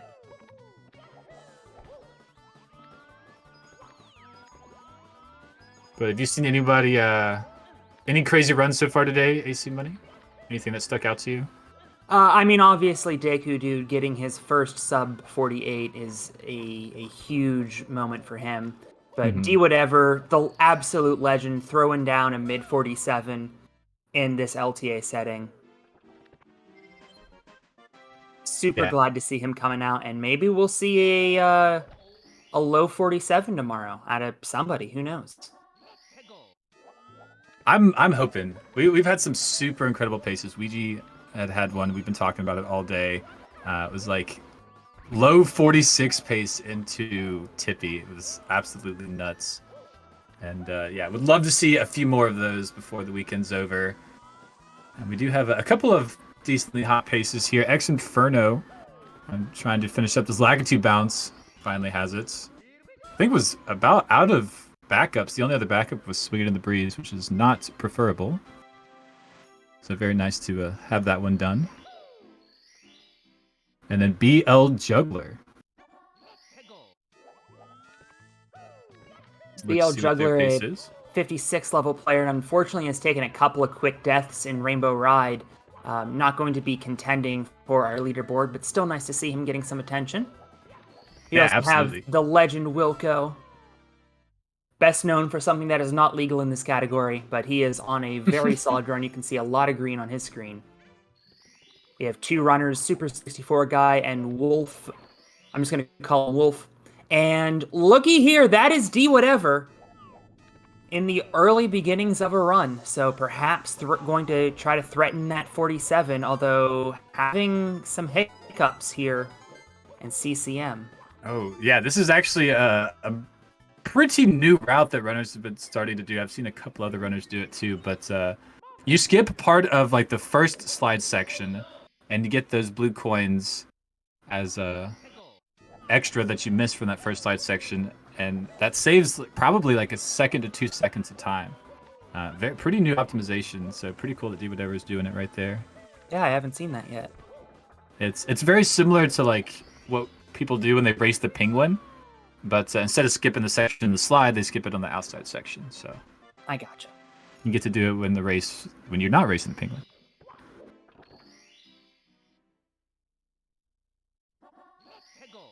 D Whatever, no surprise, going to be going for double plus. Yeah, absolutely. CCM 17.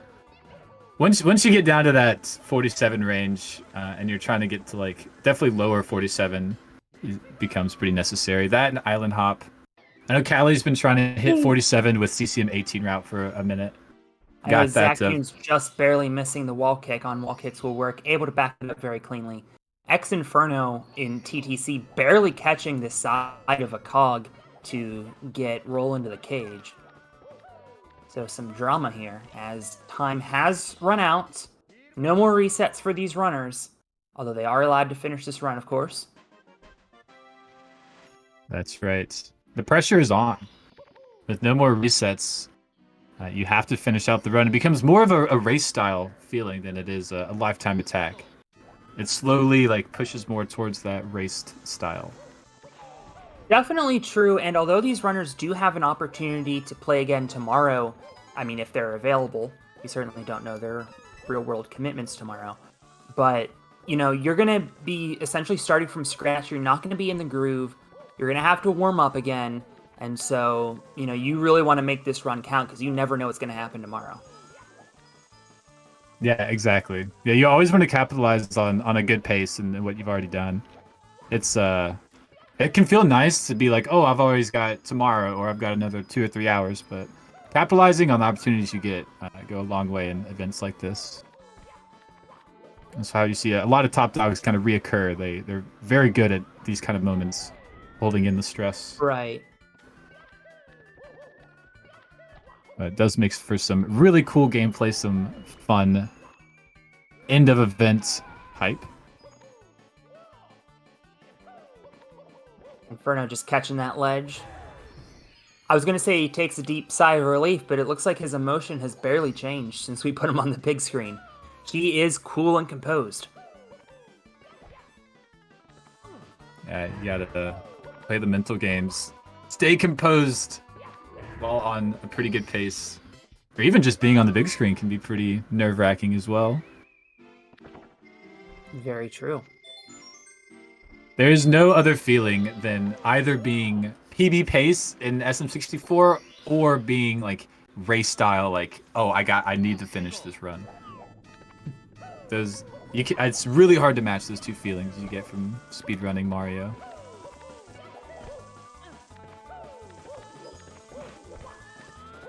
Ooh, really nice movement here. X Inferno. Yeah, very moving clean. bars. Beautiful. We get a little star sync with BL Juggler also. That's nice. Oh yeah. Looks like we got a lot of Wilco fans out there in the chat. He is on a great run. You can see he is below pace. I don't know if that's against his event PB or if it's against his lifetime PB. If that's against his lifetime PB, I'm sure we have a lot of Wilco fans that are going to be really excited in the chat if he's able to pull a PB in crunch time. Yeah, and I believe it is. I think that says 48-48. So it could be really great from Wilco. Wilco's been crushing it all day, and really, like, for the last 2 months, just been killing it. Been destroying people in tournaments. Has come out to this LTA swinging. It's been such a sight to see, and yeah, just great for the Wilco fans. Wilco stocks are up. Certainly is. And with that pace, he would be potentially looking at 5th place, bopping Scythehammer.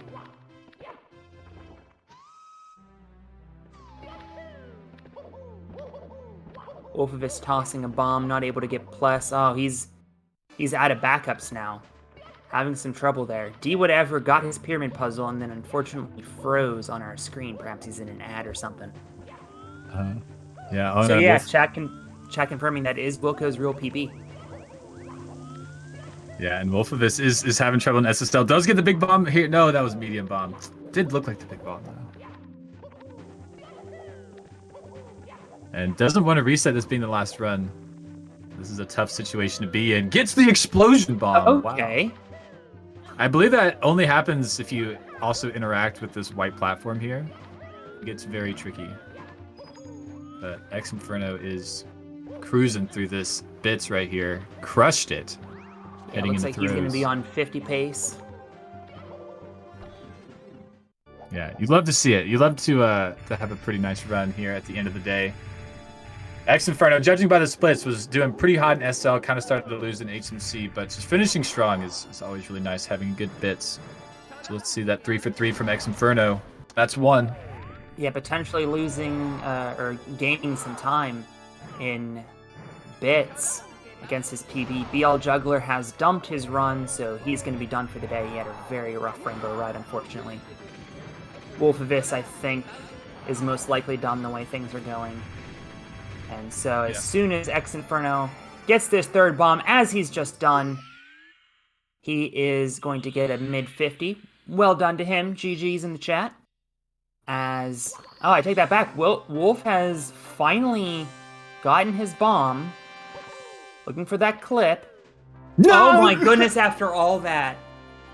I can't believe it. Brutal. But huge GG's to X Inferno, finishing out strong, 50-42, with a 213 bits. It's pretty good. Love to see it. And we get that commercial break farming us for some content, maybe some money. Thankfully, we at least have D whatever back up and loaded. Going on the back for his Bully the Bullies, which we don't see very often. Yeah, he did the like the super mega pro movement there. That was pretty sick. Right as you called his name.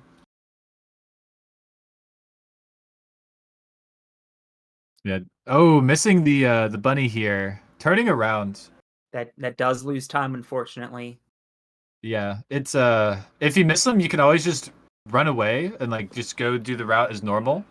And then when you're leaving LLL, you can jump after him and chase him, and it doesn't really lose but like a second or two.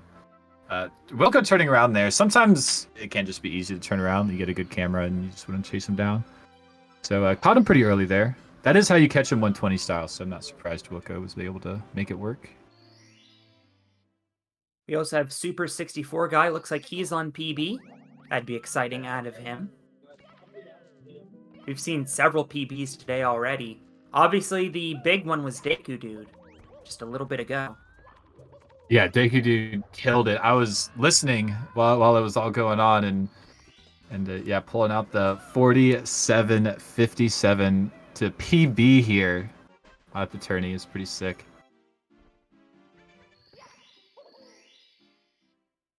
And I think that time put everyone at 48 to be on this leaderboard here. We do actually have like a whole tournament leaderboard. You can go check it out on the run.gg. That is the application we're using to basically check to see if people are doing runs and if they're on a good pace.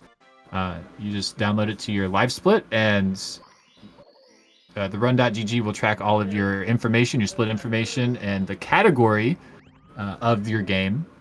It'll save things under there, and you can do tournaments like this. It allows us to run all of this, but it also keeps track of the times, like of the day of the tournaments. There's like total time played under the Mario 64 category. It's like pretty intense stuff. So if you enjoy stats and looking at all that, you can keep up with the run.gg/GSA.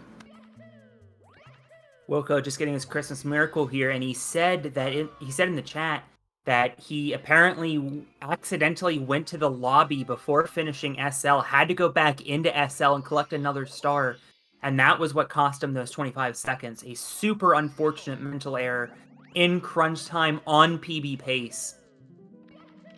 Yeah, that is tough, and like maybe could have backed it up with a different star, like in HMC. I think there is one backup, but yeah, there's really, once you make a mental mistake like that, it's really tough to do anything and have it be okay. Plus 25, not a bad run here. I can still pull it back. Have a really clean tippy. I think the PB is dead, but might still be able to snag the leaderboard. Might have to get a little beast mode. I think this is the first time I've ever seen a runner rooting against themselves to potentially lose a run. Yeah, Voko's saying, I hope I die in Tippy now. All remains to be seen. D whatever doing front sub like an absolute boss. Lag reduction on top of that.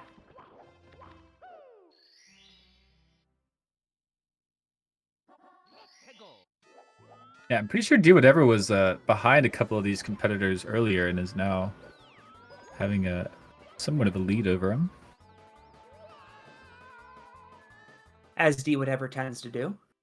Yeah, D whatever just zips through the game. Like it's no big deal. Wilco taking a fall, actually. Only saw it out of the corner of my eye on the stream. Missed it on the... we're looking at here. Unfortunate. And takes another one. What the heck? Well, Wilco asked for it. And he gets exactly what he asked for. Back-to-back deaths in Rainbow Ride. That's pretty much going to cook his run. Yeah, that is pretty much the nail in the coffin for the run, but would still love to see it be finished out, so hopefully Wilco can make that happen. Falls down! Not what you want to see, not what you want to see. Yeah, at this point, his 49-13 event PB is looking pretty safe. Oh no. Just can't get that side flip. Oh, D whatever! D whatever just took a death! D whatever just died in Fire Sea. No way. I did not see what happened because we were too focused on Wilco's screen. And D whatever's packing it in. He was not on great pace out of DDD anyway, and so unfortunately that looks like it's going to be the end for D whatever. Yeah, trying to beat that 47-38, I mean, it's such a tall task. Yeah, taking a death anywhere in the run is pretty rough to make that Wouldn't happen. you know, Wilco just took his third death now in Rainbow Ride. We'll see how much he wants to continue this run. Man, we're looking pretty lively, and there's just a lot of death happening at the Yeah. moment. That's Tough pretty scene. rough. But we do have Zach Tunes still going strong. We have a Super 64 guy, love it. And then we have was that Brule AI? Or Al? Brutal. Oh, Eye. brutal. I see. I see. I thought that was an extra O. It's a D. Shinoxix, first of all, welcome to the chat. Second, time has expired and runners are only allowed to finish runs that they started before the top of this hour. Although we do have a full day of action tomorrow from 11 a.m. to 6 p.m. Eastern Time, potentially 7. And it looks like D Whatever just raiding us right now. Thank you for the raid, D Whatever. GG's on some excellent runs today. Yeah, absolutely. GG, the legend, is also in Europe, so it's probably pretty late at the moment. Can't wait to see him back tomorrow. So there's 347s. Looking like that's all we're going to get for the day. D Whatever with his 47.38 will take the lead into tomorrow. Zactoon's screen looks like he was about to drop a mad beat into the mic and then just froze.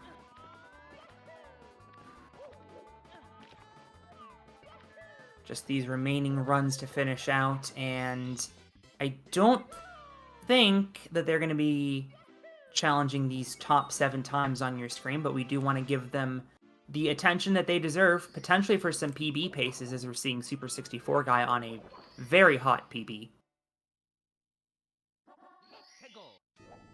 Yeah, Super 64 guy, the one to watch here.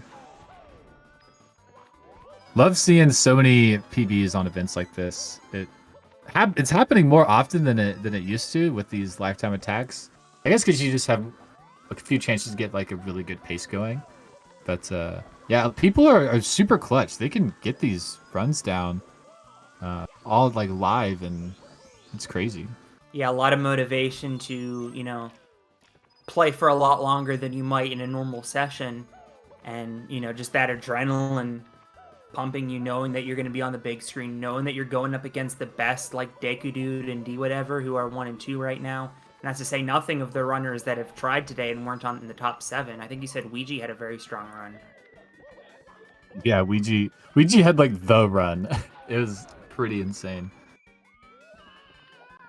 Can't wait to see Ouija finish out the run. Well, hopefully we see him back tomorrow.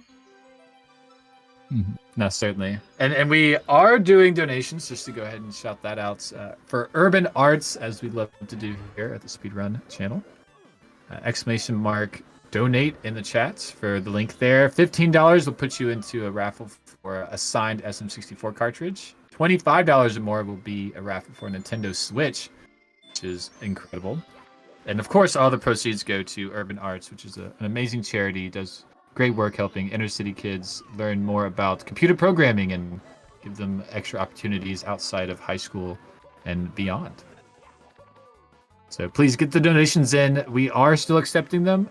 We're not going to get that extra hour extension today, but if you want us to read your donation out live, we will.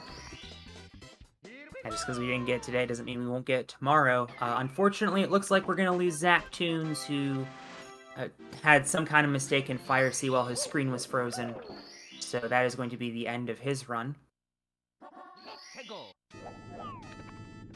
Wolf sticking this run out after a brutal time in Shifting Sandland. I presume that he doesn't have a time up on the leaderboard. Yeah, probably not. I do really enjoy him wanting to finish it out and keep it going. Yeah, like, you know, these events don't happen all the time, and get a chance to play on the big screen, get some fun competition in. So try to test your wit and your nerve. Yeah, certainly true, and hopefully we're exposing you guys at home to some up-and-coming runners now that the top runners in the game have finished up for the day. Well, I mean, I would consider Wilco one of the top runners, but this run well behind his event PB pace. We do have Super 64 guy, Brutal Eye, and Wolfavis getting some exposure on the big screen, hopefully earning some new fans. Yeah, absolutely. Yeah, and if you saw anybody today that you are interested in learning more about, following their runs, you could go follow them on Twitch. Everyone that you've seen and pretty much everyone you've heard, I think, like streams at some point. So yeah, go give them a follow. I'm sure they would really appreciate it. Probably the best thing you could do to show your appreciation for somebody, just like follow them on Twitch and Twitter and whatnot. Yeah, certainly true. I'm sure these guys would appreciate some follows. Yeah. Ooh, I enjoy what Brutal's doing. There's been a new trend of doing the Skeeter before the blue coin switch. That's what Brutal just did. Got some pretty bad RNG for it, but I do enjoy seeing the strats. It makes sense, though. You know, the Skeeter sometimes doesn't want to cooperate, and that can mess up your blue coin timing. And if you miss one of those blue coins, you're pretty much cooked. Yeah, it is tough, and it does definitely help out with that. I think people are discovering it to be quicker sometimes, depending on the RNG of the Skeeter. So I think it's a reactionary type deal. But so like more and more of those, because that's most of what we have left to save time on. Like, I think there's certainly still and will pretty much always be extra things to save time, but. Oh, Super 64 guy just took a death. Oh, I saw that. Don't on PB pace. But you continue. You're still yeah, good. Why? I mean, he just golded Wet Dry World. Why is he stopping? It's a tough life being a Mario 64 speedrunner. I tell you. I don't know, maybe some other things happened that we didn't quite catch. But yeah, unfortunate to see from Super Mario 64. Super 64 guy. Yeah, tough scene. Hopefully he gets back on PB pace soon, but that'll be the end of his day. Boko finishing up bits. Again, his event PB has long passed, so this run won't count on the leaderboards. But to set another like solid race time here is pretty cool. Has the chance to set a 50-minute time. I think could even miss one throw. Yeah, full screen. We'll see. I know we have a lot of Wilco fans in the chat. Looking forward to watching him finish up this run. Obviously, you can see it kind of went off a cliff. Made a mental error in Snowman's Land going to lobby, and yeah, he's going to miss a throw there just to compound everything together. And then it really came undone in Rainbow Ride, unfortunately.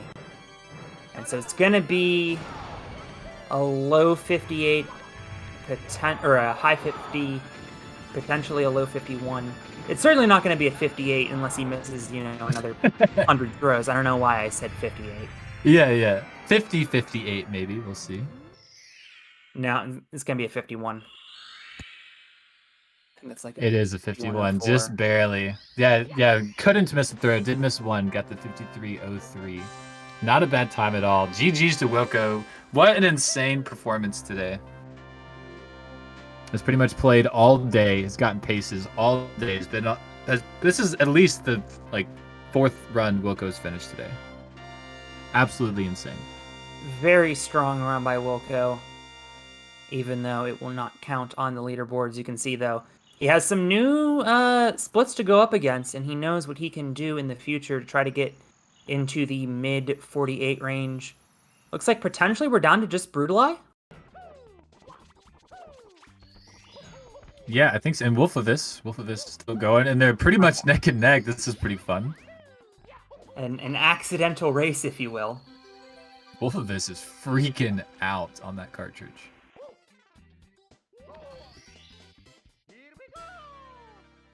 And I just checked, Brutali doesn't have a time either, so both of these runners going for times here.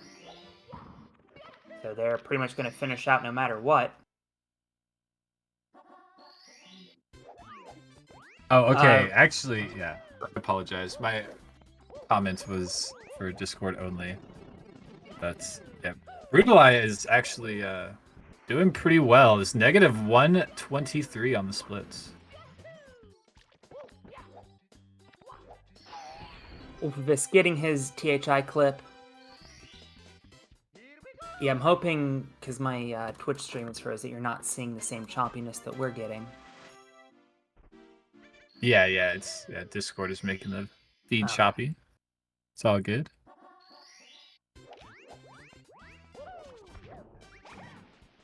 But, Wolf of This into the drink. Pretty quick recovery. Just missed the long jump there.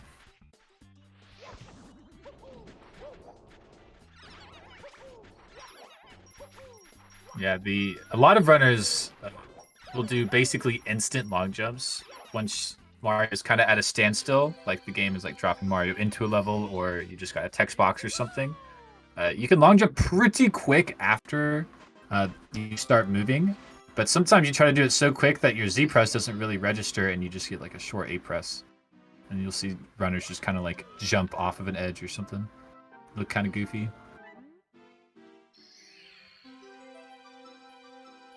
But some pretty piranhas going on here.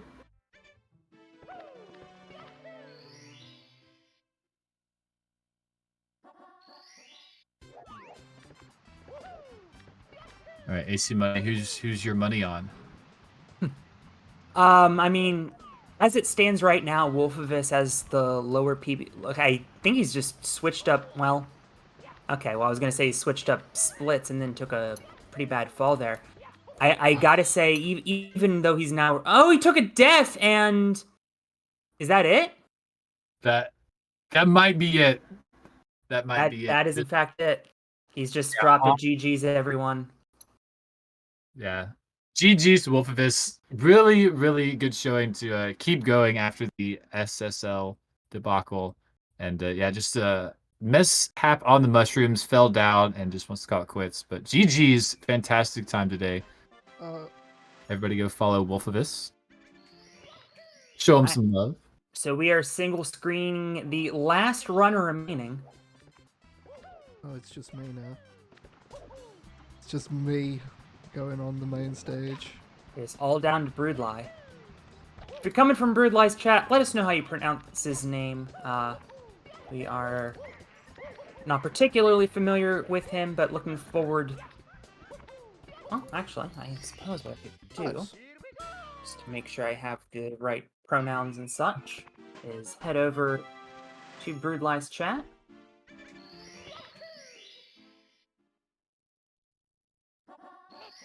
And the only thing in the about is a smiling face. So it looks like some research needs to be done. You got it right. That angle! My bad. Oh, and he just took a death. No, on the mushrooms. The mushrooms taking names today.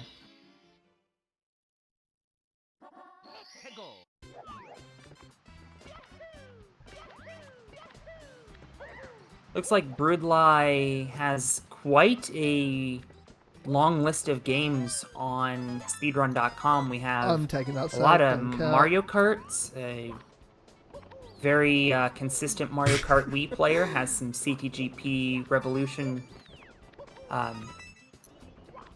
216 track GPs, which is... Oh, wow. Yeah.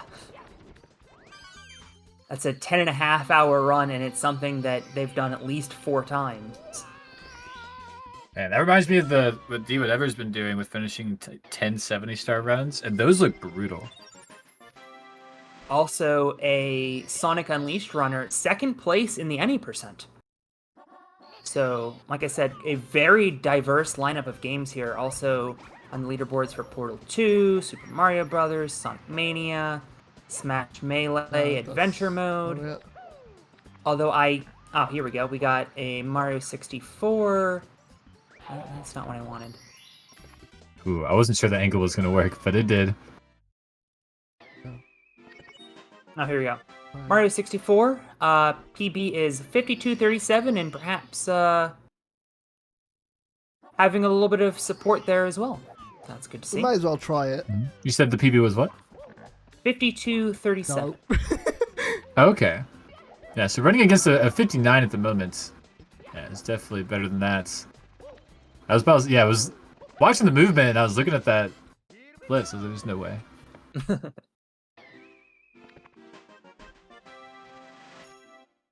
Yeah, cruising through. We'll probably see a few alternative strats that we're not used to seeing, which is always good to see. Anyone new out there is looking to pick up the game and take some notes. Ooh, was going for a speed kick. Didn't quite make it happen. Speed kicks, if you don't do them just right. Oh, and taking the bonk there. you'll either dive after the speed kick or you just stop in place like Brutal I just did. Holding neutral. When you hit the ground, we'll stop Mario.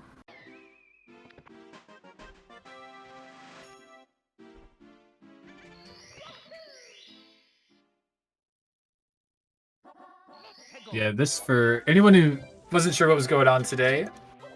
We did just have a complete lifetime attack 70-star day. All the times at the bottom are what we were able to achieve in just one day. All 48s are showing, which is pretty sick. I wasn't 100% sure we were going to be able to make that happen today in just the first one, but we do have all day tomorrow as well to lower those times even more. Fill it up with 47s if we can. I took the words out of my mouth.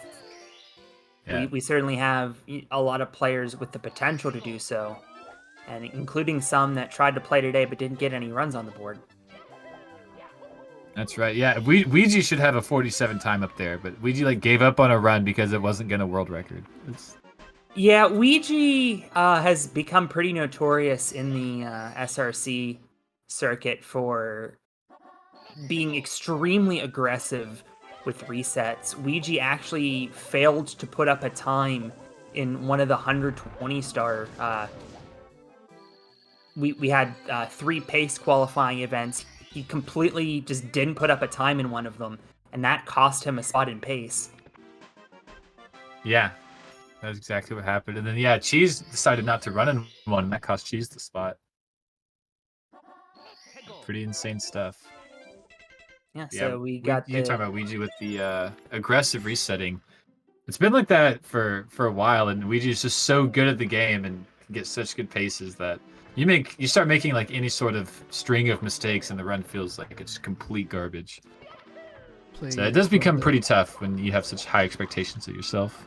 There we go. Brutal Eye at least getting MIPS there, staying on good pace.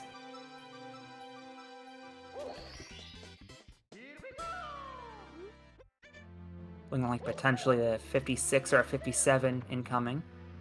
But we'll see how this run finishes out. Yeah, there's not a whole lot of time left in the run. I think once you get to Tippy, it's only about 10 minutes. Trying to do the math in my head, but maybe even less. How long does Rainbow Ride take?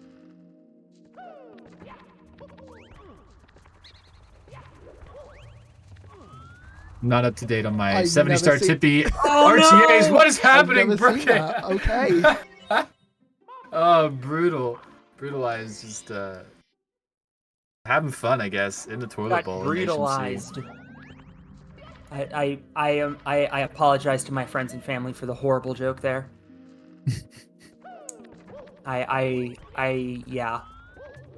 It's okay. Community best Tippy is an 837, says Twig. Now, I would not expect Brutal to run up against. There we go. Yeah, so about 10 minutes, Tippy, or anyone for that matter. Yeah, within 10 minutes, definitely possible. Yeah, like a 10 to 12 range, perhaps.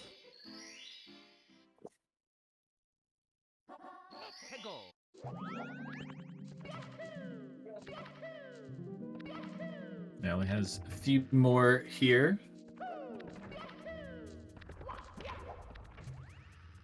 Christmas Miracle. That is not working. Ooh, is that gonna hit the button? I had enough height on the wall kick. Might have been a late wall kick. And yeah, it was. I have to do the backup. Yeah, for whatever reason, the button will trigger if you get enough height over the wall. And not sure why that happens, but that's how you can tell. So you need a high enough wall kick and a early enough wall kick to gain the height that you need.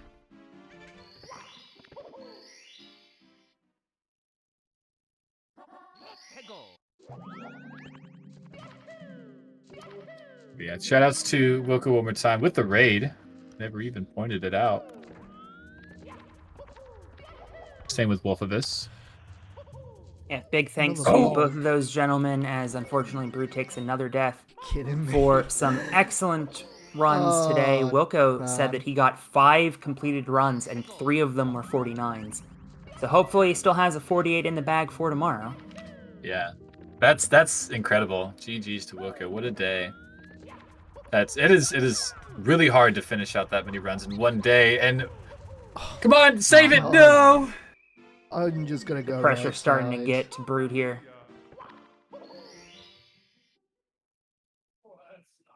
Brutal can do it, I believe. Yeah, no choice but to continue here because time has expired for the day. Brood, the only runner with an active run and no time on the leaderboard, so even if we're here all night... I mean, I hope we're not here all night, but as long as it takes, Brood has the floor. That's right. Could totally hold up the stream right now if they wanted to. I think at a point we would cut away if Yeah, we realized yes, that we this would. run was not going to complete. For sure. But thank you, Wilco. Yeah, hopefully I can snag another time tomorrow as well. It is just super fun to play into these things and see how you can do. Because the whole community will like jump in and you can just kind of see what's going on. And even, I mean, we see it from Brutal Eye here. You don't have to be the top runner to run or for the run to be exciting. Just have to play Mario and do the best that you can. It will be entertaining, I promise. Yeah, you at home can join the LTA tomorrow. I believe you do need the vrun.gg plugin for your speedrunning timer of choice. Yep. And maybe this could be you featured up here on the big screen tomorrow. Maybe it'll be me featured up here on the big screen. It won't be, but it could be. It could be, yeah. That's funny. But Theoretically, yeah, non-zero chance. oh, got the bounce. Didn't get the A press on the slope. But yeah, it is an extension through therun.gg. You download it into your live split, or I guess there could be some others as well. And then you choose the category Mario 64 70 star, and then the run.gg will collect your live split data, and that is how we know who is participating in today's event. Through your live split. So all you have to do is run that extension, start the game up, and you will be counted as a participant. And it's not just the top 7 times that get recorded. There's actually an entire leaderboard for the tournament, as I'm attempting to look at it with, we've got how many total times today? We have 28, and I do not know the reason for this, but it looks like we have Tacky Turn SR at a 48.48. I'm guessing that might be an emulator time, perhaps. There might have been some penalty associated with that. But 28 total times. Obviously, D Whatever Deku Dude Jaquarium having 47s, but also Callie, Scythehammer, Tacky Turn, Horror, and Gothic with 48s. Wilco, Red Moss, Kebab, and Genix with 49s. Super Viper and X Inferno, we just saw X Inferno finish up a little bit ago with 50s. All the way down to Krazaloo, sticking it out for a 116. GG's to everyone who has completed a run today, and even those who tried but didn't complete runs today, hopefully we will see you back on the leaderboard tomorrow. Yeah, absolutely. And I'm very upset. I finished a run and I am not on the leaderboard. I will take this up with management. But anywho, we do have Brutal Eye coming through a Rainbow Ride, Tricky Triangles, some pretty hot movement here. Ooh, falls down the crack. And yeah, I don't think you have enough time.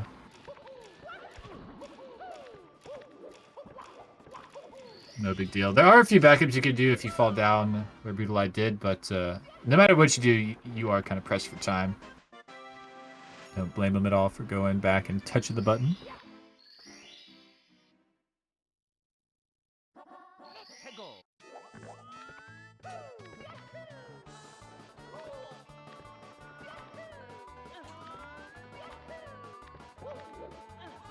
Alright, swinging in the breeze, final star here. Looking good. Very nice long jump.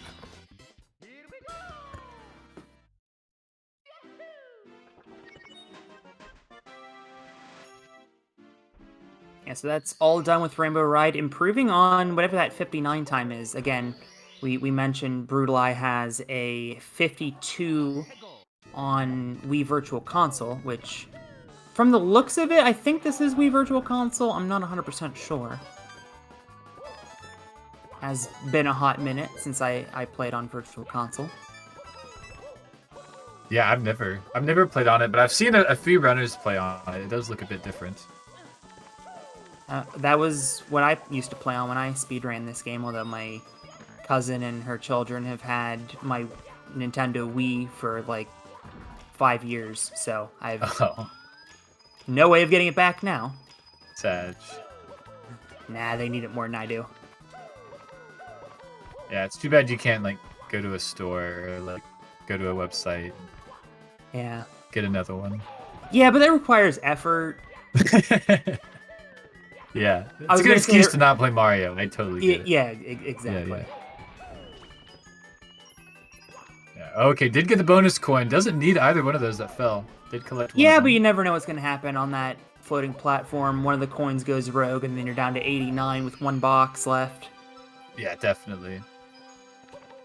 Having to jump down to collect a box is no fun. Who like collects the star?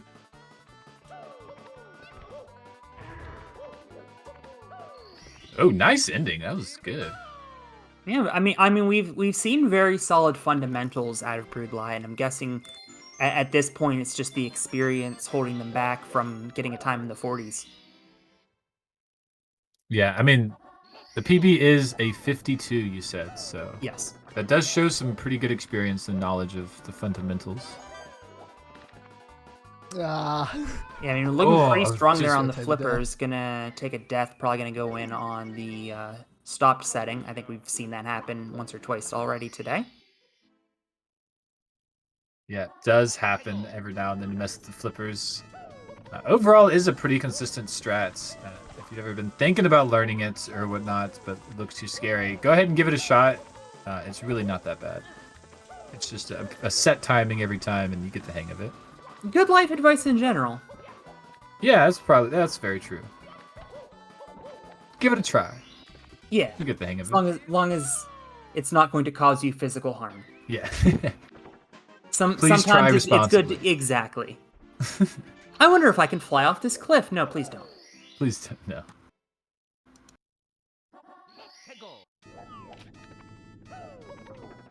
What's the penalty for VC? VC is not allowed. It's N64 only.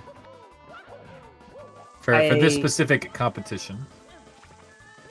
But the run.gg live split extension did catch that run because it's just done through the extension. I think we have a correction from Iris that we do allow emulator and VC runners to play with a penalty. Oh, okay. So this does count. Okay. Yeah, so you can if you want to. Because there was an emulator runner a little bit ago. So I'm guessing what happened with that 48-48 that's not on the leaderboard is that it was an emulator run, and it didn't account. And the run didn't account for the 30-second penalty. Yeah, we did have a couple emulator runners. I think one of the ones that was pretty deep into a run and was unable to complete. I think it was Super 64 guy. I could be wrong though. I don't want to accuse anyone of being an emulator runner. What a horrible accusation! Yeah. No, couldn't be it's me, fine. no sir.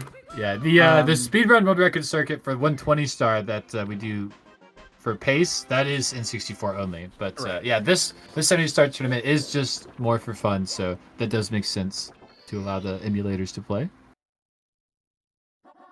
Yep, no sense in being gatekeepers. Nobody likes gatekeepers. Yeah, for sure. Doesn't count for the 30-second penalty. Or does account for the 30-second penalty. Okay, so we'll need to get a double check on why that's not on the leaderboard. I might have some internal miscommunications here. Yeah, could be. We'll get that figured out for tomorrow. Yeah, but Taciturn did do a great job, and I watched that run, so for sure, definitely should count.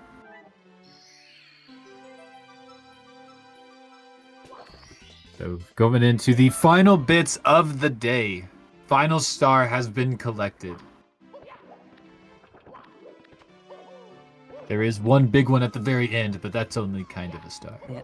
No more stars will be collected today unless somebody wants to drop $626 in the next 7 minutes. That would be intense. I think it would still not count. Perhaps we could count it for tomorrow, but I speak kick. Brutal Eye. All eyes on you. Just a reminder for everybody, we will be starting back up at 11 a.m. tomorrow. Everybody will be console on at that time. They will get another 7 hours to play, with the clock either stopping at 6 p.m. or 7 p.m., depending on the amount of money raised for Urban Arts. Yeah, and that is 11 Eastern. Yes, thank you. I'm sorry. That's all good. Yeah, I think that's 3 p.m. UTC.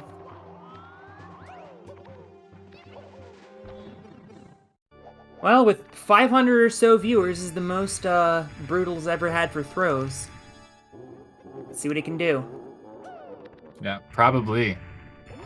Had a great bits. That was really clean. Yeah, like we've said, very solid movement throughout. Just some mistakes here and there on some of the tougher stars. Oh, these have been picture-perfect throws. Oh, one more. We need to check this video Maybe? for a splice. No! Ah! Not quite. Not quite. That angle that Brutal Eye just threw, Oh, if you grab Bowser closer to the no, bomb, it after does all work. that. Okay, never mind, we're back. I just... We're back. Oh, no. Throws it off into the abyss just to make sure that we're back on track. Yeah. But yeah, there are a couple angles that you will typically take when throwing Bowser that if you're a little closer to the bomb will work.